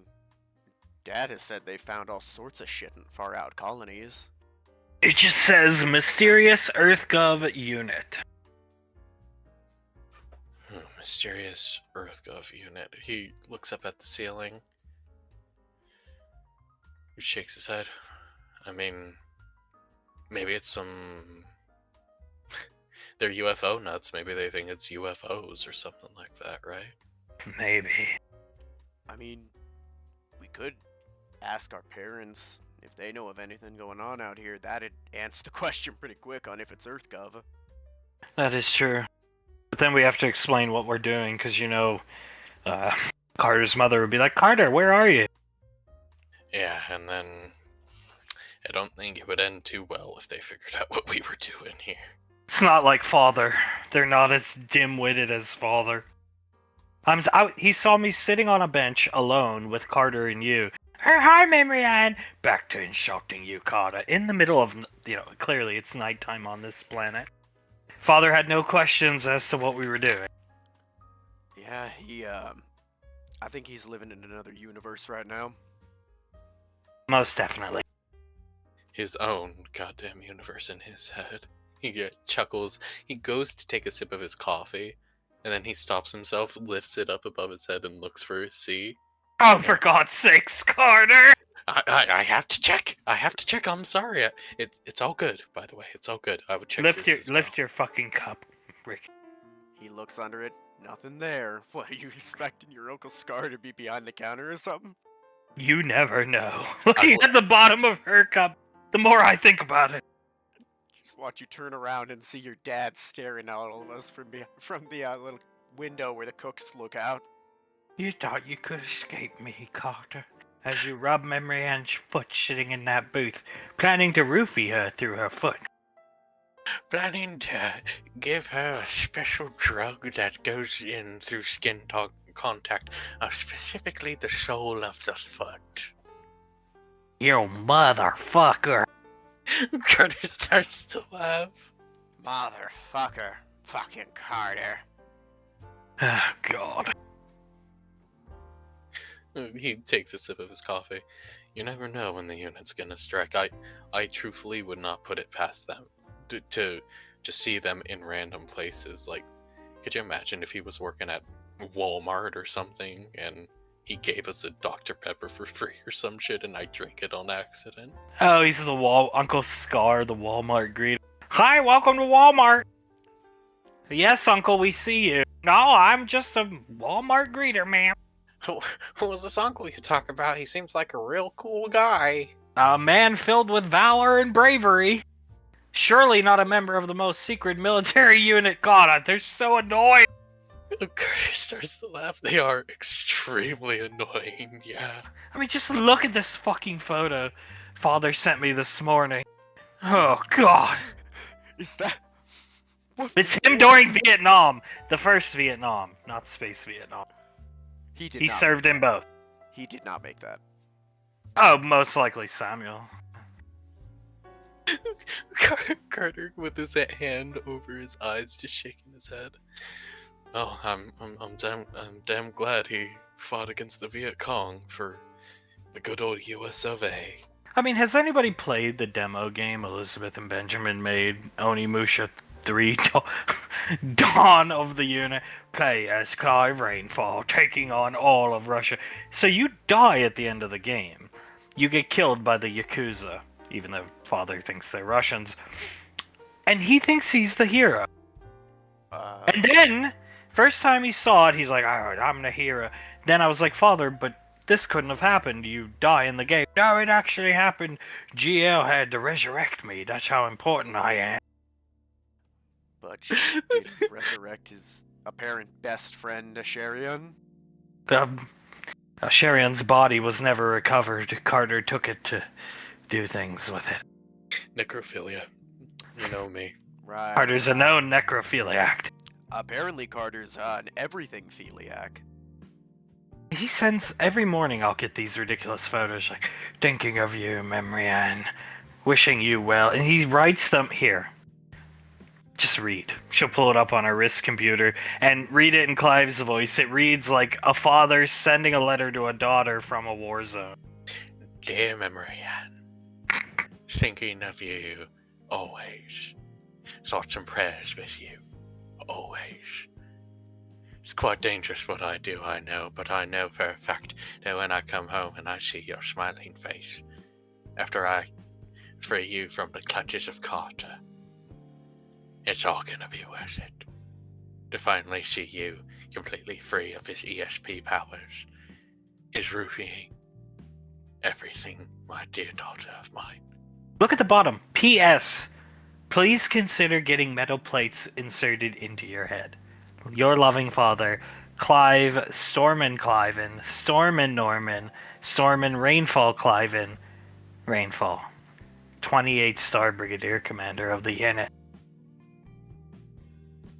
Oh, God. Every day I get one of these since he's started doing prolonged maneuvers out in Bragg. Because, well, he never knows when's the next time he's gonna see you. If anytime he sees you could be the last, Memory Ann. As if he's in any actual danger out there. On the lane, the safest place in the universe, but yeah. He is in danger of him trying to use some of that heavy equipment. I mean, if he was that concerned about me getting roofied and taken advantage of by Carter, why did they disappear and abandon my mother for days on end? You know, they tell her she's not allowed to go out to Bragg because she's a civilian. The legendary Miss Suletta. Yes, no, she's not allowed. She gave up that right when she retired with Hunk. Had to retire with Hunk so he could spend time with that elvish bitch, did you? That elvish bitch, Davine. I've seen the video. I still find it so hard to believe that he actually did that. Oh, I mean, in the moment, I thought I was living like a lucid daymare or something. But then when I saw Grandfather stand up and storm off, I knew it was reality. It was like, for me at least, it was one of those moments where something really serious happens to you, and you're just like staring at something in the distance like, this is a dream, right? I'm gonna wake up from this dream at any second, right? Everything starts to slow down and you hear your heartbeat in your ears. Pretty much, yeah. And then he just kept rambling and rambling and rambling. Not caring he saw Grandfather stand up and march off on Grandma's wrist computer. Not assuming he was about to get the shit beaten out of him. He just kept being like, you will be the full target of the recompense of the unit. And then begged for his life when your grandpa came through the door. No way! No way, please, no, stop it, please! It's like he got lucid for a second. No, he definitely exhibits signs of lucidity when reality confronts him. When Oz did, he screamed. When Laz did, he surely screamed like a child. And lately, Samantha sent me this. Lately, I've been noticing. Well, I've noticed it, but Samantha pointed it out to me first. You realize he groans your name, squinting at Carter. The other foot now, Carter. Every time he gets knocked unconscious, Uncle Scar. Carter starts massaging the other foot. He does? She'll play. Carter.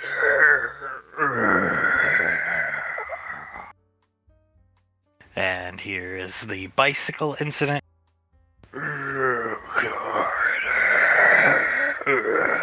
Need I play more? Doesn't your dad groan your name too? Yes, only me, exclusively me. Not my mother is always me. Here's when fucking Oz beat him up.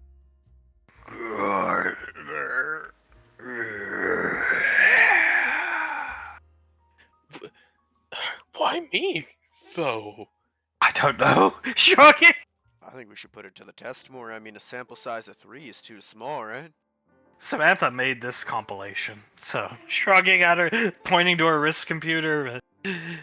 Yeah, I mean, we'll see if Frederick beats him in the boxing match tomorrow. We'll see if he Carter. I hope he knocks his head off, dude. Like, it would make more sense if it was like Soul or something, because he's always preferred Soul. I don't know about that, Carter. Really? Soul kicked the man in the nuts and he didn't retaliate at all. If I did that to him, my face would be gone. Yes, you're a boy, though.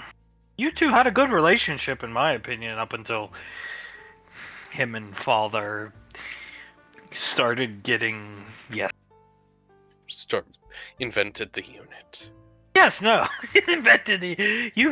He gave you clothing. He gave you our home. All his tools. Well, a large portion of his tools.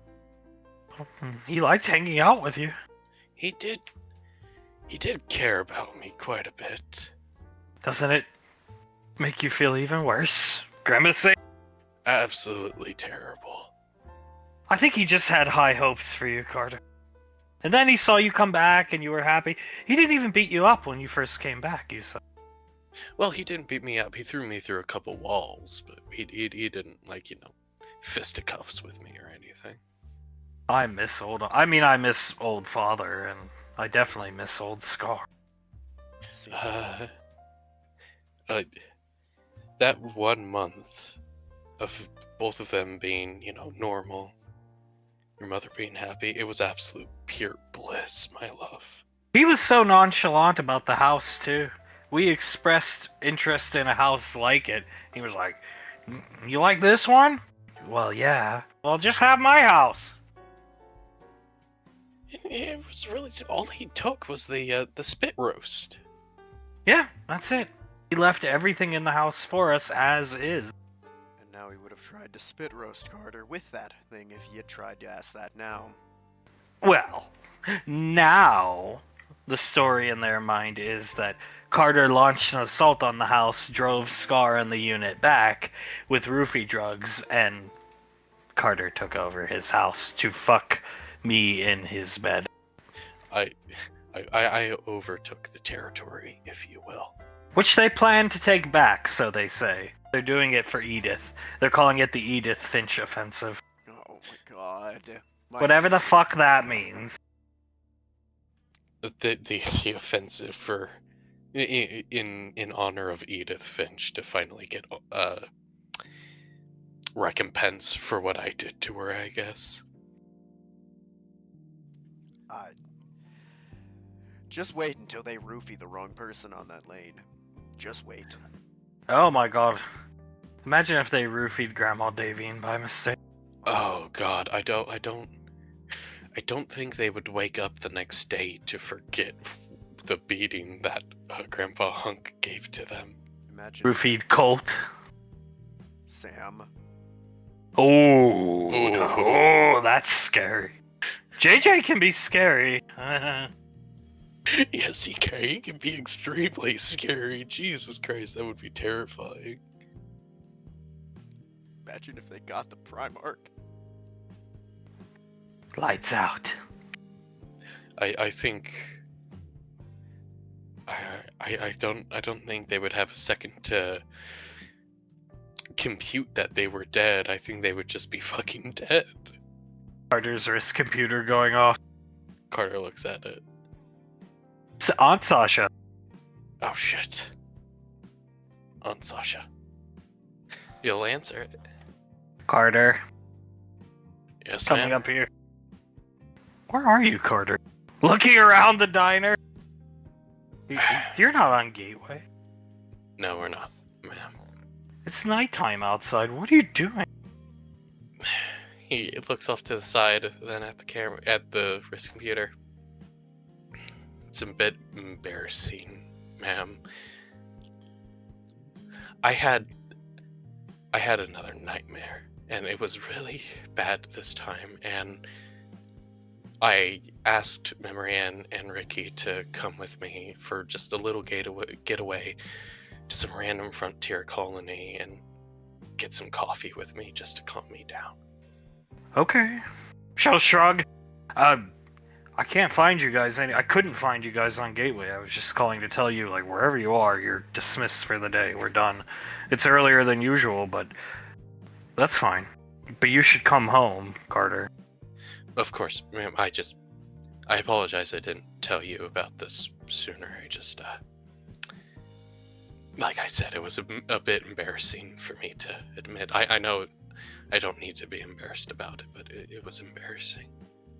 I have nightmares too. Usually wake up and punch your Uncle Towns on the side of the head.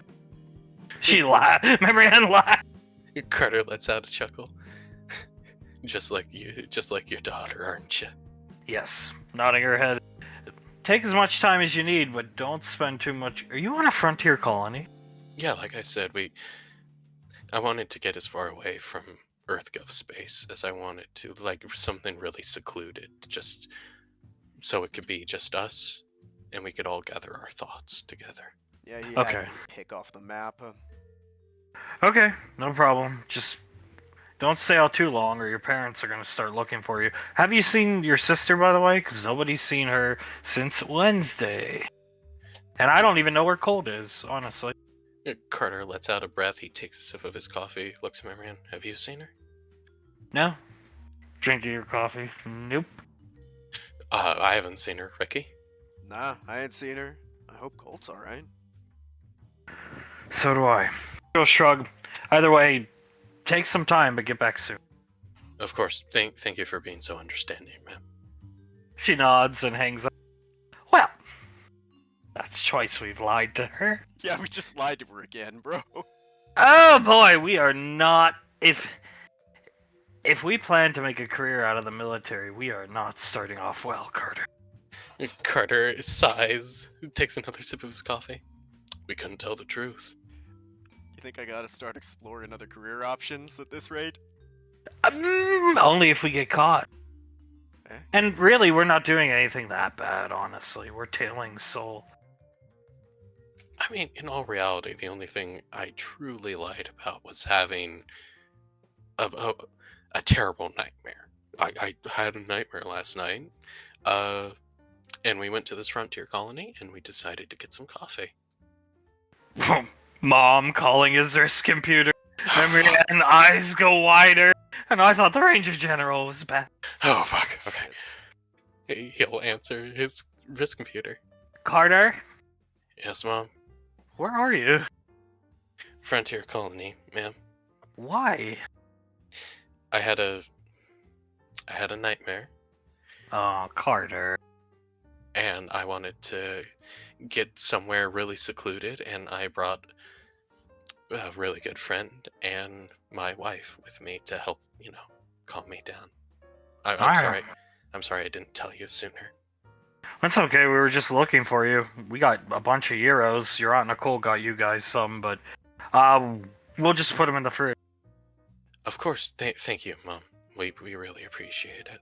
You can have Thomas and Hale this weekend if you're having a rough go at it. Babies always make me feel better. Memory Ann, yes, nodding her head. Only if you're sure, Mom. We don't want to take that time away from you.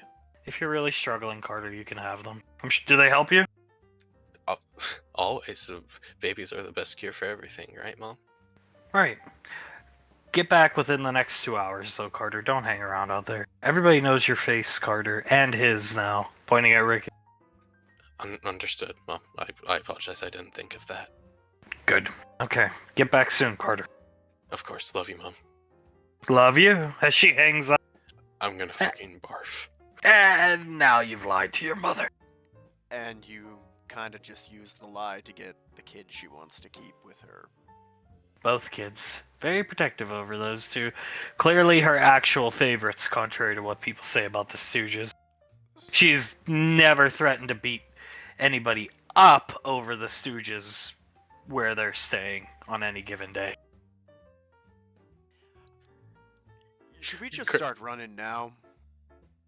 We're okay. Nobody knows what we're doing. It's a white lie. We'll be alright. We thought the same Carter's about Hector. staring at his coffee. If she finds out, she's gonna beat me up, dude. Hecker wasn't a white lie. Hecker was a huge red lie. That was all my fault.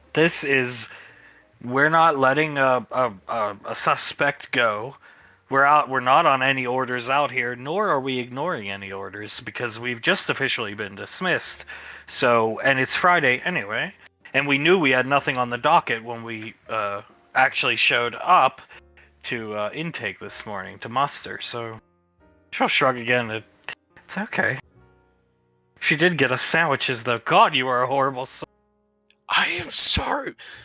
Would you have rather me told the truth? Hey, we're tailing Soul because we suspect she's cheating on someone, but then we found out she isn't, and we're really worried about what's going on here. Oh, and we also ran into that guy I think is Old Smokey. Oh my God, your father would be out here in 2 seconds. Carter shakes his head. I lied to put them at ease. If I didn't lie, then well, this frontier colony would have been flipped upside down, and any leads or anything that we have on what Soul is actually doing would have gone kerplat. I just don't get why she didn't tell us. Whatever she's doing. Maybe it's... I don't know. Maybe Benny's right. Maybe she's just doing drugs. Maybe. Or maybe she could have the same reasoning as to why I just lied to 2 people. She could have lost leads, could have caused more drama, yada yada yada. More easy to put that kind of stress on one person's shoulders. Perhaps. Maybe, but even then, I don't get it. If it were something like that where I was, deep in something, you two would be the first I tell. She'll shrug and shake her head. Put my shoes back on and let's go see the gunman, see if she's come back, and then just go home. 2 hours with travel time with the shuttle we took from Gateway. We're not gonna make 2 hours anyway. So Carter nods. He'll put her shoes on her. Yeah, let's get going. And they will. As flashing out to the wonders of Fort Bragg. Sam pulling out a pair of binoculars, Army crawling up here. Laz and Oz doing the same thing, JJ right behind her. Sam, is that Thomas with a Hitler mustache? Moving up? Laz looks over. Wait, what? She'll hand Laz the binoculars.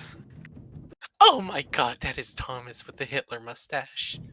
That is so not funny. Carter is hilarious, but Thomas is adorable.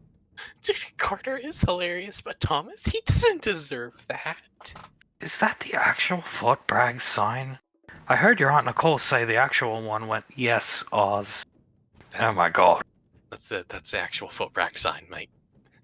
You know that thing had been there for like 800 years or something. Yes, Oz. We know, bud. We know. How the fuck did these rubes pull that off? Hey, I'm the ambassador, and I need this sign for a photo shoot, mate. I'll bring it right back. Great idea, making him the ambassador. Oz laughed. Jay starts to laugh as Laz just continues to stare at what Scar and Samuel are doing. Scar is setting up the target of Thomas, drawing a little more of the mustache on him, as Samuel is awkwardly looking at the paintball LMG. And he just lifts it up, shoots it against the wall. It's just a paintball that hits the wall. Then he starts shaking it. I don't think Samuel understands why they're arming themselves with non-lethal weaponry. I wouldn't understand it either. If I was in his shoes, I would definitely not understand it either. Oh Christ, here comes the fucking commander. As There's- Clive comes walking up with his pistol. There he is, storming Cliven. Commander! Turning around, saluting. Samuel, salute, motherfucker! Samuel drops the gun and salutes Clive. Comes up. At ease. We're all good here. Stepping out of the way. I got Tom Dolph all set up for you, sir. Let out some of that frustration on this little cockbite. Beautiful, mate, beautiful. He like shimmies his shoulders. You gotta get into the right firing stance. You understand? He goes straight on. Legs completely straight, not bent at all. Arms completely straight, no bracing arm or anything. And he closes one eye to start to aim down to Thomas. And he fires. And somehow, some way, neither of my characters understand how, but he hits 5 headshots onto baby Thomas. Sam, Jesus Christ. Squinting, watching. I was, oh my god. What the fuck? 1, 2, 3, 4, 5. Those are all headshots. I swear to God, we are so lucky those are paintball guns. If those weren't paintball guns,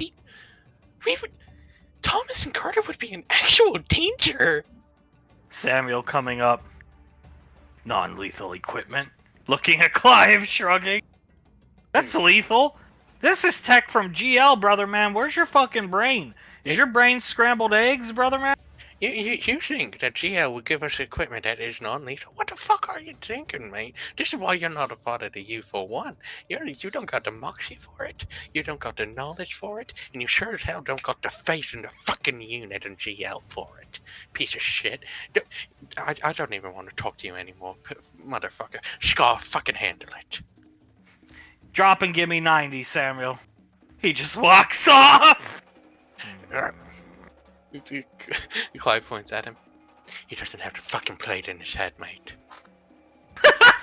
Samuel coming back with a flashbang. Holding it out. Yeah, it's a flash grenade. Anti-Carter tech. Does it work? Well, yes, it works. It's from G fucking L. What the fuck is wrong with you? Flashbang protocol engaged. He'll pull the pin. What? Poof! It goes off! I can't see. Remember yet? Where are you? I'm shocked this actually worked. Looking down at the flashbang in his hand. Laz starting to laugh.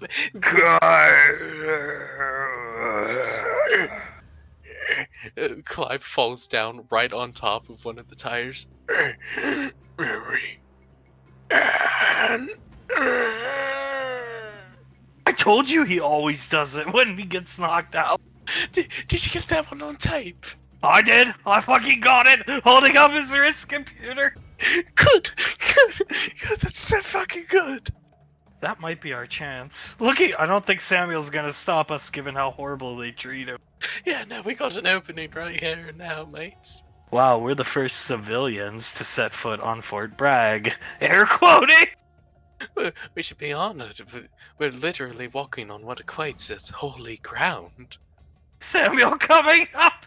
Nodding his head. Restricted area. Laz waves at him. Hi, no, we're just here to steal the Chinook from them. Right this way. Walking up here!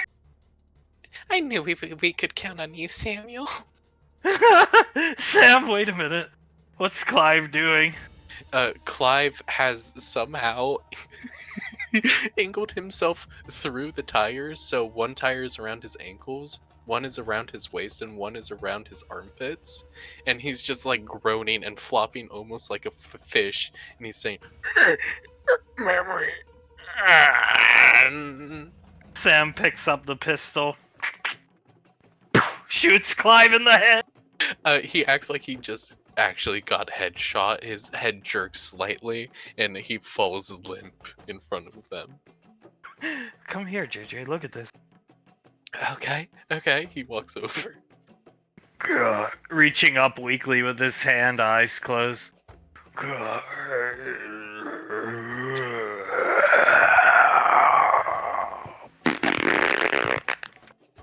He just fucking shit himself.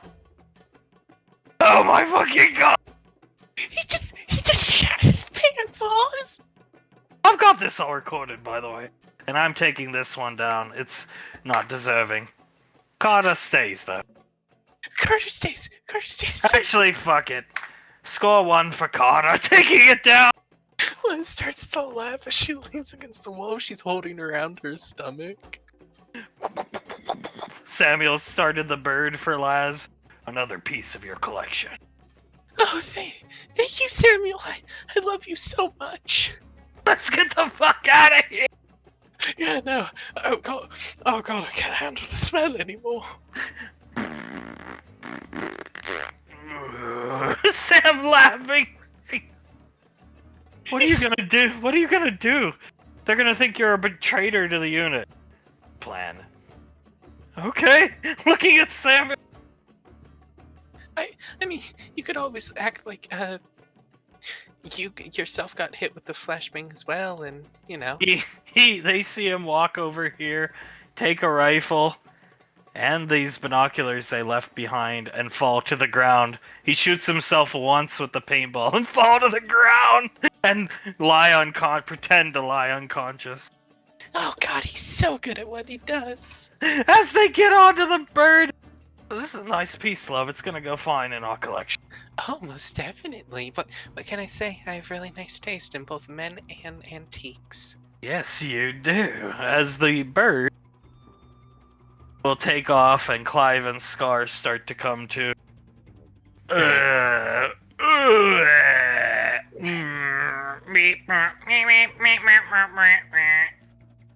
Reset protocol. Clive starts to take himself out of the tires. They got the tires around me, Scar.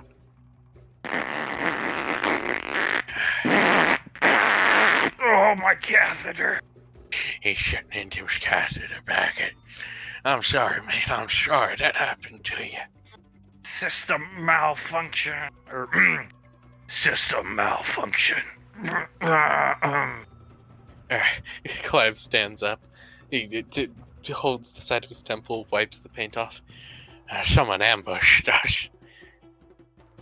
Walks over to... Intruder detected. Carter Rainfall. Pointing to the gate. Tried everything I could, sir. Gesturing to the paintball wounds on his chassis. No, you're okay. You're okay. Not good enough for you, Oh, God damn it. Now. Screw back the fuck up, we're losing him! Oh, God, I'm up. My catheter spilled though. God, fuck, go clean that shit out. I got Samuel, mate. Here, I'll give him mouth to mouth. Do it. Give him mouth to mouth, that'll surely help him. Samuel letting Scar going down, blowing into the eye port. Samuel flashes his eye port twice. System's back online. Sits up like the Undertaker. Oh, thank the Lord. Thank the Lord, we thought we lost you. Oh, God, I was thinking back to Ash the entire time there. Fort Bragg, crossing his arms, standing like the picture. Not secure. Carter came through front gate, threw flashbang at us, then overtook me. Even tore down the targets of him and Thomas. God damn it. We got a breach on Bragg? How's that even fucking possible? I thought this was the most secure base in the universe. Shaking his head dismissively at Clive, almost disgusted that the commander would let this happen. I'm sorry, this is my fault. Boys, I put you on danger.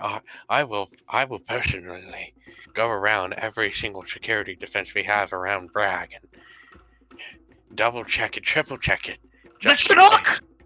Where's What? the Chinook? Carter stole it, sir. Now, Clive stands up and runs out to the helipad. No!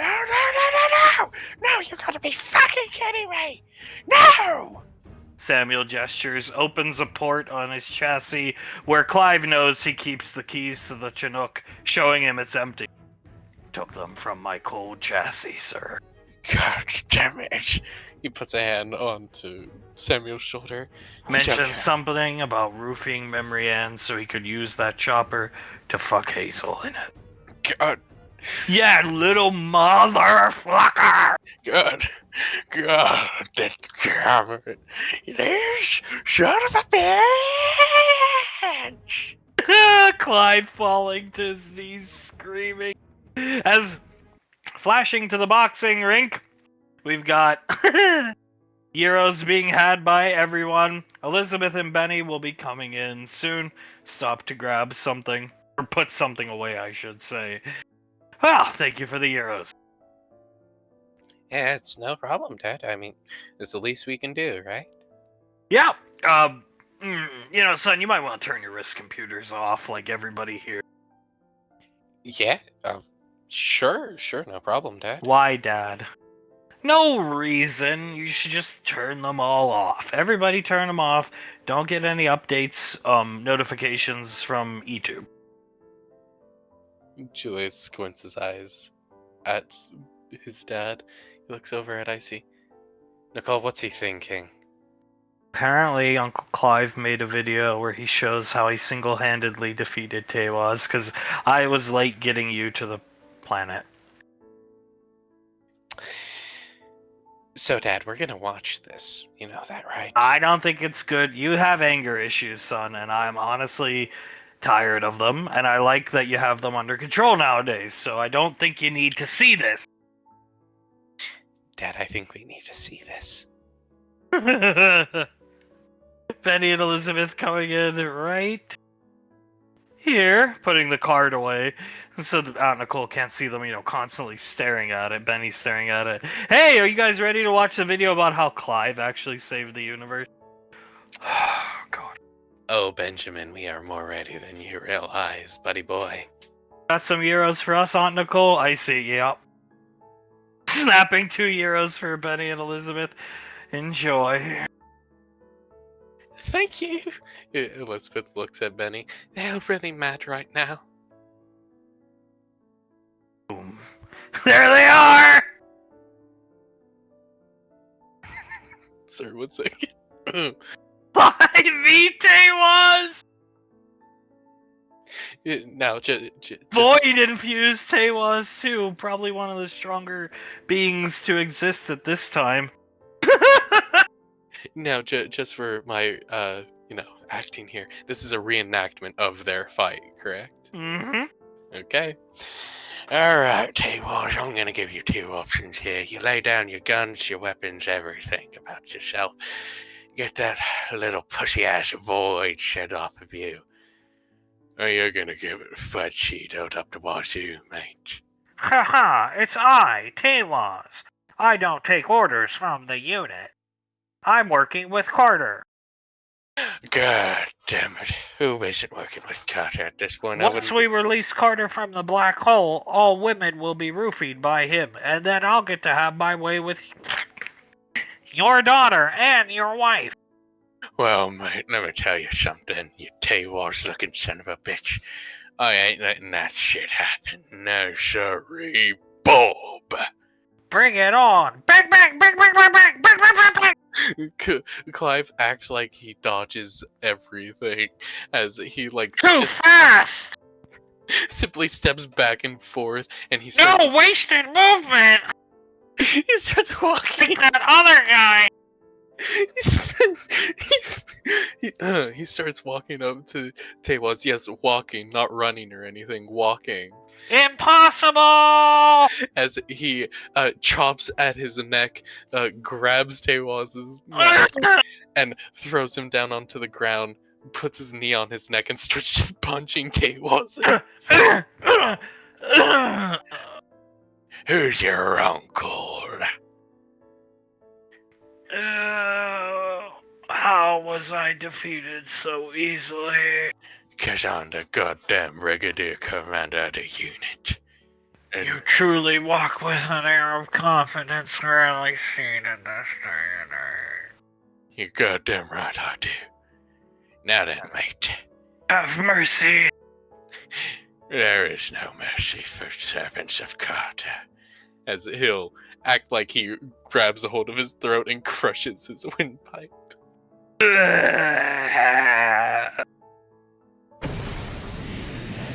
No!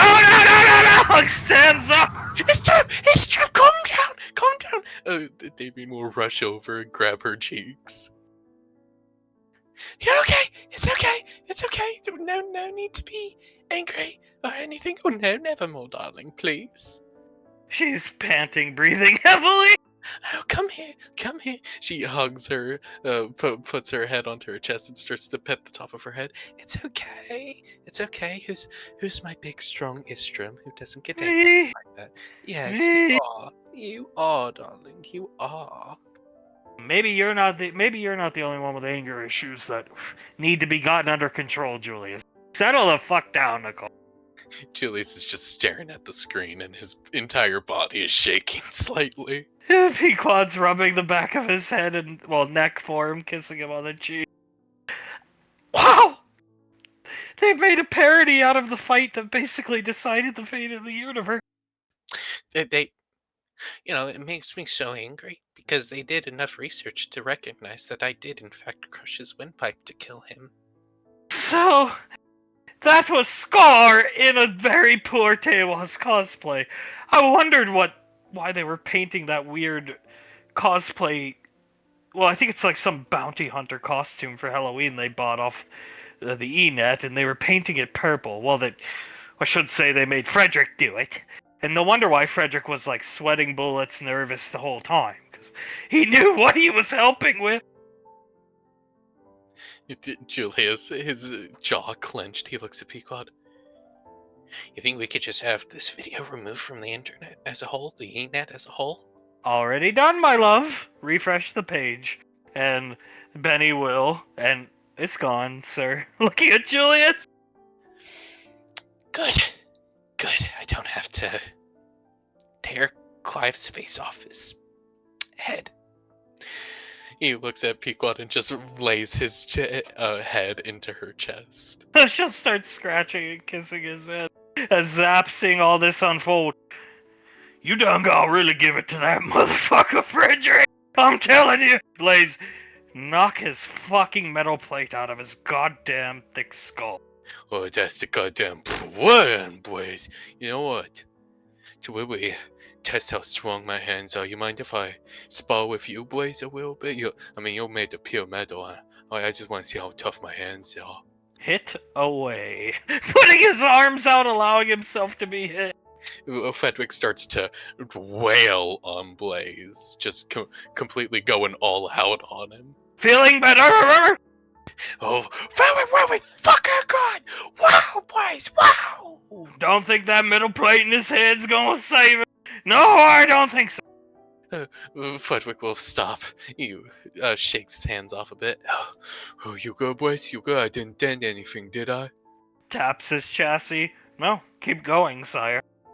Hell yeah, boys, hell yeah! As he starts to wail on him again. Okay, Pequod. So no going Nevermore or Mushin on the lane unless we're attacked, which we've discussed, which the likelihood of us ever being attacked is infinitesimal. So everybody just needs to calm down. We don't need any Nevermore deity or anger Julius or anything like that.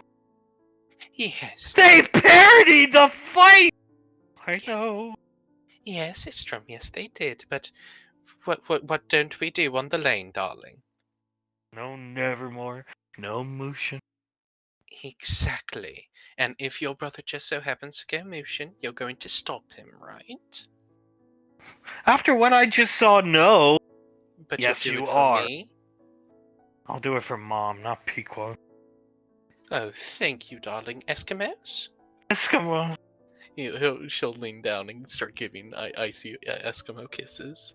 God, I can't believe it. Oh my god. I I wasn't even at that portion of the fight. I was in mobile suit, covering a Sherion's flank fighting those experimental, what turned out to be Star Child interpretations of dragons. And I was the most stressed I'd ever been. I'm even insulted. Like, how the fuck do you think I feel? Looking over at Suletta.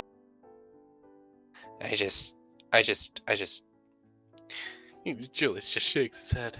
I don't know, man. I don't know what to say anymore. I honestly don't. What a horrible parody. Scar was just pinching his snout, you could tell. Yeah, no, you could definitely tell it was just Scott. Did Tables actually sound like that? No, he didn't. He had a gravelly, low voice, and a voice that you just want to reach your hand down his throat and rip his soul out, basically. Pretty much exactly what Nicole said. Why do you think well, it's not... I don't show Nevermore off. It's not something you show off. But the one time you see it, it's almost like a form of insult. I get to use him. He's my favorite summons. I hate that guy. He killed the original Alpha 9 that was under my command. Killed how many other fucking people? And they turned it into a child's comic book story, basically. First time I ever met Tay was we were looking for changelings on, well, where we got married. Julius smiles at Pequod. And we found one of them. And one of the first things I ever saw that man do is shoot that changeling dead. Then he shot a bunch of civilians. Then he threatened to kill Ash, me, and Julius. He was a bounty hunter back then. A bounty hunter who was... He was the best bounty hunter. Pequod will air quote. And he was, sure, but he had a horrible reputation as well. Absolutely terrible reputation, and let's just say he was not a good person from the very beginning. Then, I mean, we don't know his whole history, we never fucking will, but then, at some point, he got mixed up with the fucking Void and Max Tech, and he shot Pequod out of the sky, almost killing her, Benny. Oh shit. Looking over at them! And he almost killed Ash and Julius, and then he almost killed them all due to starvation and dehydration. Yeah, it's not funny, I'm sorry. And he killed Ash one time even before that and paralyzed him from, well, basically the same place that Colt was paralyzed. That's why Ash was... I mean, it is... In hindsight, we weren't really laughing at how he looked back then. Now you look back and it's funny, but that was basically the beginning of how Ash ended up all fucked up. Not Arnaki. Pequod will start typing on her wrist computer. Arnaki is different than what Ash was... Well, here you go. My dad made this back in the day, and it actually helped recruitment a lot. Benny, I'm struggling not to laugh. I'm sorry. I'm sorry. That it's a pretty funny photo. I'm sorry. No, Pequod, it is. But and then he almost killed Ash a second time. Well, you thought he was dead, right? When he punted him in the head. Yeah, no. I thought he was gone for good after that punt. It was a fucking rough one. Julius inhales and then exhales. But after the Majestic, we used to call him Punished Ash. And Malcolm didn't help in that look Ash had either, but no, that Tavos guy was a big fucking cocksucker. Well, do you remember when Nevermore came out, how we all like screamed when we saw him because it was like, how is he fucking back? Not again. It's called PTSD. Carter's not the only one with it. Benny understood. Yes, sir. Understood, sir. That guy is PTSD inducing. Yeah, he most certainly is. I had him beat without it. I know that for a fact, but he had this baton that would turn off my key abilities. And oh my god, he had like 4 of them in his pocket in the final fight that I had with him. We were supposed to go at him together. He put me in a prism and launched me across the damn landscape. And then it stopped around Ash. I was able to stop it with kinesis, and I had to scream at Ash to shoot with the prism I was in, me, in a mobile suit, and he shot me with a dauber gun to break it. Benny, oh, that part was left out of the comic book. Then I had to fly back with my suit and climb a mountain, because my suit ran out of fuel. And by the time I got there, Tewaz was basically toast, but yeah. All she had to do was snap and turn off his void abilities, and then he was done and dusted. Even the visage, she'll run her hand up and down her face. The visage of the guy I saw still gives me nightmares. Julius had beat him so much his jaw was unhinged, and whatever the void did to him, eating away his flesh, I don't like to think about it. And it's not something that should really be talked about in front of kids. Petting Integra on the head. Nor should he ever be seen by these children. Yes. Or a caricature of him. Pequod agreed. Looking around at the kid. He is, in my opinion, someone who shouldn't even have comedy made of him. He's that bad, and usually I'm all for having, comedy. Well, yes, no, I wholeheartedly agree, darlings, and... It's why he's not named Tewaz in the comic books, or the games, the miniatures. What's it called, Pequod? Pequod, Max Tech Renowned Bounty Hunter. You know that miniature? Looks kind of like what Uncle Scar was dressed up in. Benny, oh shit. Elizabeth nods. Okay, so that is Tables, then. Yes, but we did not want his name to live on. So, that would be giving him, credit. So, yeah. We even decided to change up the armor that he wore, just so his visage isn't, on people's tables while they're playing a game. Well, it was a well-painted suit of armor. Frederick has artistic talents. I think that's the takeaway. Pequod chuckles. Yeah, he does. Yes, he truly does. She smiles at Icy. Doesn't he, darling? He does. I'm good. I'm calmed down. I promise. Of course, darling, of course. She'll take a step back and take Rebecca and hold her up to Icy. Just focus on the very cute baby. Isn't she just so cute, darling? Actually, step back a bit. Down closer to the ring. Watch this. Oh, of course. She'll take a few steps back. Check this out. She'll levitate a cheese puff over to Rebecca with kinesis. Don't throw food at the children. Rebecca puts her hand up and catches it with kinesis. What the fuck? Benny clapping loudly? She starts to laugh and giggle as she spins the cheese puff around a couple times and throws it back at Icy. Icy opens her mouth and catches it and chews it. Pequod, since when? 2 weeks ago? Looking down at Rebecca. Julius blinks a couple times and points to Rebecca. Holy shit! Her mom's powerful. It makes sense if you ask me. Shrugging at Rebecca. Throw me another one. She'll throw another one over to Rebecca, and Icy opens her mouth. Rebecca catches it again and throws it back right at her. She's got good fucking aim, too. Oh my god. Holy. Julius leans onto Pequod again. Oh my god, all of our kids are somewhat powerful, and our kids' kids are powerful. Holy shit. Bring Miss Cheese Puff over here, Hunk. Yeah, Davine will carry Miss Cheese Puff over to Hunk. Icy will pitch one over to Rebecca. Opens his mouth. Here. Yeah, Rebecca catches it and she tosses it right into Hunk's mouth. He starts chewing it. Good job, Rebecca. Smiling at her, feeding Thomas a piece of Euro meat. I like to imagine they have their arms like intertwined, so they're feeding each other at the same exact time. Yeah, no, that was really good, Rebecca. You're impressing everyone around us, that's for sure. Yeehaw! Yeehaw, riding cowgirl. And Rebecca, yeehaw, as she takes one of the cheese puffs and puts it into her mouth. Jace has had enough of this horse shit. He wants Samantha now. Suletta's holding it. Jace looks up at Suletta and he just huffs out a breath. Suletta looks down at him, kisses him on the forehead. No, that's not it. God, curse this little body of mine. What's wrong, Jace? Eat your Euro. I'm not in the mood for Euro. You know what I'm in the mood for, Hale. Well, just call her on Aunt Suletta's wrist computer. That's a good point. I could definitely do that.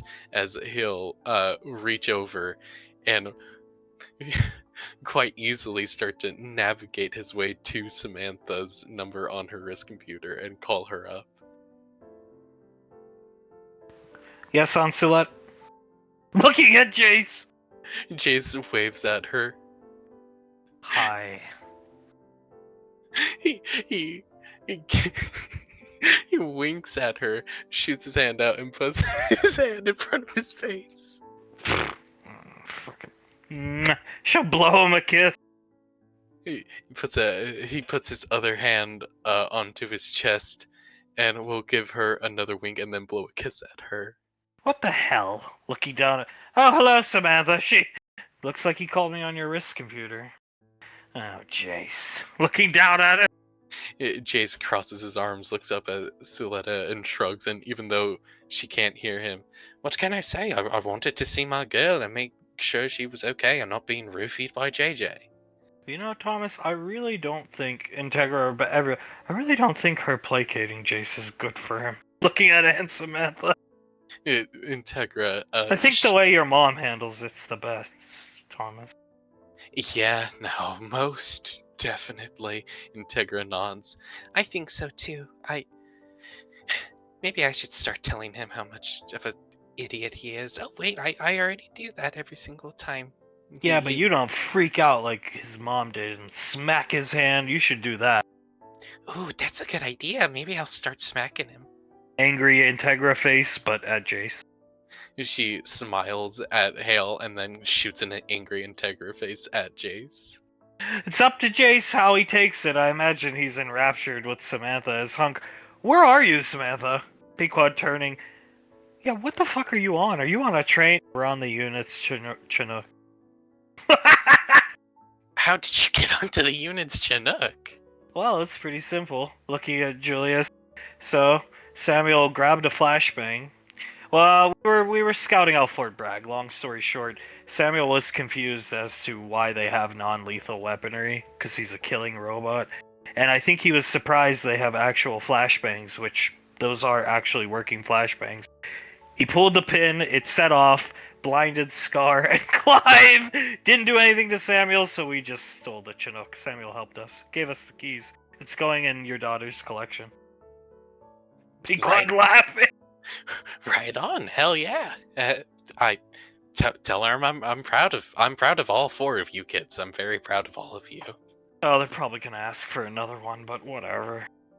Yeah, no, but like Sasha said, a Chinook is, non-lethal. She'll give that to them.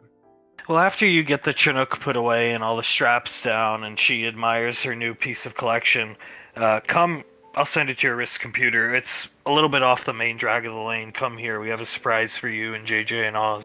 Sam, will do. Looking down at Jace. Is Jace gonna be there? He quad. No. Oh. No, it's just gonna be us adults. Sorry, Jace. Looking at him. Jace pouts a bit, and in Rugrats talk, see, she's sorry that she can't see me. She is disappointed. Got it? He feels that hand thing, but he's gonna double the hand. Oh shit. Okay. He smiles at her. It's not even a smile, it's a smirk at her, a confident smirk, as he whips out both his hands and then boom, right in front of his face. So he's just covering his face with both of his hands. Sam, trying not to laugh and break his little heart. And JJ comes in the background. Jace's number one enemy, seeing this. JJ comes in the background, puts both of his hands on her shoulders and kisses her cheek. But it also doesn't want enough. As Jace sees JJ, he lowers his hands and a scowl is on his face, like a fucking you see your worst enemy type scowl on his face. Ansuleta didn't want anything. He called me, looking down at Jace. JJ looks at Jace.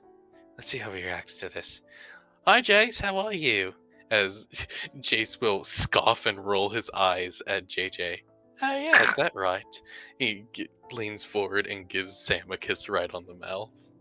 Not your flooding her eyes at Jace, girl. Hanging up on Jace! Oh, God. I had her. He looks over and points to Hale. I had her, and he fucking took her away from me. He probably had roofie dust on his lips. But he said not your girl. Wait, when did that happen? When did that happen? After he kissed her, he had like roofie dust on his lips or something. Oh my God, Jace, just shut up. You're not her boy. She's not your girl. That's just the end of it. You are a baby. She looks up at Icy. Tell him, please. Tell him. You can't even fucking understand me. You are a baby, a child. Not a goddamn stud. JJ's a stud to her, but you're not a stud. That's for damn sure. More like a pony. Eating her gyro. Thomas starts to laugh, and Rebecca, not even one of those cool ponies that you can ride around on. You're like a little baby pony that not even like a kid of our size could ride around on. Or donkey. Leaning into Thomas. Yeah, a real ass, if you will. Looking back at Chase. Do not be calling people on my wrist computer. Gigolo, wait till you get your own when you're old enough. Jace looks up at her. You do not own her. Okay? You can't monopolize her time. She's a professional an actual professional in the military, contrary to what Uncle Clive might tell you. And she's busy. And what leeway time her and JJ have, she wants to spend it and have a good time. You're not going to be hanging around her neck forever. Jace ain't having it.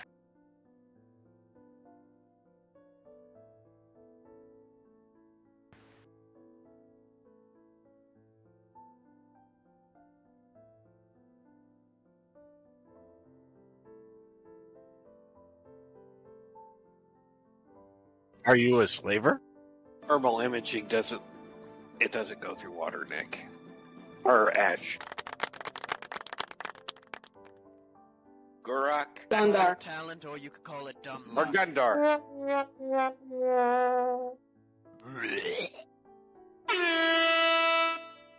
No fishermen are going to have the information you're looking for. Sorry about that. So this is my plan, Ash. We don't need to talk to anybody. Okay, so Suletta was telling Jace he's not going to be around to hang around. He's not going to be able to hang on Samantha's neck forever. Jace leans back. squinting his eyes up at her, and he just gives her a look that screams, "That's what you think." She's crazy, Jace. Don't listen to her. She might be roofied by Uncle Clive and JJ. Oh my god, that's right. Oh god. She would be like a prime target. She would be a prime target for those two, wouldn't she? Can confirm Jace crazy like Clive. To God. Thomas, and the other Rugrats, not Jace. Thomas looks at Hale and shakes his head. I don't think there's anything we could do about it. I think we just have to live with this craziness until he gets old enough to realize that Sam is in fact not his girl. My mom says Uncle Clive is beyond her reach. Jace is beyond our reach. I really wish he was in our reach, though. I really wish. Hale laying her head on Thomas's chest, letting him finish off the Euro, as Pequod's still rubbing the back of Julius's neck. So, I think we need to get into that. They filmed this out in Bragg, right? We need to get that Tewa's outfit, cosplay, uniform thing destroyed. Well, none of us are allowed on Bragg, Dad. Right.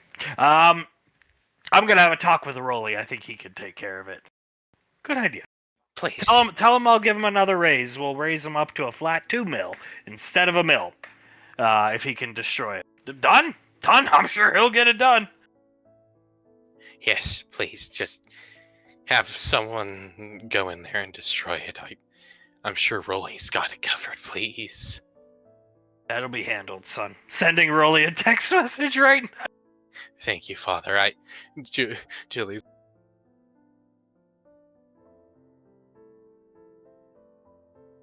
Grundar sent us this way.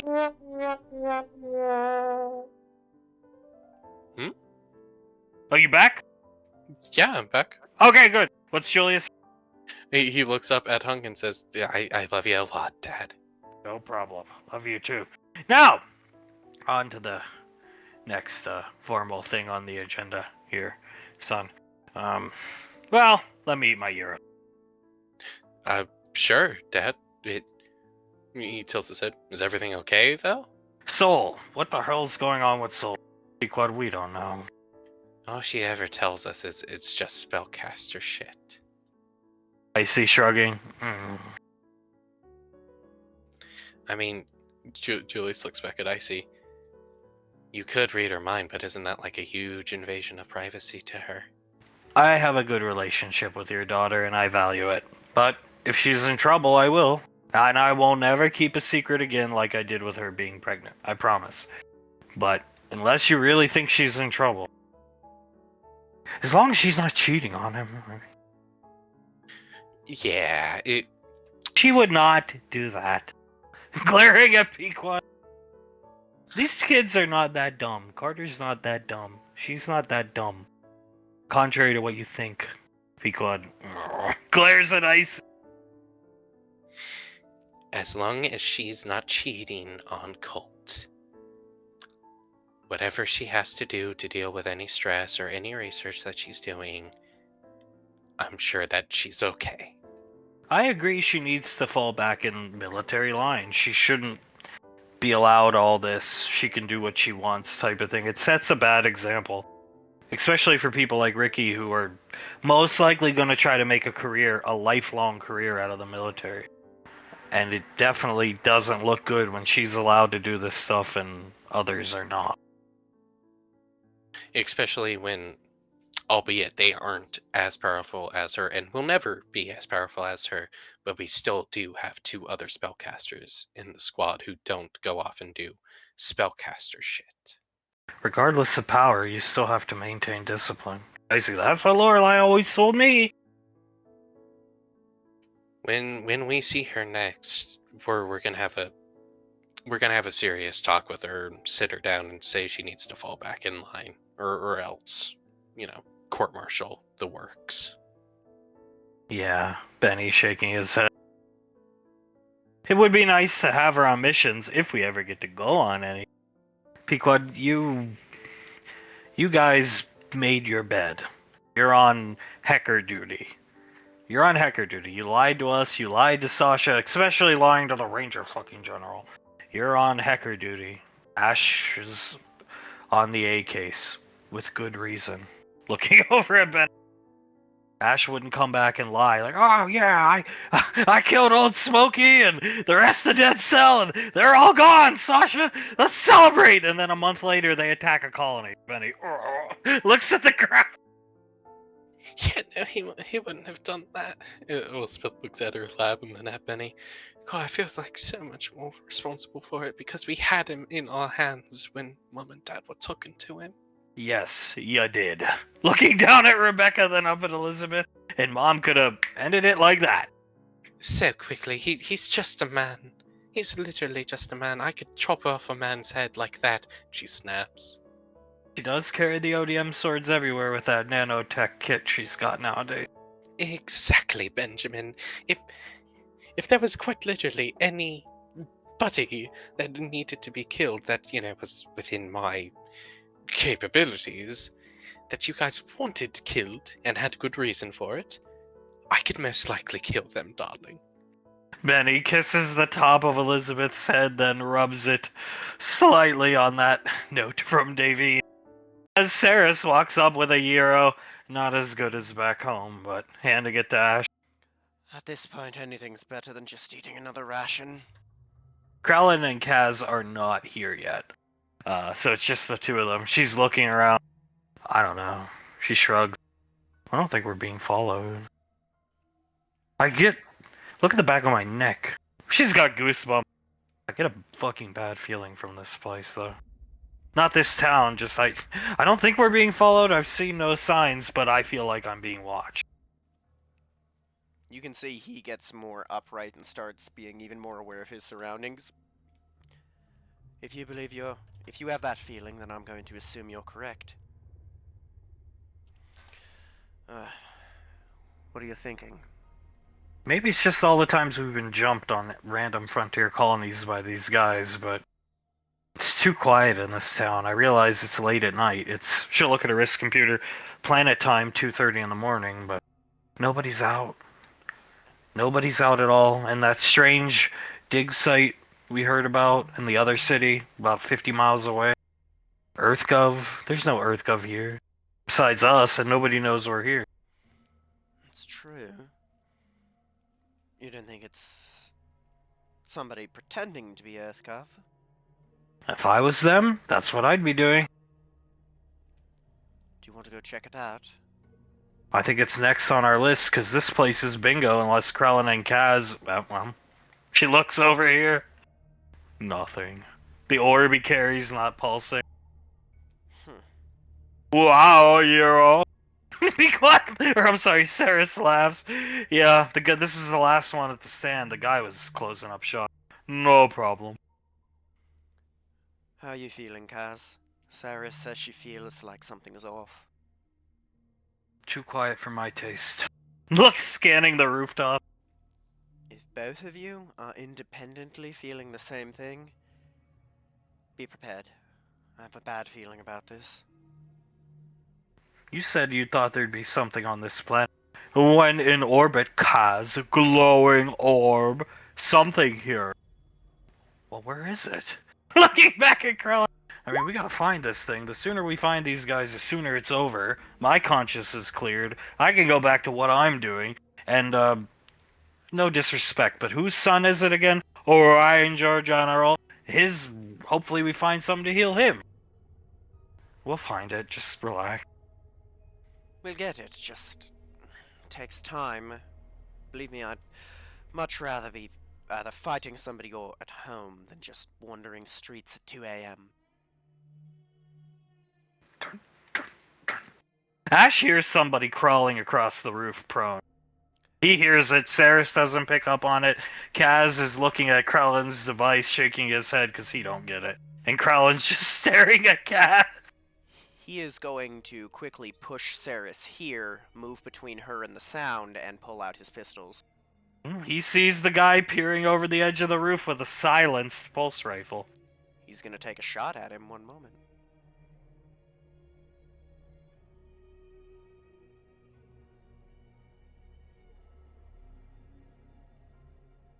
This'll work.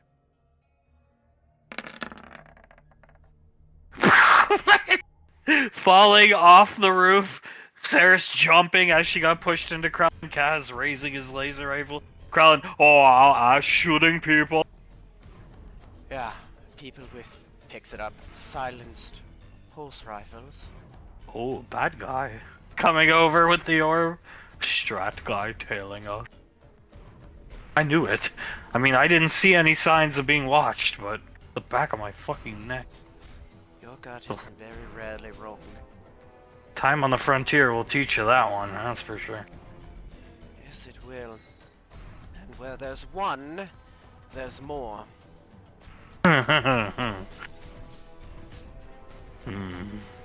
Krellin will jump up onto the roof. Don't see nothing up here, Ash. He flew up. Do you feel anyone?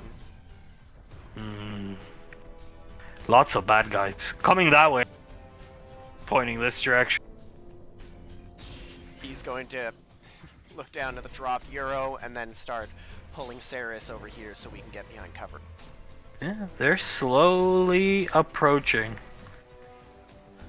They're crawling the rooftops. They heard the gunshot go off, so they're crawling faster, but it's a hit squad. Ah, bloody hell. Kaz just takes up position here. I dropped Euro here. Krellin coming back here. Another bad guy. Which way? He comes spinning his staff up the street. And that's the guy who hurt Colt. And that's a head we'll be bringing home. Come out. Spinning the staff around. I'm going to go out. Krellin. No, Ash. No! Looking at Ash! Don't worry, I'm not going to go out completely. Don't trust scum. I don't. I'm going to try and keep him distracted by talking with him from around the corner. I want you to try and flank them, Krellin. Will do. Saris, can you get on the roofs towards them without being seen? I can try, as Kaz is loading a missile into his wrist gauntlet. Look over at Kaz. And through the He holds window. up his wrist to Ash. Alright, with you and I, we're going to make a big bang, and they're gonna try and flank, alright? Kaz nods at Ash and then gestures behind Ash.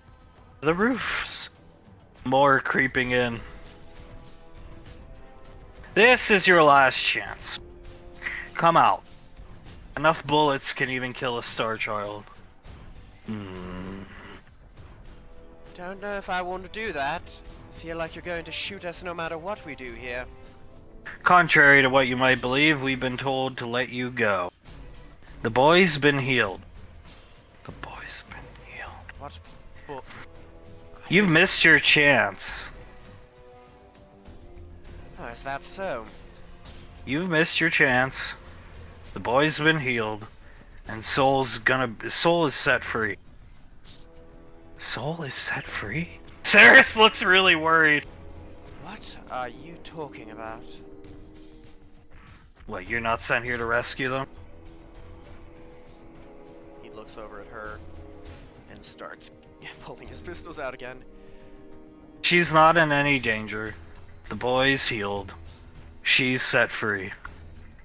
Can't say the same for the purple-eyed kid, the blonde kid, and the dumb bitch with white hair, though. That's it. He gets angry! Krellin, Talking about Ricky, and Carter, and Memrian! I know, but we are in a bad place, so unless you can clear out a path to get away from here, we need to be smart. Putting the orb away. So leave now, and nothing's gonna happen to the trio. This is Ricky Valorius. Yeah, that's his name. Carter Rainfall, Memrian Rainfall.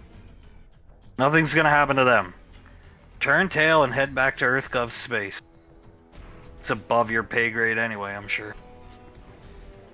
Well, I'm not sure why I'd be worried about the three of them right about now.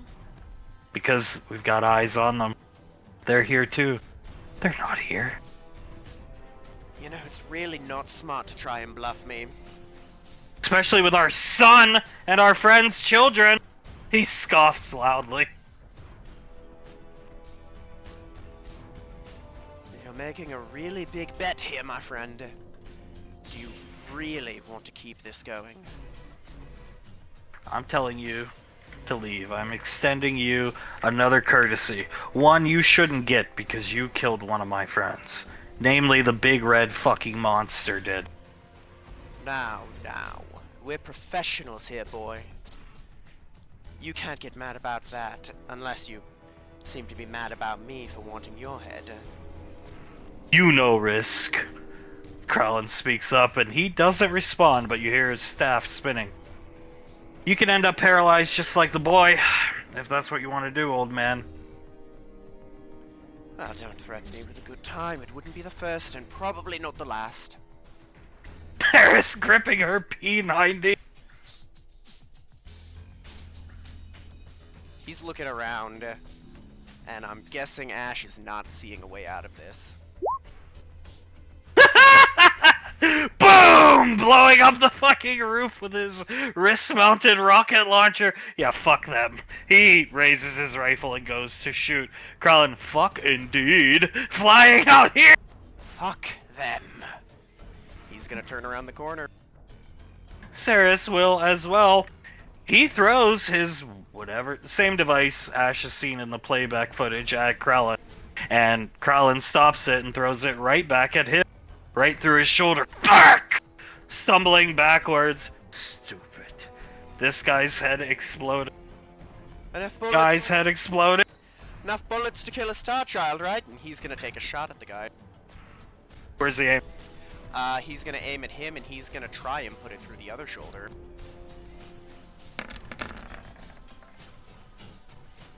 Oh! Both shoulders slumping, leaving his staff behind, which is just a basic combat staff, but he slumps, get in front of me! And this guy jumps down, and he will raise his rifle as he disappears off screen, and Kaz disintegrates this last strat grunt. Fuckers. Pussy. Euro. Picking it up! You can have that. Thank you. He said the kids were here. What kids here? He lying. Trying to trick us? Manipulation? Eating the ear? You could see him looking around. Probably, but... The dead cell ones are the only ones who haven't lied to us as of yet. Slowly stops chewing. Call Ricky. Ricky here. And Carter and Mamrian. And Sol. Know what? They here. Where are Reading mine now. In city, 50 miles north. They tell Sol here cause acting strange, Ash. Sol working with smoking man. Manipulated, he'll quote. You can see What? She screamed! Ash is just standing there completely still. If you could take his helmet off, you'd see him the most furious you've ever seen him. Working with him unknowingly, but learn truth today. Get, Oh no. Drops the ear! get in the shuttle. Manipulation! Looking at that!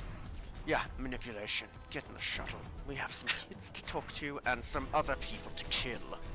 Copy that. As they will head to the shuttle. On a brighter note, Laz, Oz, Sam, and JJ getting out of Samantha's wonderful hover jeep. Icy kicking her feet up here, going through her lunchbox. As Pequod and Julius wait in front of the brand new model Jaguar. JJ, holding or picking Samantha up, will bring her forward and walk up to Julius and Pequod. Well. Sitting on the hood of the car. Stole the unit's helicopter, did you? Proud of yourselves? Because I'm proud of it. Yes, ma'am. We are pretty damn proud of ourselves for that one. Do you know what this place is? JJ looks at it. Some type of new building for the lane, ma'am. Your future. My future. He cuts himself off and starts looking at it.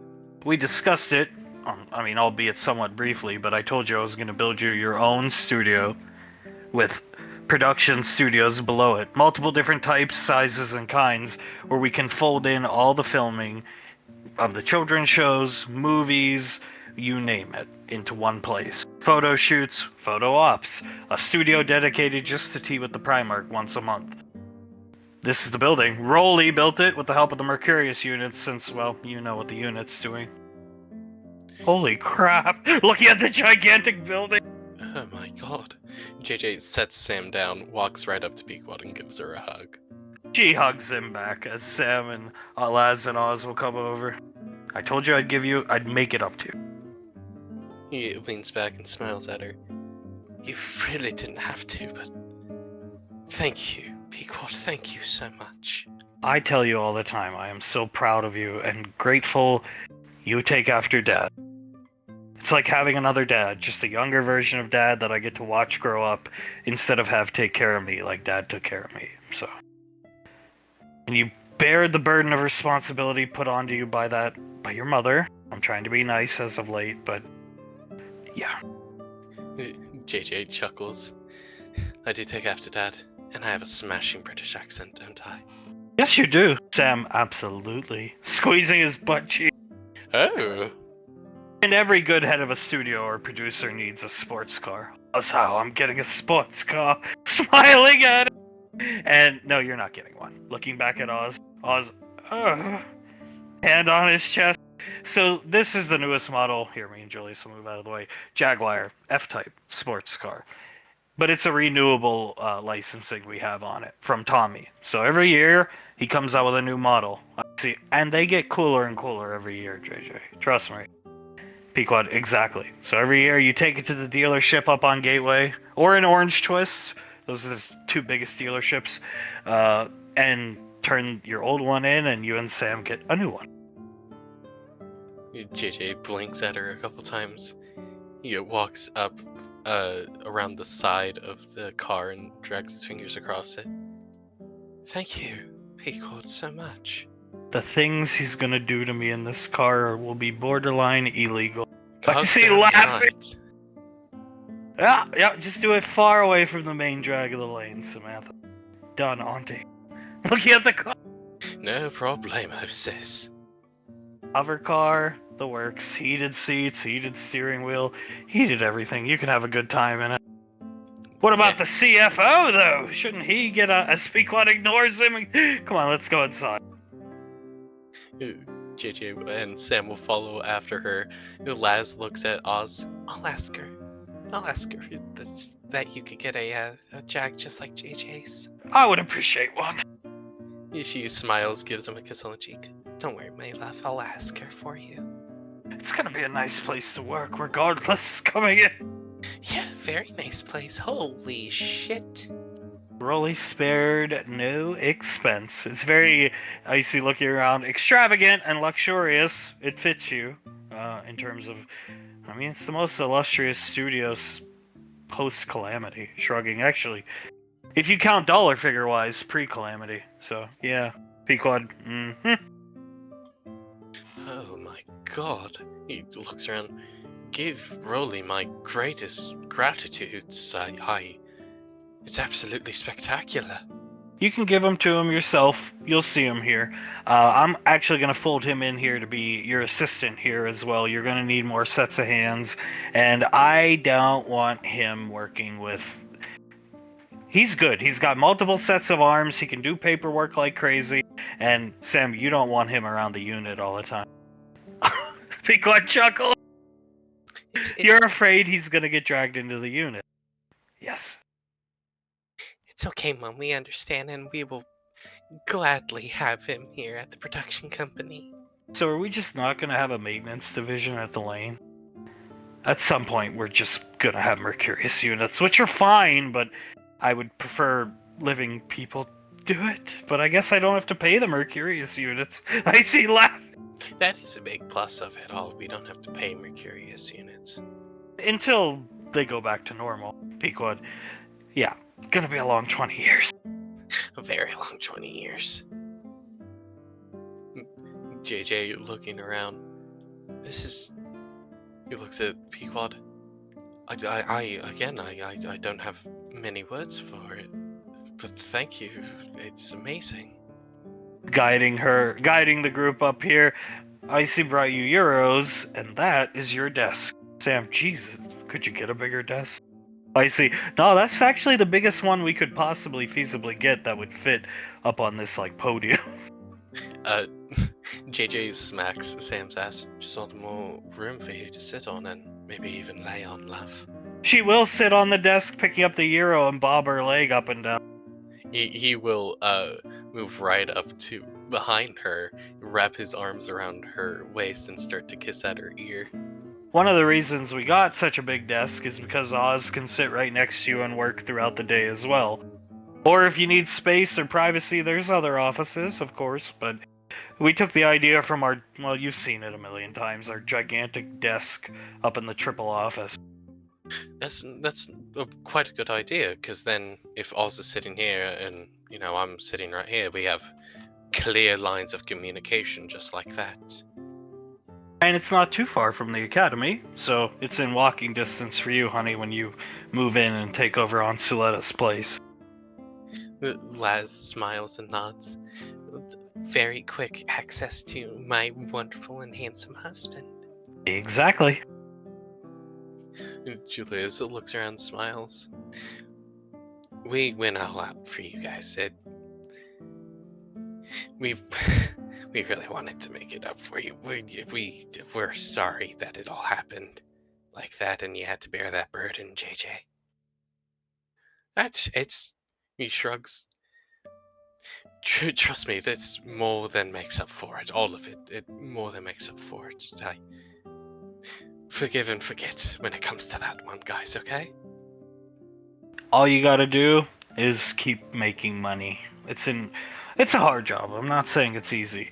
But with the director talent we have around the lane, the writing talent, gesturing to IC, and just in general, all you really have to tackle, like we talked about before, is dealing with pretentious mother. If you can do that, then you're gonna succeed easily. And coming up with new ideas and this and that, but the Stooges are good at that. And Krellin won't be working with Ash forever, so... Oh, trust me, people, if... I can make this place some goddamn money. Don't worry about it, I got you back. Can we get some, like, anti-unit sigils or stuff around here so they can... I can handle it. So she's looking around. There's a lot of entrances. Soul's supposed to cover this portion of the lane, but I'll get it. Thank you. Thank you very much, sis. I quite appreciate it. Pequod laughing. She plays a security camera footage clip of Clive walking up to Nicole's front door, most likely to call her an Enovian bitch, and then he gets repelled back. Get up there, brother, knock on that door, and you tell her like it is, because I've had enough of her placating of Carter and that weasel Julius. Let's get this shit. Let's get this shit. He walks right up to the door. All right, you Nevian bitch. He knocks on the door and gets sent flying back.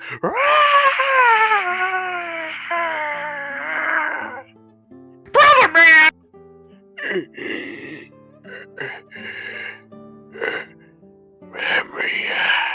You think you're gonna stop me? Scar runs up. Very poor flying kick with his gigantic foot towards the door. Landing right onto Clyde.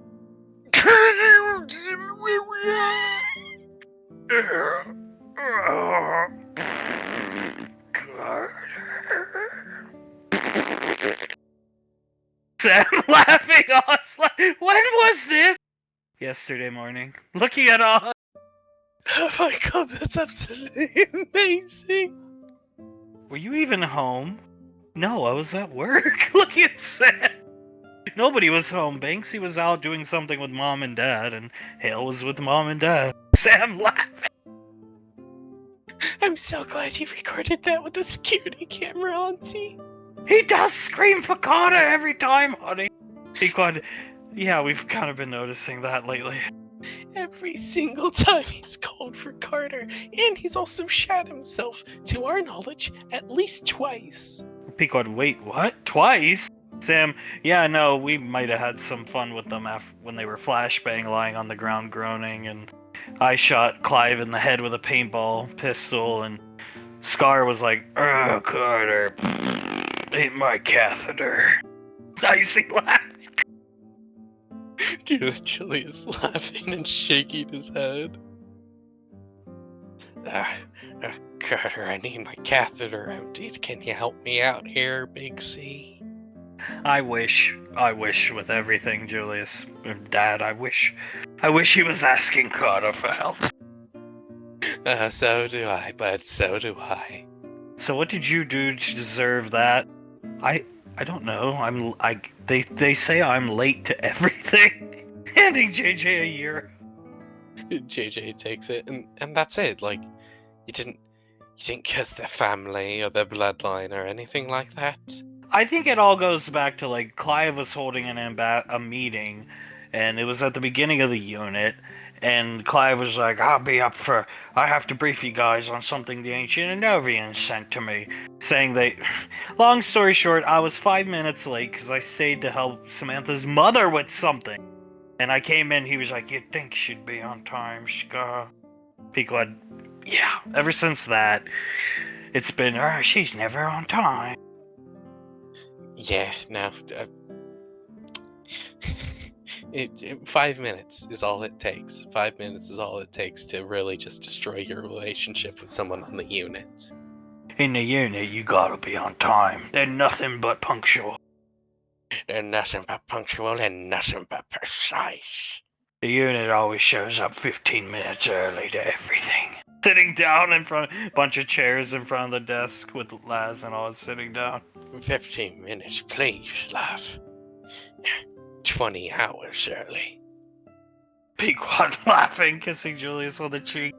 So, now that you're at your desk, look out at the entire studio. What do you think? JJ looks out at the entire studio. I love it. I would not mind working here for the rest of my life, Pequod. Good. And you'll have Oz and Rolly and Samantha with you every day.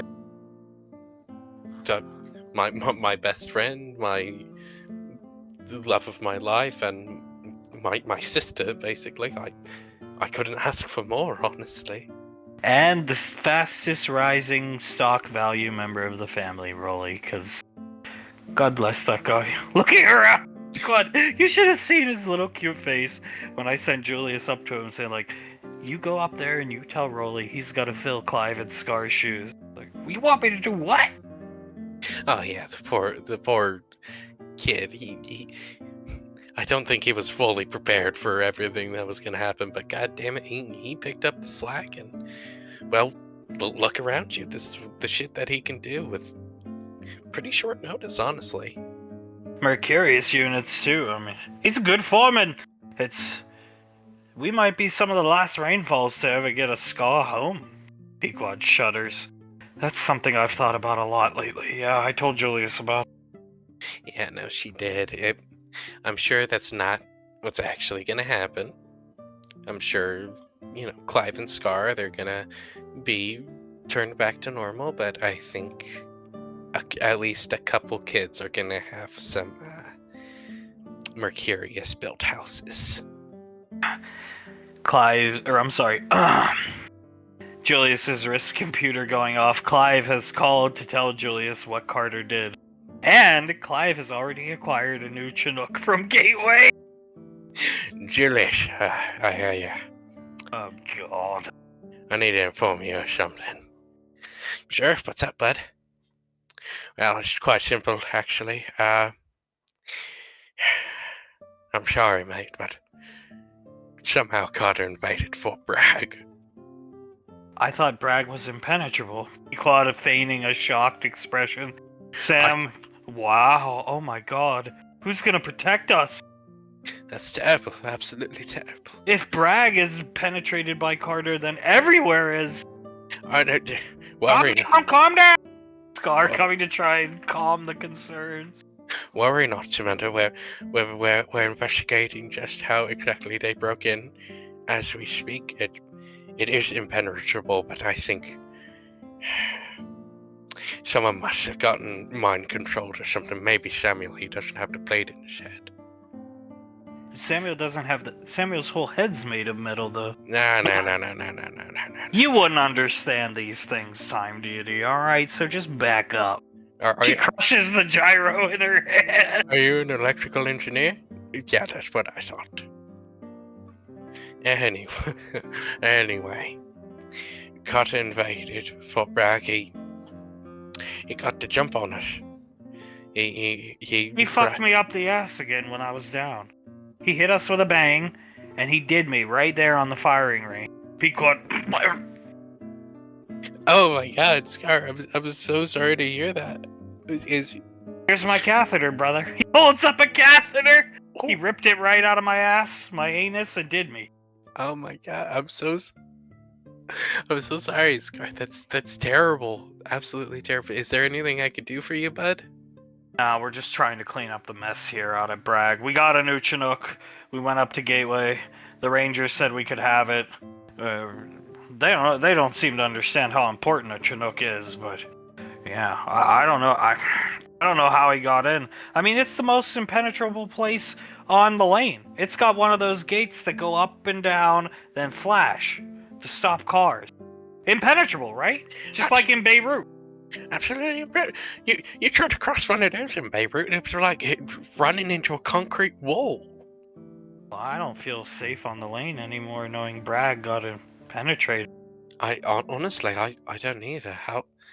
JJ looks at What Sam. if Carter tries to sneak into our house and roofie me, and then have his way with me? No. We got.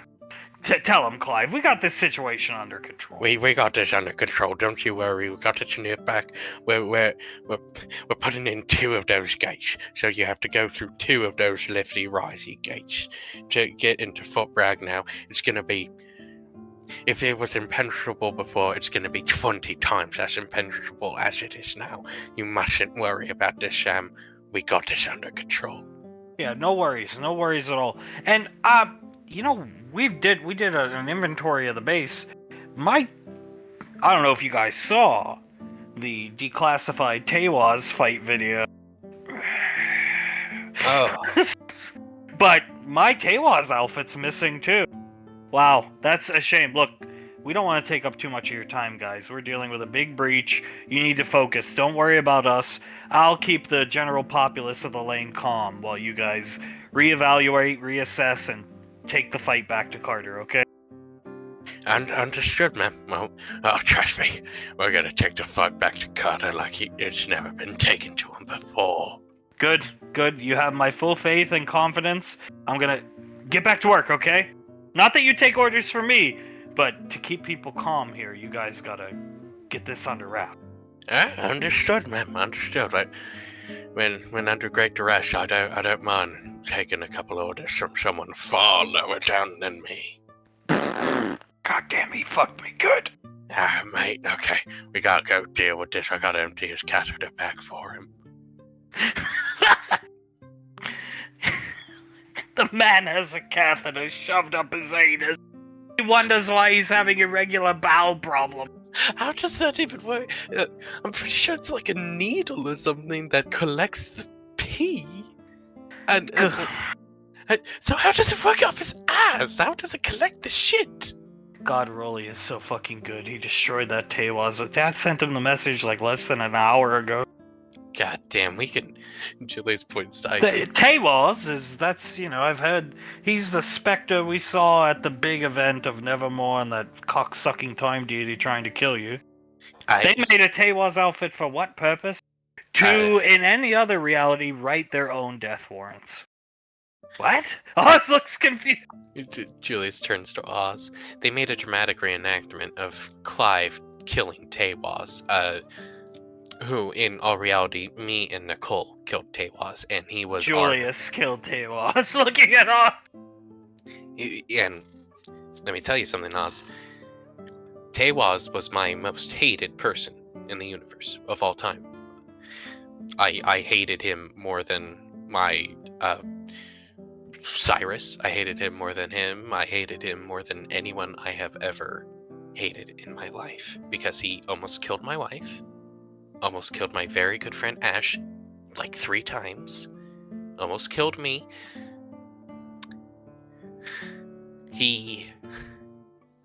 Let me just say, it felt very good to crush that man's windpipe.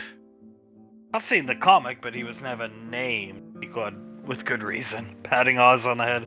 Either way, it was very disrespectful, and we almost had a Nevermore and Mushin encounter on the lane, but thankfully Mom reeled everybody in. So. Yeah, no, thank God for Mom, because Julius looks over at Icy and shakes his head. Put together, I don't think any of them could have stopped us from killing. Not even close. Bragg would be a speck. I wouldn't even say speck. I think it's pretty impossible to completely destroy matter in the universe. I think we would have managed to destroy that matter in the universe. Sam actually not laughing. Usually she laughs at Clive's stuff, but she knows better given who her mother is. Yeah, no, Tewaz wasn't much talked about. JJ shakes his head. You guys never talked about him at all, so I just assumed that he was, no good, let's just say that much. I mean, his caricature in the comic books is distinctive, and his little figurines and his cards and stuff like that, but never named him, and he's not somebody who is brought up often, and Look, I knew Tewaz was dead. I watched the combat happen live. When Nevermore came out at the goddamn Woodbury thing with the Time Deity, I couldn't breathe for like at least 20 seconds. PTSD. Nodding your head. And Julius nods. Trust me, kiddos, we all got PTSD. We're just pretty good at hiding it. I remember. Love was fucking deaf, and you were deaf, right? You just went deaf randomly, kissing her on the head. Laz nods. I just went deaf. I don't know what happened to me. Was it like a spell that the Time Deity casted? Maybe. Looking at her gyro, eating it. Either way, fuck Tewaz. And nobody make fucking Tewaz. It was so insulting. Scar pinched his snout. He was like, no! Made himself sound like Jasper. Jasper and Nora, who have all but been fucking forgotten now, even though it was like, they were like Scar's fucking children. Sam laughing. I miss the days when we were just worried about Scar feeding Jasper and Nora beef stew and... Oh god, what was the other one, Nicole? Club sandwiches. And club sandwiches. Our favorite food. Because we... Playing with Julius's collar, we should have known that was the beginning of the end. We really should have. Yeah, I thought it was kind of strange. It was adorable, but at the same time, like, there's something wrong with this poor man. Yeah, looking back, hindsight being 2020, we should have realized something was wrong and tried to get him some type of help. JJ always said there was something really wrong going on, but I just laughed at it. Shrugging and laughing. JJ shrugs. There was obviously something wrong mentally with him, past just the want of having children or something like that. It was something mentally wrong with the man. Wait a minute, so they think what we did on Bragg was Kata. Yeah, I told you. Looking at all. I mean, I think we could do pretty much anything to the Stooges and get away with it with the excuse of, oh, it was just Carter doing it. I see. Aunt Suletta told me, this was the week before she got roofied, so 3 weeks ago.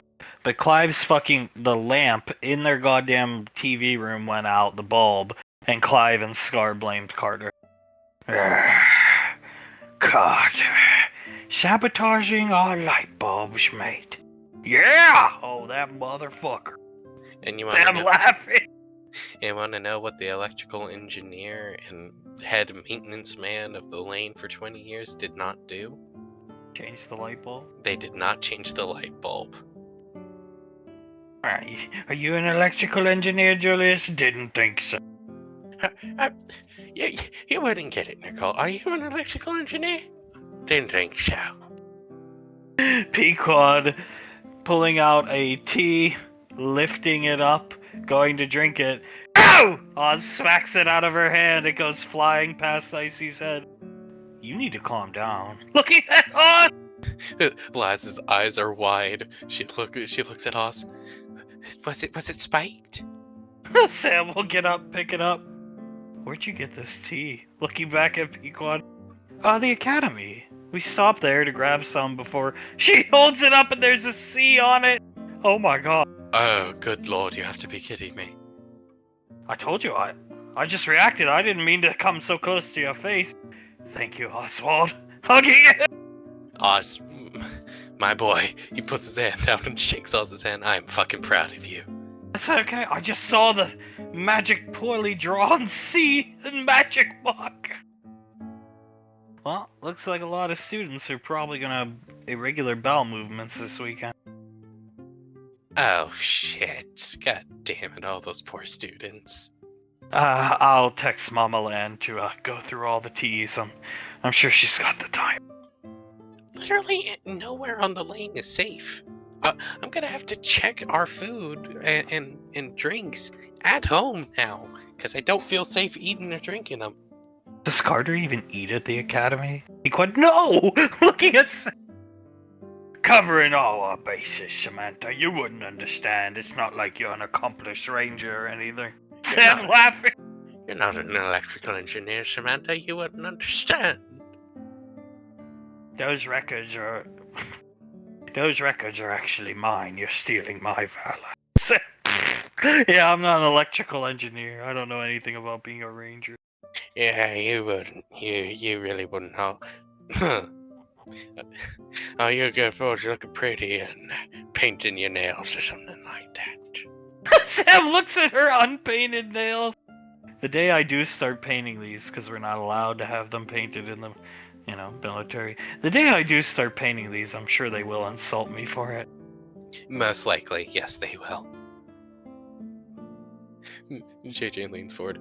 If it ever gets to be too much of them insulting you, just let me know, love. I'll kick their asses. I wouldn't mind seeing it, honestly. So, well then, if they give me the right opportunity for it, I will most definitely kick their asses for you, love. Good God. Levitating the tea, looking at it. But I hope Mama Land didn't drink any of these. Oh no, poor Mama Lan.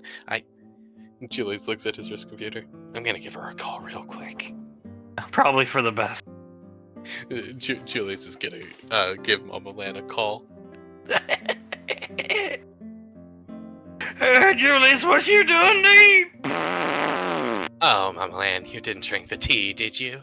I found 800 of them marked with a C. 800?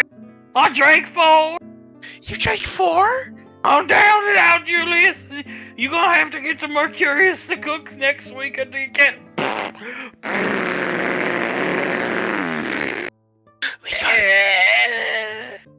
Okay, just be careful. Drink some fluids, everything like that. Just we'll get the Mercurius units for you. Don't worry, Mama Lan. I won't be making it to the box. I'll be right over. Teleporting. Thank you, Nicole. Jace. Did she just say Jace? Sam laughed. She burst out on the toilet. Oh my god, she just said Jace. Holy Jesus Christ, it smells in here.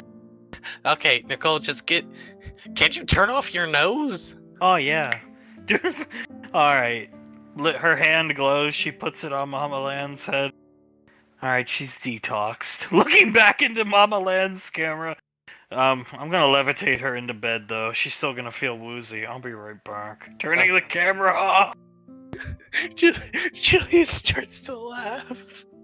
Why do all the either completely insane rainfalls or mildly she's got a reason to be a little loopy. She's very old and been around a long time. Why do they all groan somebody's name when suffering pain and feigning unconsciousness. I have no idea, Oz. Don't ask stupid questions. Looking back it up, it's a valid question. We Yeah, still- it is. It is a valid question, but we don't know the answer to it, Oz. Carter, catheter. JJ makes a circle with one of his hands and starts sticking his other finger into it. You see, you have to make it sound like he like slightly enjoys it. Sam will do it.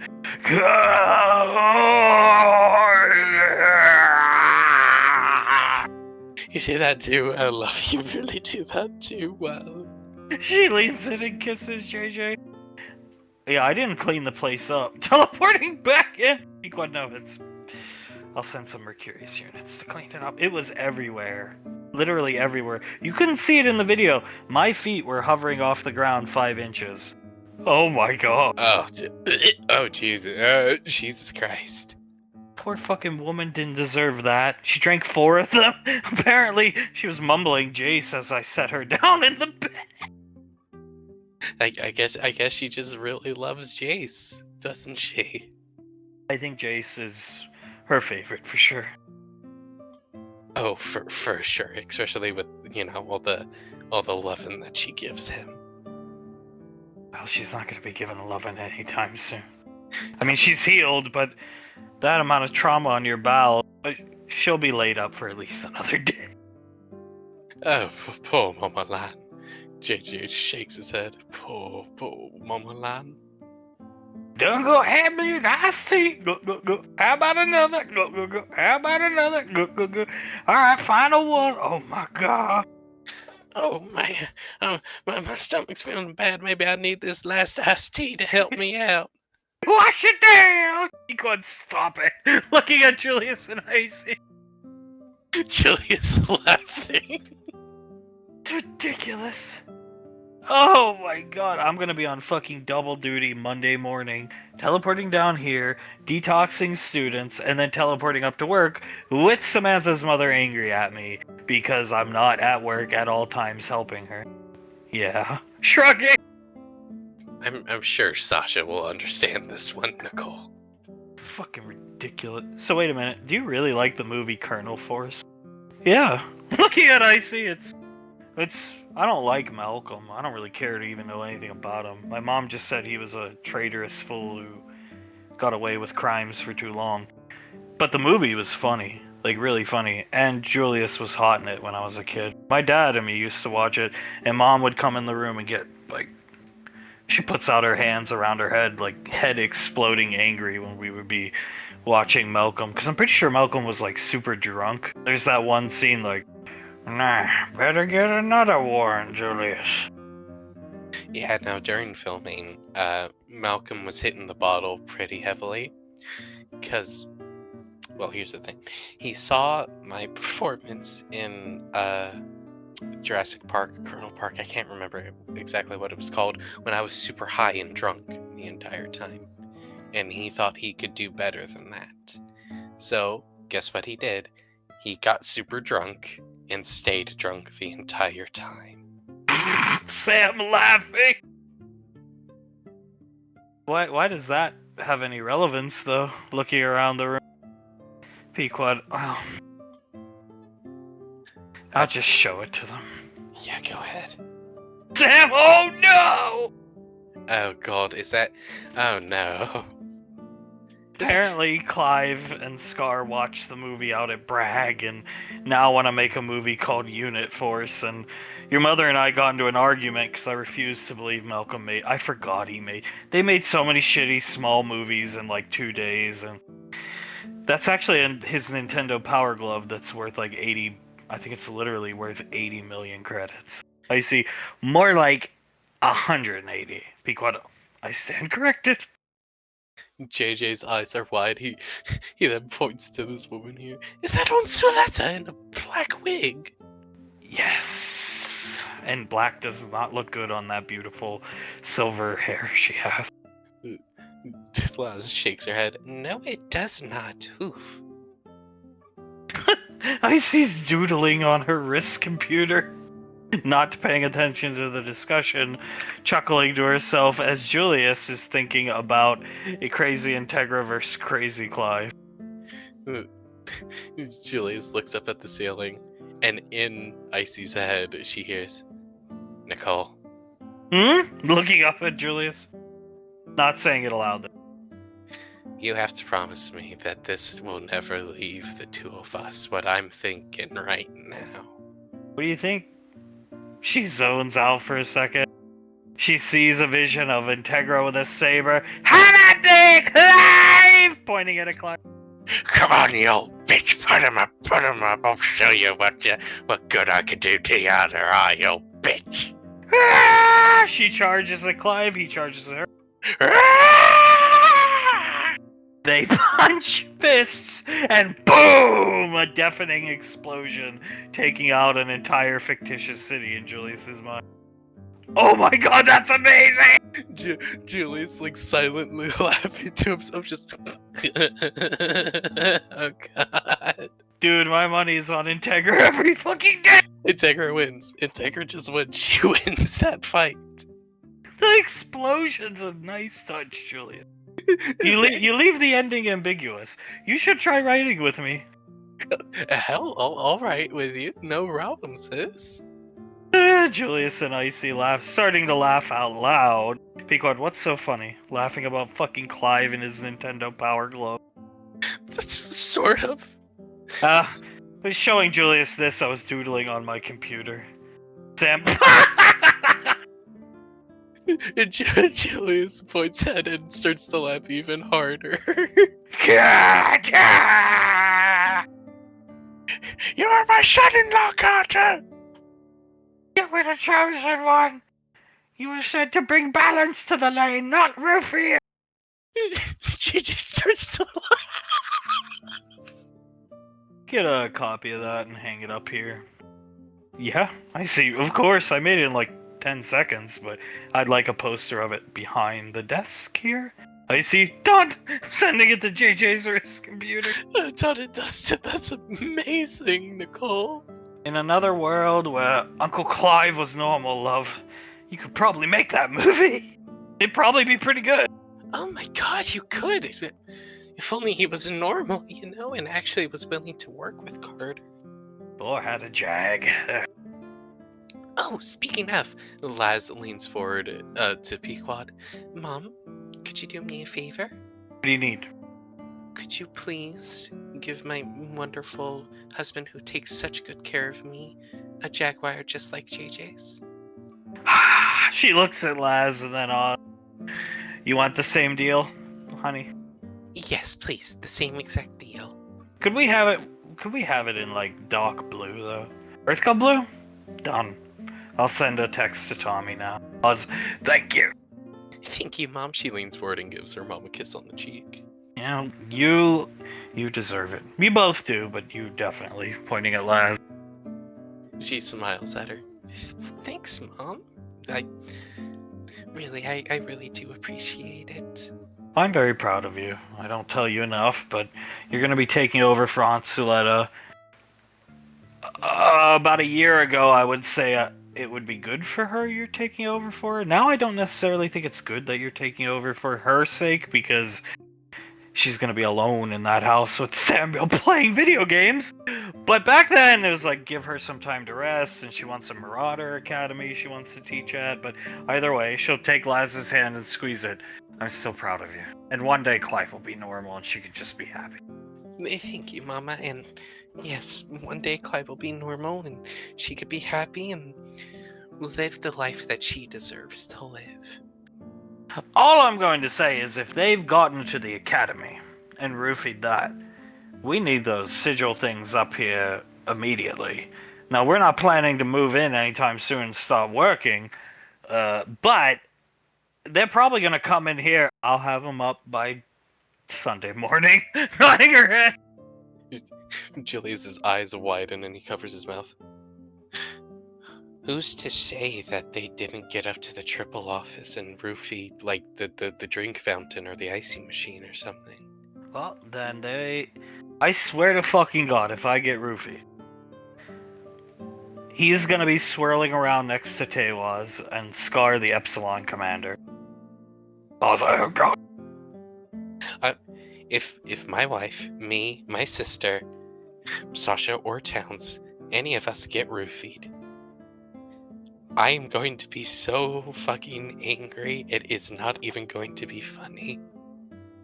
Mate, let's roofie this drink machine. You know Carter goes into their office and uses it all the time. What's the worst that could happen? What's the worst that can happen? Immediately smash cut to Nevermore picking him up and putting him in his mouth. Jesus Christ, maybe it would be a mercy at this point. For everybody except Onsoletta. Yeah, maybe. Maybe it would be a mercy to everyone but Aunt Soletta. Carter! This is all your fault, Carter! Do you think that's literally what goes on in Clive's mind, like, 24/7? Sort of. Looking back at the photo. I would bet good money on he thinks of that at least once a day. Do you think, or not do you think, Sam looks at Pequod, or Elizabeth and Benny getting their own office? Pequod, yeah, actually, they're going to get their own office building. I was originally going to have them work from home. Because I thought, but at this point, it's like they're never going to move the fuck out. So I might as well give them a place they can work so Elizabeth can have some private time with him there. At least that's my logic. Odds are I'll just waste money having Rolly build a building and he'll want to work from home. Either way, it's not going to be anything like this because they don't need it to be. But there will be a bunch of underground levels for the production machines and robots that write the comic books at this point, put the miniatures together, the toys together, that type of stuff. It won't be as extravagant as this, but it will serve their purpose, for sure.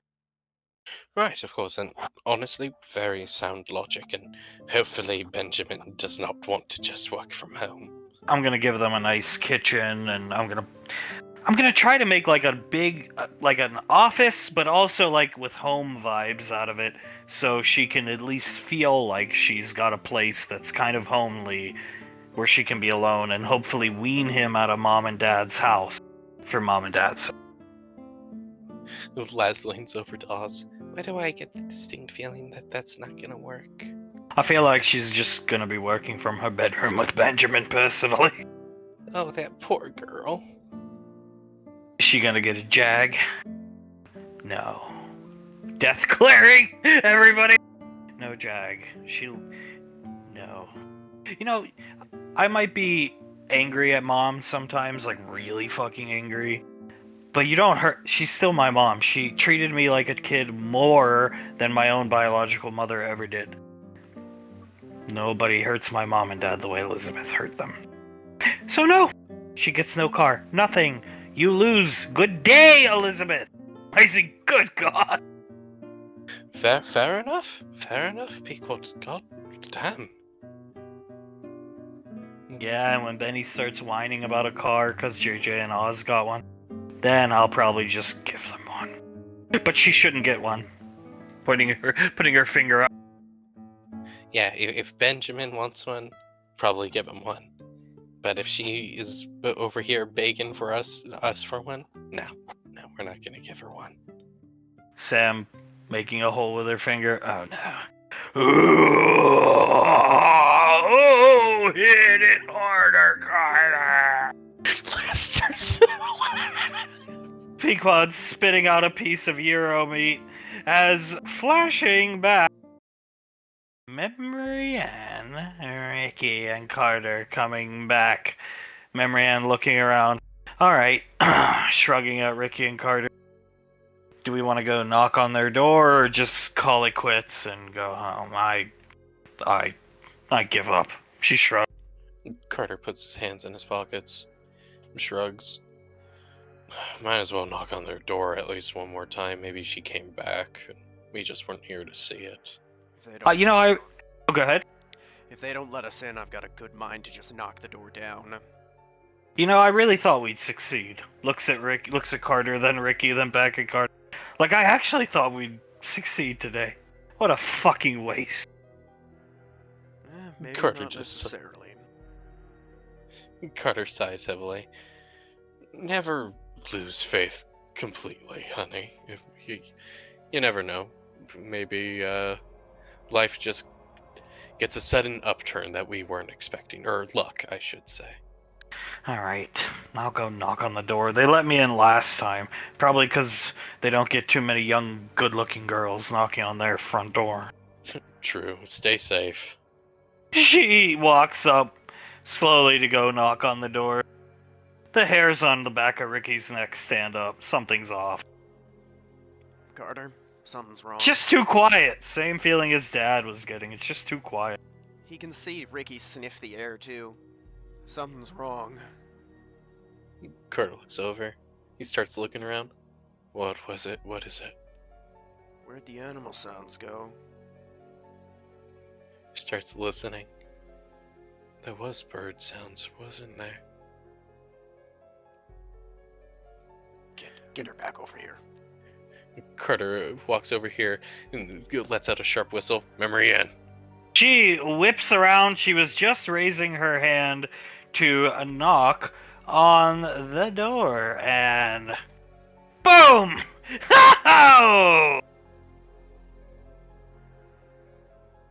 Couldn't see where she came from, right to Carter's gut. Carter gets gut punched. He stumbles back and leans against this little post here. Holy shit! Ricky hears a sword being drawn, and he feels the air of a sword passing by him, but Ricky instinctively dodges the swing. Walking up to Carter. Eventually, one of these days, you're going to stick your nose where it doesn't belong, and you won't be going back home. You won't be needing this dragon boy. Whipping the sword off his back and pitching it this direction into the street. Not much good without it, are you? Shit. Grabs him by the throat. What the fuck? Memory Ann runs over. Memory Ann gets popped in the neck with a dart, reaching out. Carter! Ricky falls over. Carter looks over at her, then at Fortune. Do what you want with me. Just leave her alone. She looks at Carter lowering the glasses. This guy, Ricky can kill this guy. He's left himself wide open. Ricky's gonna look at where the sword is, look at the guy, headbutt him, and take the flail out and just jab it into the side of his neck. He falls over. He's no contest for Ricky. Turns to look at Fortune with the flails out. Probably should put him down. You would think that. Getting shot right through the shoulder with a bullet from her. She hip-fired a fucking sniper rifle and it shot Ricky clean through the shoulder, knocking him to the ground. You know, that's fair enough. Stay down or the next one goes through your skull. I'd hate for your father to find you here dead. He looks up at Carter. So who's got a bigger price on their head? You? Or Memory Ann Rainfall? Or the Ranger Major's son? Carter. Who's worth more? Squeezing Carter's throat. You took something from us. I'm gonna take something from you. Carter looks her in the eyes. I summoned the dragon. Take me. They didn't do shit. She'll let go of Carter's throat. He looks up at her and tilts his head. She punches Carter square in the face, knocking him out. He falls to the ground unconscious. She throws Carter over her shoulder, chambering her rifle, aiming it at Ricky. No. She'll lower it. Just wait. There's gonna come a day where you don't got her to stand in front of you. Do you have the embryo? What fucking embryo? They're useless to us. Let's go. We've got what we came for. Nodding her head, walking off with Carter. The moment he thinks he can move, he's gonna scramble, arm kind of hanging limp to Memory Ann. God fucking damn it. Coming out of the building. Pistol smoking, most likely killed somebody inside. A strat grunt. What the hell happened? Coming up here. You see, he's trying to get the dart out of her neck while also trying to keep pressure on I've her got shoulder. it. I've got it. I've got it. And then I'll address your wound, young man. He's putting pressure on the wound. Dead cell. Fortune and the sniper bitch. I told you should have left. I wish you had. Where did they take Carter? Yeah, they took him. I'm I sorry. wonder why your parents had me follow you. You don't know. You don't listen. None of you do. You think you know better, but you don't. You were asking me to leave a member of our squad here with God knows A member who. of your squad that got simply manipulated into opening a bunch of portals for God knows what, though I can think of a few things. Putting something under Memory Ann's nose, handing Ricky this. SIS, huh? Mm-hmm. Memory Ann sits up like the fucking Undertaker. Where's Carter? Stay. They took him. No! She starts freaking out. She sees the sword. She will start running off. Oh, damn it. Go get her, I'm fine. I can hold this. No. He looks over his shoulder. I can't catch up. I'm an old man. For Christ's sake. He'll pick Ricky up, kind of, dragging him over here. EarthGov SIS. Your parents had me looking after... Ever since the encounter at the facility with the Xenomorph. Your parents have had me looking after you. Like I told that idiotic boy, I've been watching you longer than you've ever known. Knew you weren't. Since before the demon encounter. Told him you weren't the smoking asshole. No, but I knew the son of a bitch. No shit. I kinda wish you'd shot him first then. Wish I had the opportunity. If I had, I would have, long before this ever... There was a time he was on our side. But I assure you, looking Ricky in the eyes, he's not, no matter what he says to you. And he manipulated, from my understanding, he's been manipulating Soul, I think. Though I could never get close to that dig site. He's fucking with her too, huh? He used Colt as leverage, young man. I think he's healed. I was just at the facility. They tore it down, but there was some type of stasis tank. Futuristic. Looks Star Child-esque from what little I've seen. He's been healed, I believe. She's gone. I don't know where the hell she is. And now she's run off, and they've taken him because apparently they're missing something. An embryo or something. Of probably one of these godforsaken creatures. Yeah, that'd track Agent. What was it again? R. Well, you know my name. So what do you want me to do? I want you to sit here while I address your wound. And he looks over his shoulder. Then will, as Memory Ann comes hysterically freaking out back with Carter's sword. And then we'll figure out a way to get Carter back and get off this planet. Alright, come over here, Memory Ann. It's alright. She comes over. They got into a van and hovered off. And I can't fucking lift this thing. She throws it down, and she's about to attack Agent R, who's too busy dressing Ricky's wound. And then she sees the bat. Ricky's going to use his free arm and put it on her shoulder. It's alright. Are you okay? Looking at Ricky, he's fine. I'll probably be able to use the other arm once it's dressed. I'm fine. Went through and through. I think I might have clipped a few things, but it's okay.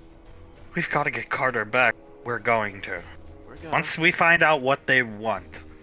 Something's been stolen from them. Probably by your Carter's sister. I wouldn't doubt it. And they don't want to kill him yet. If she's got something they want, then they need him alive. That gives us at least a little bit of leverage, right? Should stop the bleeding. He'll go back inside. Pull this guy's body out, dragging him out into the open, head missing. Searching his body quickly. Coming back over. painkillers. Take some. Handing him a bottle of water. He'll pop a couple of them. How are we gonna get Carter back? She looks at him. They want something, like Ricky said. The embryo. They took him as leverage. Alright, well... What kind of... No, you didn't know. Probably one of them, but... Where do you think they're taking him? Somewhere close by. Well, you said they tore it down. If you saw wherever that thing is, that means it's on the planet. Somewhere on this planet, somewhere close by, I'm sure. He'll probably be thoroughly interrogated. What were you doing here? Following her? Is that why you came? Yes. Yeah, a member of our squad's doing shit like that. We need to know. It puts everyone in danger if she's off doing stuff like that and can't make a mission. How long have you been watching us? Looking at the bat? Over a year. Then you're damn good at what you do. Why wouldn't our parents tell us? I don't know. Maybe it's because you'd freak out and be aggravated and angry and say, "Oh, we don't need help like this. We can handle it on our own," when clearly we can't. Looking at Memory Ann. She, looks at the bat. Clearly you can't. You made the idiotic decision to come here. I would assume your parents don't even know about this. And now he's been kidnapped. And the teleporters are open. And God knows why they want to do that. So what you're saying is we're up a creek. Up the creek, and you're never gonna find a paddle unless we get Carter back. Alright. Then tell me what you want me to do. I'm not a great planner, but I can do what you need done. We need to find some way to contact them. I think there's a radio on this man's body. He'll drag it over.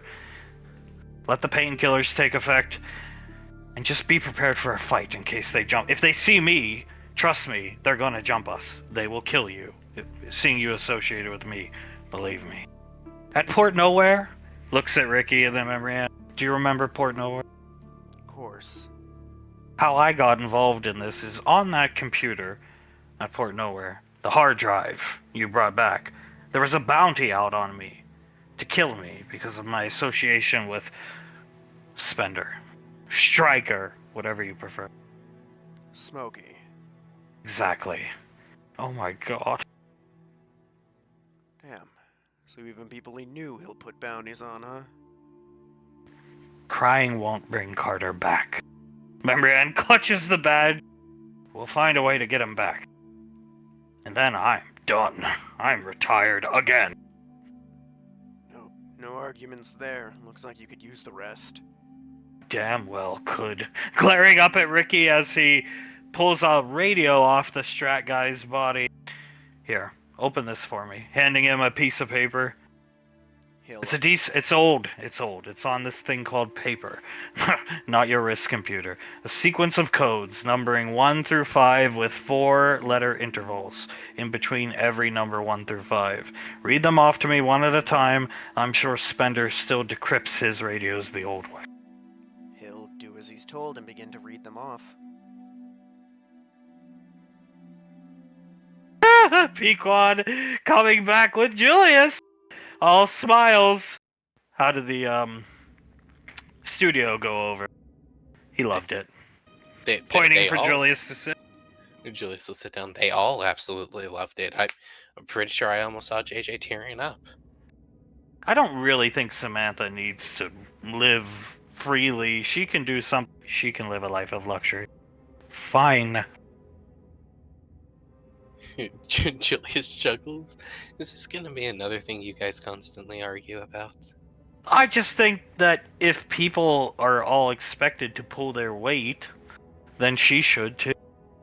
Let's see. Could we go over the list of injuries? Oh, and the fact we ruined her career because she wasn't happy because to my understanding, though Samantha is somewhat complex, she was very happy to be under Ash, just not happy she had to wait to join his squad. Yeah. So we ruined her career to watch after our children. Fair point.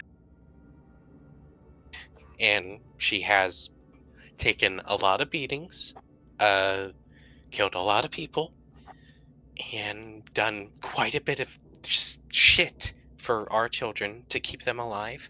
We think she deserves to just live a life of goddamn luxury for saving our children's lives so often. Well, I'm sure Ash would agree, and then that way you have me outvoted, so fine, she can. As long as she doesn't get, like, fat and ugly, she needs to take care of herself for JJ. Oh, I'm sure she will, trust me. Julius nods. She's gonna be head of like beauty marketing and modeling and everything like that, so I'm sure she's gonna take care of herself. I got the idea from back in Marine boot camp. Our drill instructor, he was a good drill instructor, a good guy, but he was also a little bit on the creepy. Sasha, he used to tell me I had a model's body and would ask me, like, what are you doing in the military, young lady? And then when we graduated, he asked me out on a date, and I never spoke to him again. He could laugh. So basically, Scar if he was a drill sergeant. Oh, the image that you just put in my head. Why'd you have to say that? Julius turns to laugh. I'm sorry. I'm so sorry. Why'd you have to say that? I am so sorry, Sasha. It's just the first thought that came to my head. God. Sounds like, dude. I remember some days coming into the office or the apartment early in the morning when I was still like the new hat in the squad, and just seeing this staring into the gym, and I'd be like, what the fuck? And then I'd be like, hey, what's up, big guy? And I'd look in the gym and I would stare but then stop because I was like, no. Don't want to be a creep, even though you could get away with that stuff in Gallia. You can't here. I'd be like, come on, Scar, let's go do something. Yeah, see you later, Towns. Whatever the fuck your name is. Julius just to laugh. Hey, Towns, do you think I have a chance with that woman? He actually asked me that. Such a god! Oh god. Never in a million years would Scarfree have a chance with you, Sasha. No, and no. Never, ever more. Protect me, please. Oh, trust me, if he tried something, you just call on Nevermore and she'd be there lickety split. And your fucking mother, I don't think he's looking at me, darling. I don't think... Hold on. I don't think he's looking at me, darling. You see, I don't think they're trying to, like, sabotage me moving down to the lane. But, you know, Krellin, Frederick, and Samuel send me these retarded pictures. Like, is this what Clive has them doing on the weekends? Because, oh, yeah, that is exactly why Krellin is so happy. He's the most happy, eager person every Monday morning, standing next to Ash and not down at the lane. If I was going through all that, and then I got offered to just go out with Ash and basically shoot the shit while having to do some stuff, fuck yeah, I'd do that. I'd be excited just because I wouldn't have to do that. Sasha, you know, I have my combat diving badge. I got it. I got it while you guys were on the Majestic during that hell period. But I asked Carlin, like, that's very dangerous. You shouldn't be putting that on. And he said no, me know how to work it. Frederick and Samuel do. Clive have no fucking idea. Have the bends right now. Julie's just to laugh. How do they know how to operate it when two of the three of them don't breathe oxygen because they're android/robot? But fucking these doofuses, who apparently Krellin had to take this picture Sunday, don't know how to operate. Look, his goggles don't even fit on his face.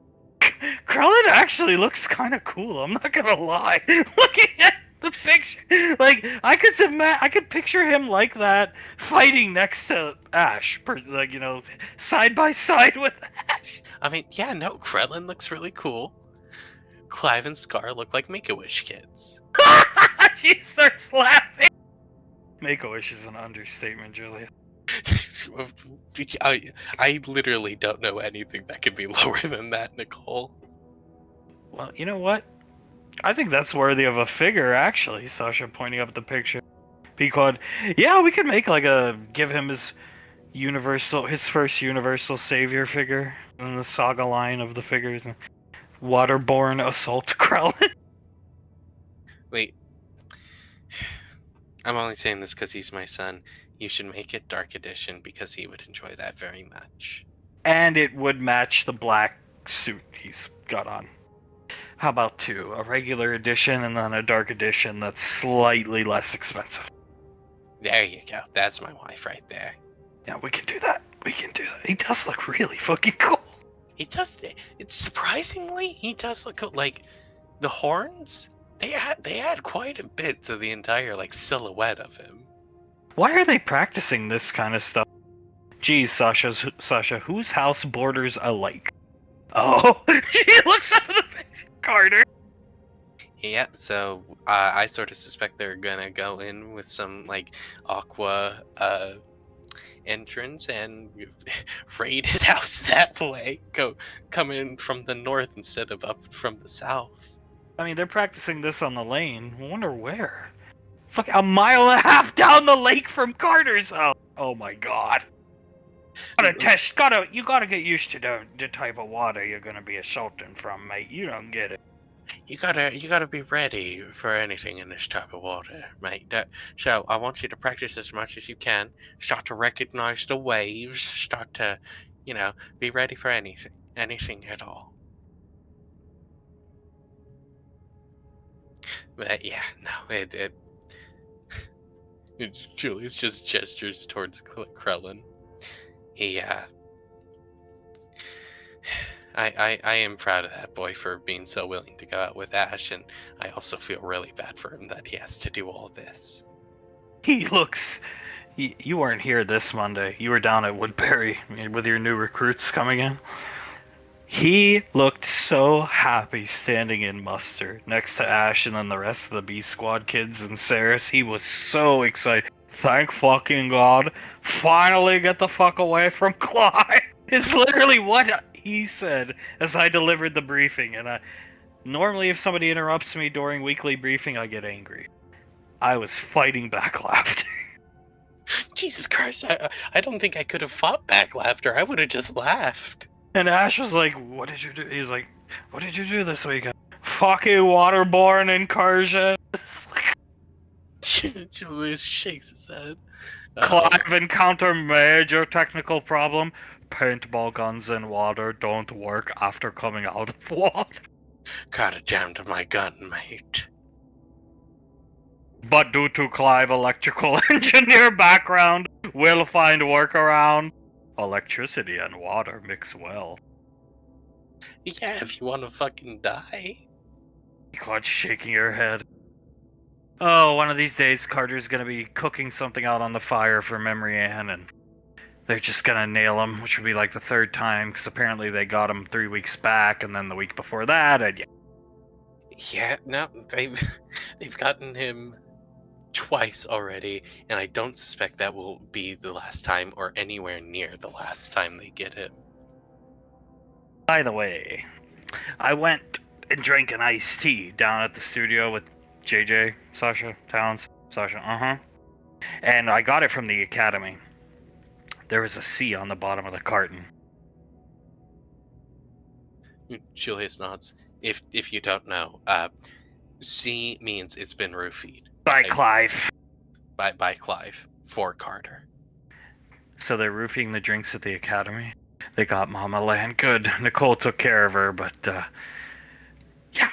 She drank 4 of them. She was pretty grossed out. Mama Lan apparently squirted all over the house, and Sasha, okay, thank you. Putting her year away. Yeah, I'm sorry. I'm sorry, Sasha. A poor woman. Why are they roofing drinks at the academy? In case Carter goes there, mate. You never know. In case Carter just gets a little thirsty and he's by the academy. Which, oh shit, speaking of, Julius will pick Pequod up and set her down onto the chair and start looking at the drink machine and the icy machine and everything. She'll come over to the icy machine. Do you really think they'd be that stupid? Yes. Nah, we're good here. We're good. Julius looks it over. No, we're good. We're good here. Comes over to the popcorn. Popcorn roofie? You never know. Maybe, You never know. Maybe they put roofie into the butter. You never know. Oh my god. Wait, what? Wait, Julius looks closer at the popcorn machine. That was Sasha saying, "Oh my god." God, no, it's good. It's good. Okay. Julius walks back over to the seat. We're good. You guys don't have to worry about being roofied by that stuff. I think they're smart enough not to touch it. Maybe I'll have Elizabeth and Benny do that. Make the first Krellin universal savior figure. Give him something to do. Work at the company. That'd be a pretty good first job to see how they really work out as, CEO and all that stuff. I think Elizabeth will do good. Sasha saying, nodding her head. I mean, I think so too. If there's any two people on the lane who I would trust making video games and toys, it would be those two. Sasha, by the way, I've sent some more submersible drones to the colony that the oil rig all happened on, looking for that hammer. I can't find it.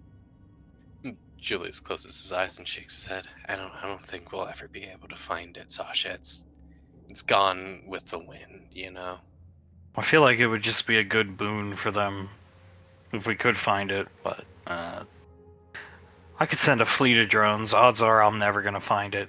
What if it even still exists, which I'm starting to doubt. Julius crosses his arms. Send a fleet of drones. Maybe we'll find it, maybe not, who knows. But if we do happen upon it, it'll be a good, not trophy, reminder for the kids. Ha ha ha! Julius! Waving at the guards who just hit the button and let him in. How's everything going down here today? Is it going good, Tommy? How are you? I'm doing fine, doing fine. Opening a carton of tea. Serving your new family tea at a restaurant. Big hit, Julius, let me tell you. Going to try it for the first time. As he lifts it up and there's a C on the bottom. Julius stands up, goes motion, and slaps it out of his hand before the liquid can touch his lips. What the fuck? I want something to drink. How is this a crime, Julius? This is no way to treat your best friend, Tony. Julius points towards the carton. That was roofied with laxatives and stool softeners. More stool softeners than laxatives. Oh, the Clive stuff. He picks it up. Wow, there's a C on the bottom of it. Where'd you get that from? My restaurant. Looking over it, Julius. Oh my god. Tommy? I give Scar and Clive keys many months ago, Julius. Like, oh, you want to come up have some drinks? It was before the unit. Back when they what was this drink they drink all the time? Strongbow. Yeah, well, I have it on tap there. And I said to them, you want to come up have some on tap? Tommy not always there. Have some keys. They're family. Trustworthy. Not anymore. Throw that away. Yeah, okay. Throw it away. You gotta take the keys away from him and look through all of your drinks, Tommy. The alcohol, the iced tea cartons, all of it. If any of it has a C on it, toss it. Why my restaurant? Because Carter eats there multiple times a week. Oh, God. Fucking Carter still causing me problems. I know. And I thank you so much for having the patience you have had with him. Well, it's no problem. I just wanted to come down and I wanted to try your tea, and I wanted to congratulate Nicole on finally healing Colt. Julius stands back up, sets Pequod down on the seat, puts both hands on Tommy's shoulders. The fuck you talking about, Tommy? Colt walking around. I see him. I say, hello, Colt. We're a soul. We're your better half. He puts hands in pockets, put his head down, and walk away from Tommy. Very disrespectful, but I understand he's going through a lot. Nicole can't heal him. Or maybe Soul do it, right? Are you 110% sure that it was Colt? Absolutely. I know that young man. He looked good. He looked very good. He's walking on 2 feet. I know he's kind of distinct looking, especially with the mullet, but Nicole's, and well, I don't know about Soul, but I'm just telling you what Tommy see. See?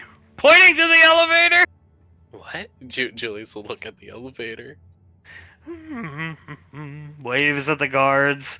Head down, hands in his pocket, heading for the teleporter. Pequod almost falls out of her chair. Julia's Mushin steps right in front of him. Hey, Dad. He'll try to step around Julia. No, he does not.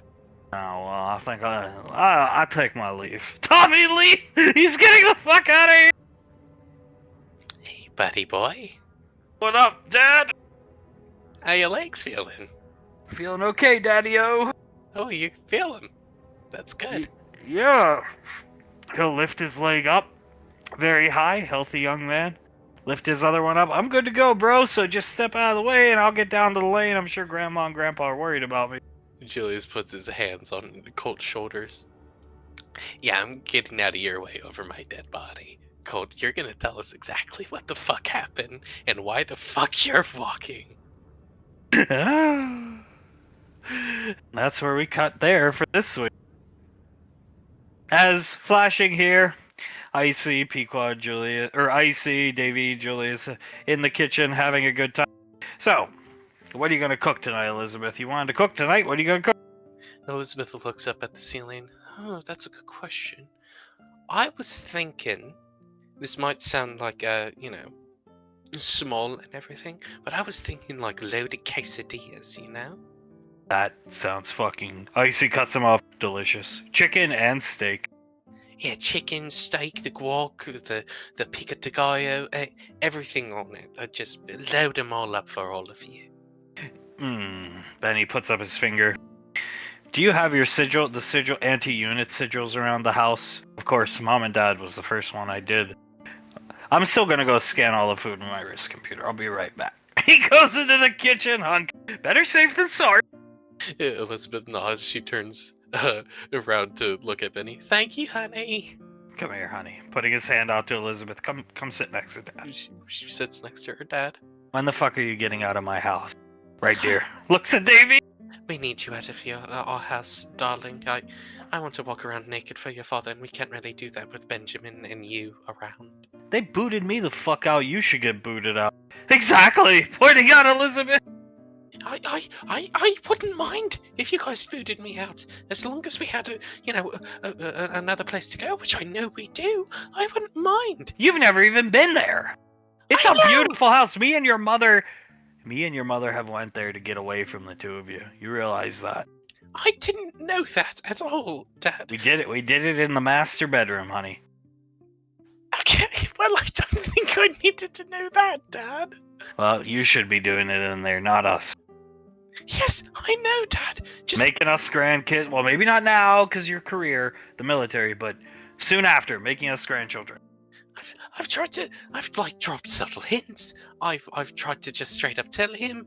I've tried to do everything, Dad, and he just says nah. Nah, N-A-H. No. Well, you picked him, honey. Can I just get some help with the start, please? Can you just kick us out, please? Every time we've tried, he cries. I know. That's what makes it really difficult. He is. I mean, I agree with the hooligan and Patricia. He cries more than Nicole.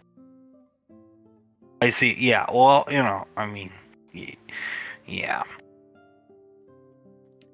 I know, Dad. I know he cries, but please, you know for a fact I want to leave your house just as much as you want me to leave. You probably want me to leave more than I want to leave, but anyway, my point still stands. All I need is just a bit of help, please. I mean, we'll try to talk to him this weekend, but no promises, I guess. It's something he should want to do on his own. Lorelai says give him time. We've given a year, and then she says, well, just give him a little more time. But, I mean, it's a big house, but we need our privacy. I know, Dad, I know. How much time did Lorelai recommend? I don't even remember. Too long? It's something like 1 to 2 years, I believe she said. Well, it's been 1. And I really don't know if I could handle 1 more year at this, Dad. Well, luckily your mother and I have many places we can slip away to. We've got the cabin Julius gave us the permission to go there, and we've got Cancun and the beach house and this and that, but yeah. Yeah, I disconnected the portal to Cancun, so you gotta go the manual way, but he can't follow you. Thank you. Davy nods. Thank you so much, Istrom. She takes her hand and gives it a kiss. No problem. I mean, you have to manually drive. We'll enjoy it, just the two of us. I think maybe next weekend we'll be going to Cancun. I believe so, yes. A wonderful visit to Cancun. I would love it. What does he do when we disappear, Elizabeth? Elizabeth knows he looks for them and gets depressed. Well, it's quite simple, Dad. He looks around for you for at least a couple hours, and then once he realizes that you guys either left or he can't find you, he gets really depressed.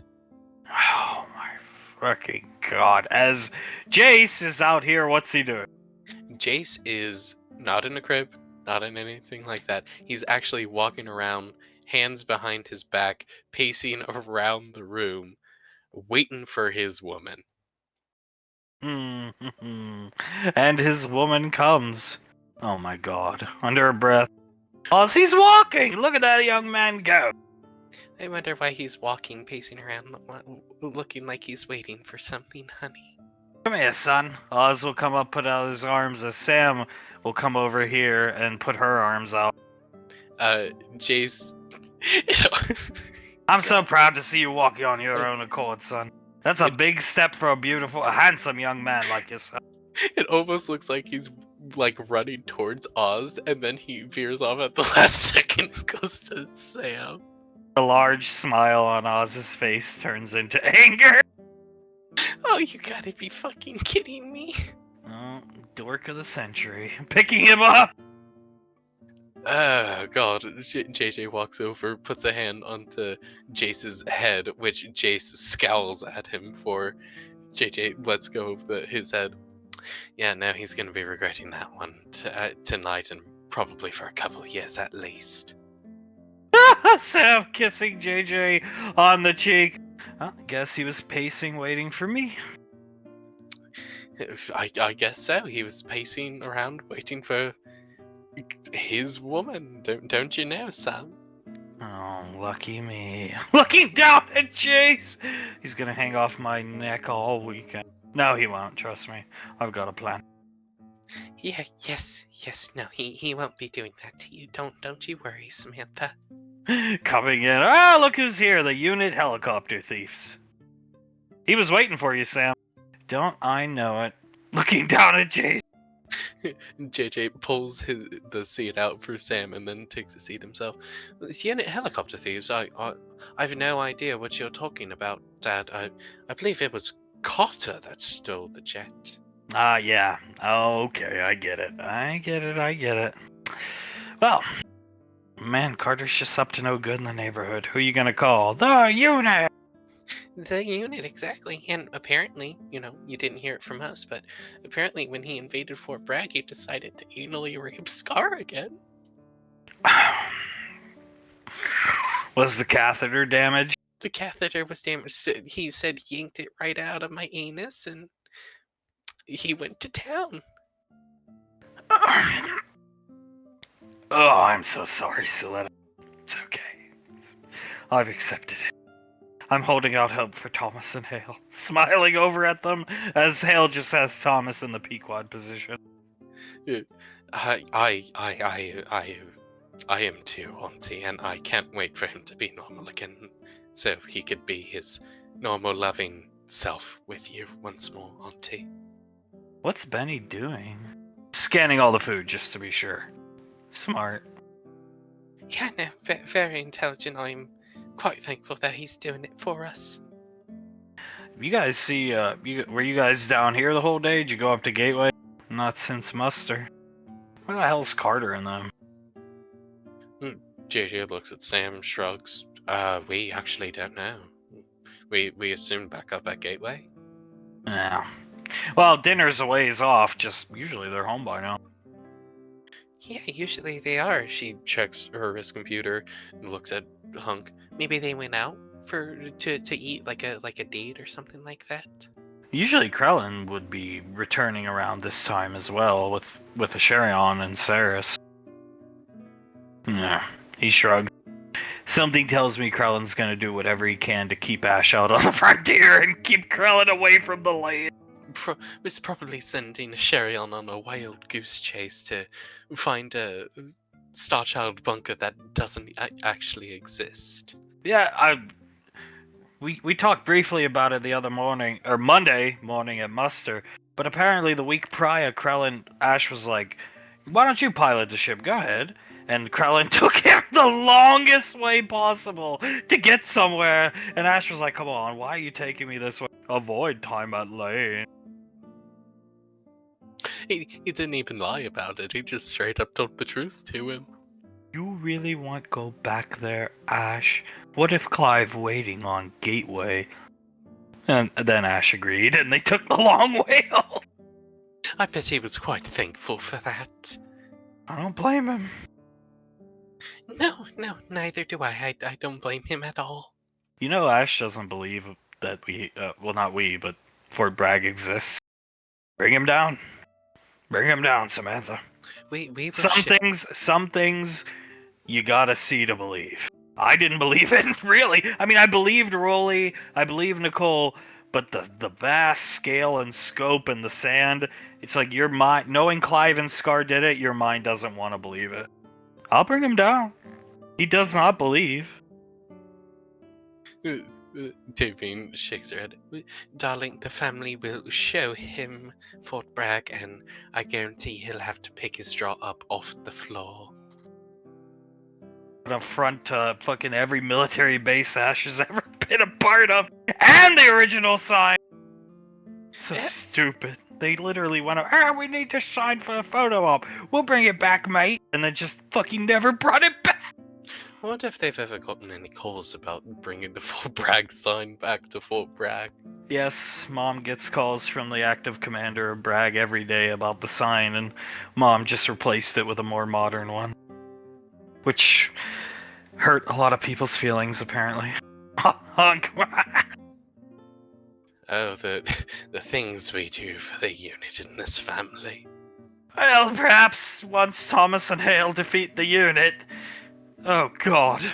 I can't believe I just said that. I'm laughing louder.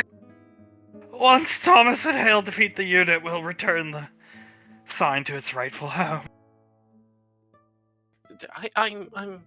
I'm sure they will manage to defeat the unit and we'll return the sign and everything is going to be hunky-dory. God, I hope. Looking back at Thomas and Hale, as Hale rubbing Thomas's scalp. Happy now, Jace?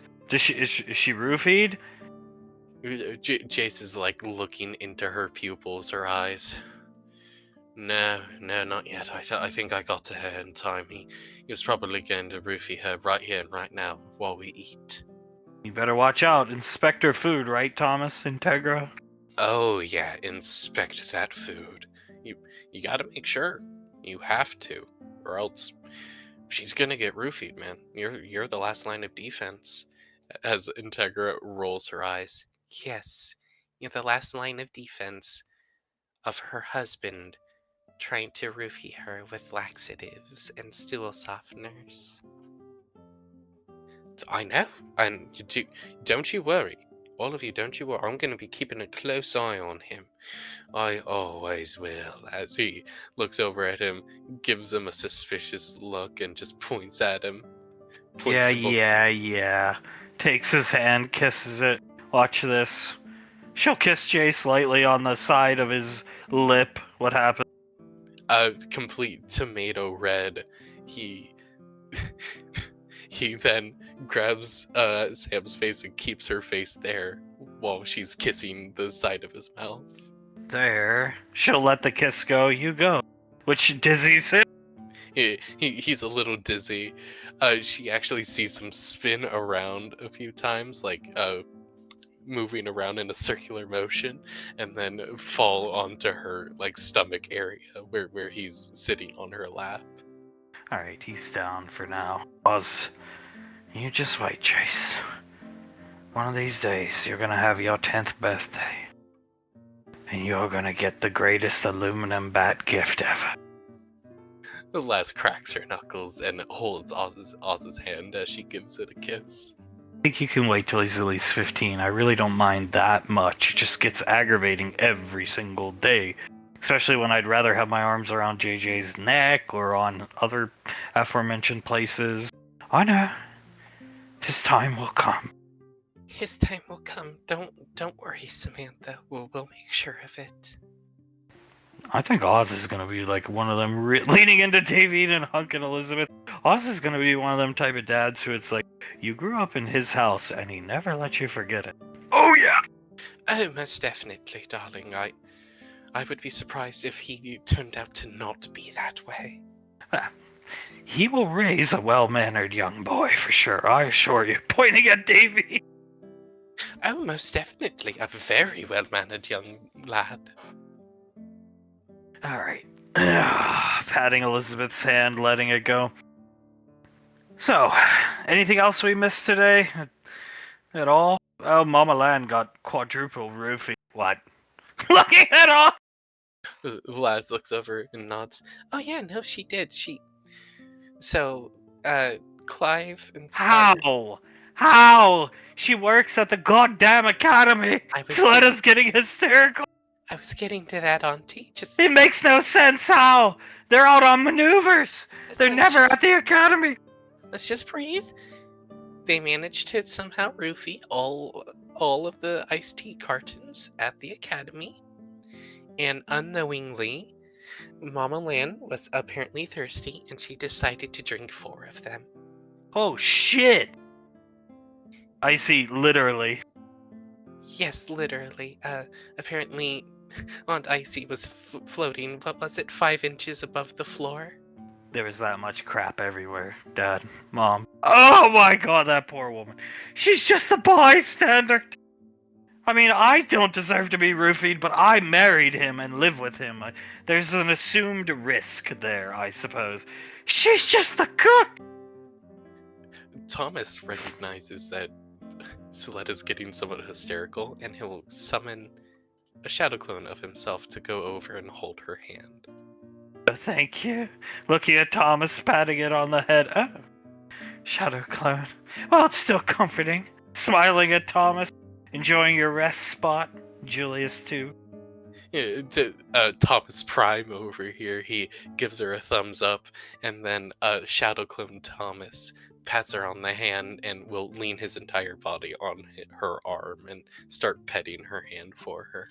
Good job, Thomas. Scratching his scalp quicker and kissing his... Thank you. If you keep on doing stuff like that, I'm just gonna start doing an even better job. Okay. She's okay, though? Yeah, she's fine. I put her in bed. But I did not clean the place. Mercurius units can handle it. Yeah, no, desanitize and all that type of... Yeah. Yes, darling. People with no sense of smell, even if you could turn yours off, no sense of smell at all. Why would she drink 4? She was thirsty. Shrugging her back. I don't know, mate. You ever been so thirsty you drink like 4 cups of water in a row? I've been back in those kitchens when her and Uncle Zap are firing shit out of the ovens for breakfast, lunch at the academy. It gets really hot back there. Damn, that poor lady. That's what I'm saying. That poor... Oh god, I feel so bad for Mom and Lad, but I'm sorry, it's a little bit funny. Wouldn't you notice after the first one, since they're fast acting? Yeah. Wouldn't you notice after the first one and then just like stop drinking them?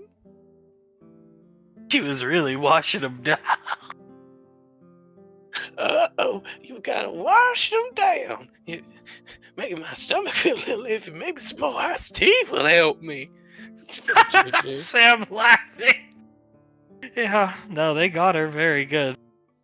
But the fact stands that they roofied tea cartons at the academy.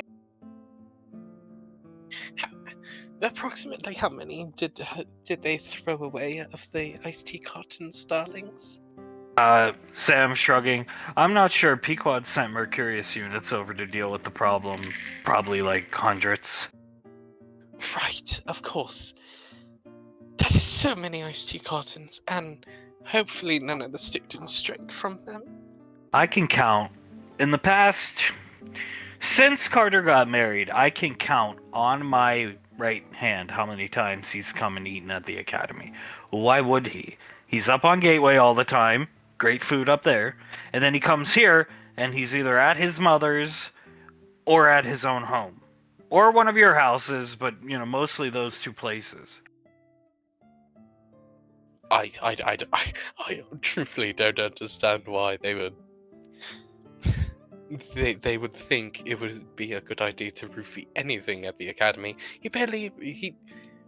Like you said, I could count on my right hand how many times I've even seen him down at the academy when it's not just going through the teleporter. Soletta's eyes widen, looking at her wrist computer. I see, what? Leaning in. Oh, I sent Clive a text saying, "How could you do this, Clive?" And he responded with, "Fighting war means casualty." Oh my fucking Oh god. my god! That's She laughs! Carter's that big of a threat, looking at JJ. so. Sometimes, a civilian just gets in the way of your bullet, and to get that kill, you have to take down the civilian as well. Suletta calling Clive. Clive, please have mercy! I'm sorry, honey. To make an omelet, you gotta break a few eggs. You should know better, Suletta. Fighting war means casualties, sister. Carter's caused a lot of casualties over the past hundreds of years. Edith Finch, ring a bell. Oh, I'm so sick of hearing that name. Scott Anish, ring a bell. My catheter, holding it up in a plastic bag. He's caused so many casualties over the years that, well, I think it's about time that we start repaying him some. And on top of that, anything that we accidentally do to someone else, well, it's small in comparison to what he's done to them. Mama Land's, pointing at everybody with the cigar, Mama Land's sacrifice will not be in vain. Hanging up on that!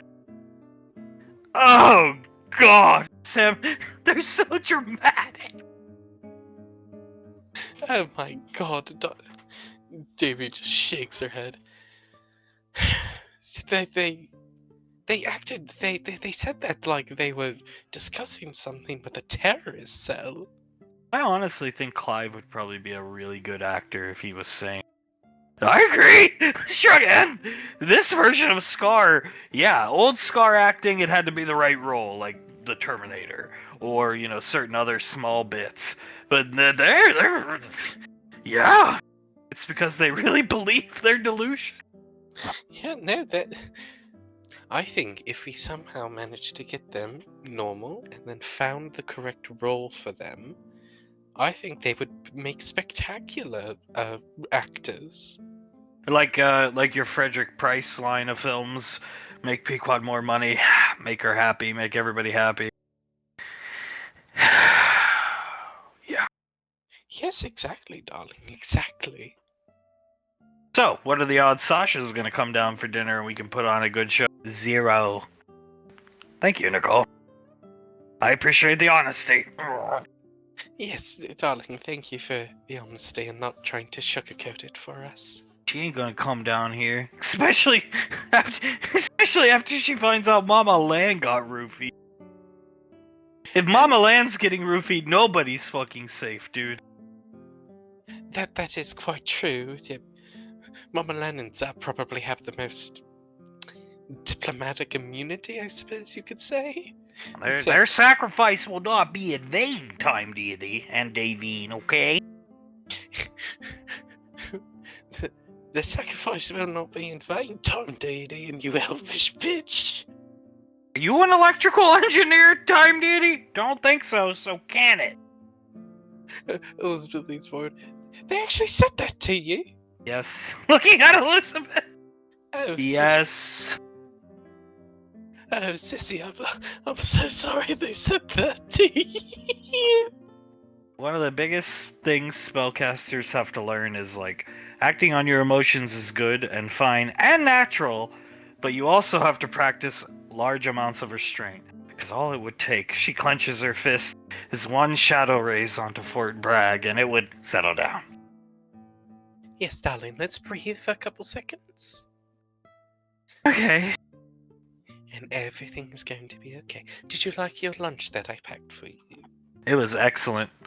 She'll put the last gumball in her mouth. Do you want even more gumballs in tomorrow's lunch? Yeah, Julius and Pequod like them, and so does Sasha. Oh, darling, if they keep on stealing them from you, then I'll put as many as you need. Thank you. Kissing Davine's hand, setting it down. Good. Just everybody relax. There's nothing to be overly angry about today. Unless, of course, your mama fucking lamb. Yes, if anyone deserves to be extremely angry, it would be Mama Land today. Duggo, take some pizza out in the oven. Have me an iced tea, dude. Famous last words, honey. Jimmy starts to laugh. It's been a good day so far, so I'm gonna eat some pizza and drink some iced tea. Ooh, this iced tea hit me a little hard. Maybe some more iced tea will work. Hunk laughing as quickly, very quickly, coming out to brag. Clive, Scar, and Samuel will inspect Carter's insertion point onto the base. I just don't get it. How the hell did he get through here? I mean, we even have that speed bump right over there. Samuel, crossing his arms, inspecting the speed bump. Clive's arms are crossed. It's impossible! It's impossible! I mean, okay, I'm leader of the unit, right? I'm leader of the unit. Watch this. It stops right here. I can't do it. Can't get past it. I can't think of any way to get past it. Was this some kind of like dark ethereal magic? I mean, Perhaps, sir. he is a spellcaster. I wouldn't put it past this son of a bitch. Could be that sword. You know he carries that sword around everywhere. He mocks you by carrying it because you were the original holder and the one to kill Kamul. I mean, I am the leader of men. What can I say? I dueled Kamul and killed him easily. Way more easily than some elvish bitch could have done it. Any day of the week. Any day of the fucking week. And I could only kill him because I had full human blood in me. But I don't... Maybe it is from the sword. Maybe the sword is still infused with the void energy, because we all know how Kamul was infused with void energy and all that. Which you sucked out of him as one sucks venom out of a snake, and then that's where you were able to just snap your finger and get rid of void energy. Exactly. I mean, you say any void energy around Fort Bragg? No, exactly. You're welcome. I like to imagine this whole time Samuel's head has slowly been tilting listening to that.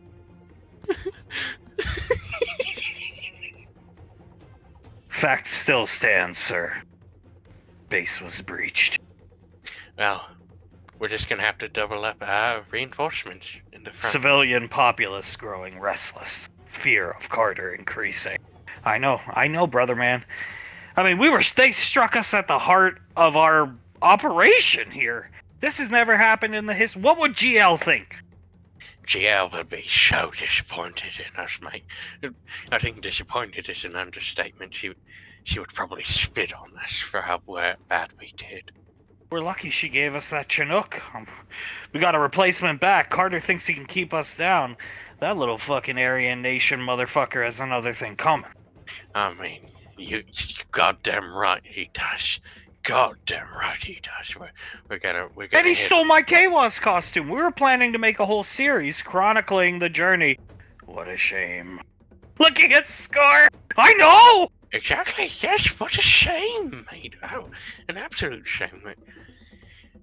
It was gonna give us a lot of money so we could fund more shit for Fort Bragg. Why is there no sand over there, sir? Pointing off. That's classified. Need to know basis, and especially as a member, as someone who's not a member of the U41. You don't need to know. May I be dismissed today, sir? Yeah, you're dismissed, but I want you to come back early to help us reinforce the front of the base.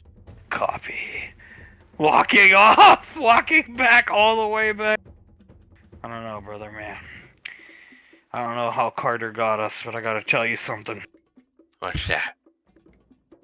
I think he's mind-controlled Samuel and Frederick. Ah, shit, mate. He leans on the post. I think he mind-controlled Samuel. Here, what? Move out of the way for a second, sir? Yeah, he'll move out of the way.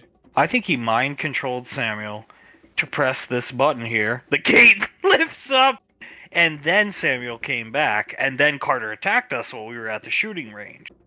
And the flashbang went off, Carter threw it. Remember, Samuel dipped out to go get a rifle. And then Samuel was like, how do I use this? And we were like, wait, what? I mean, that... Clive points his gun. And then, I'll be honest, I've never told you this. Keep it between the two of us. But Carter left a mark on me, man. When you get fucked by Carter... When Carter's around, my anus throbs. And it was throbbing, like, non-stop, leading up to that flashbang. It's like a sixth sense I have now. That makes sense. Don't worry, this will never leave the ears of the two of us, mate.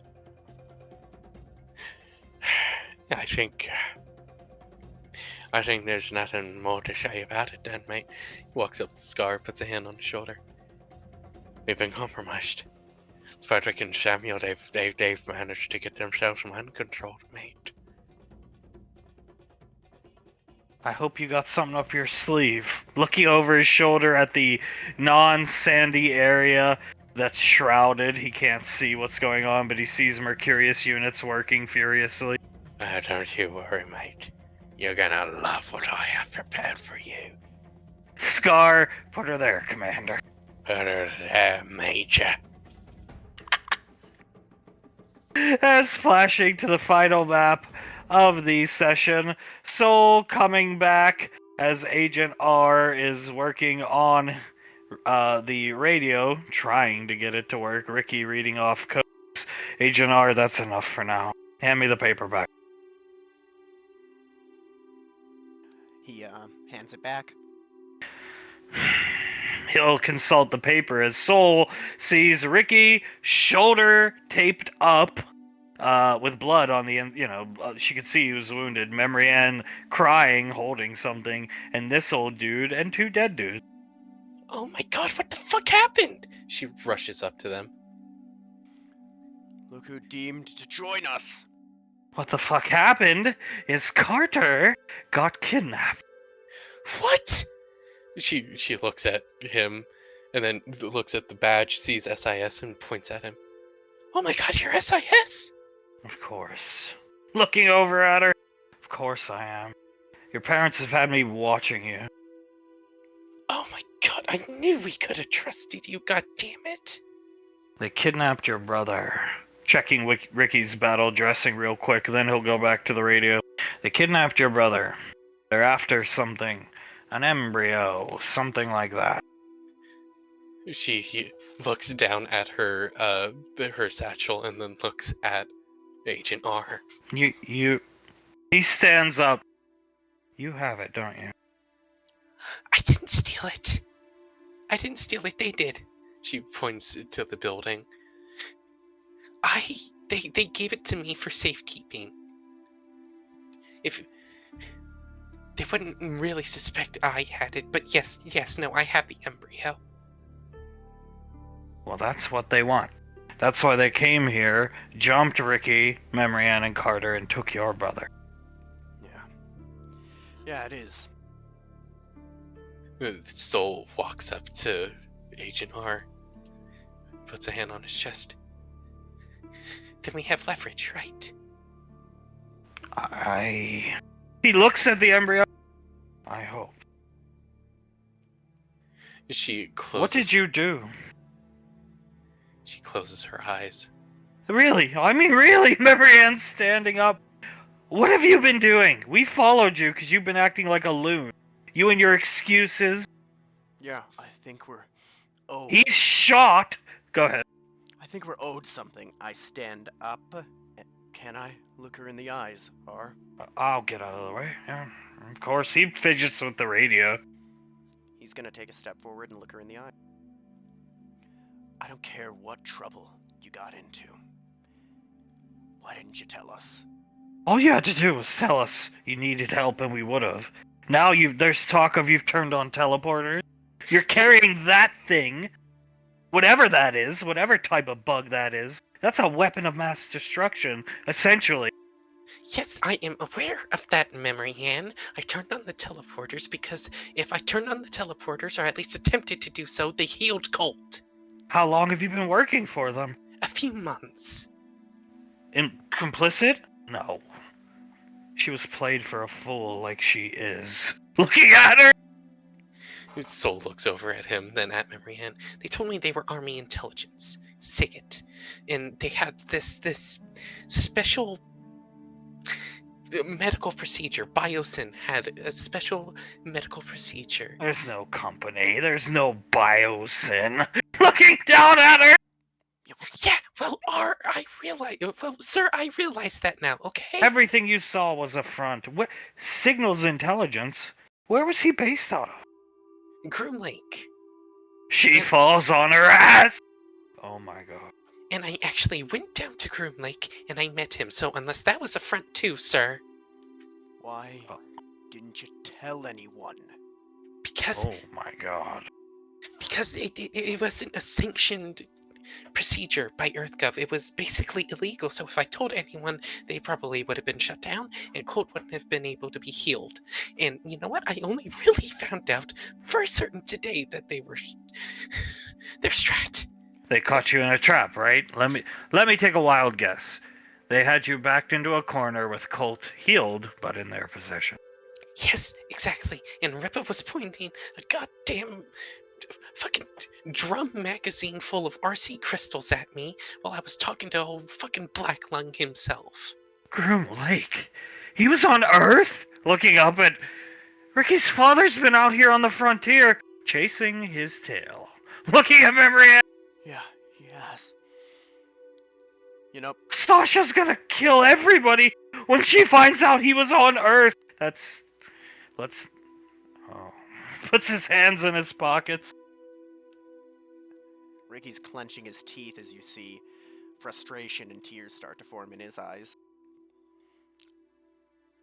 Everything's falling apart now. Great. Not quite. We still have a chance. He's still fidgeting with the radio. Yeah, we do. All that matters is we get Carter back, which I'm working on currently. Alright. We'll come over here, start inspecting this body. You know what could have prevented this, Soul? Enlighten me, Ricky. You don't have to tell our parents.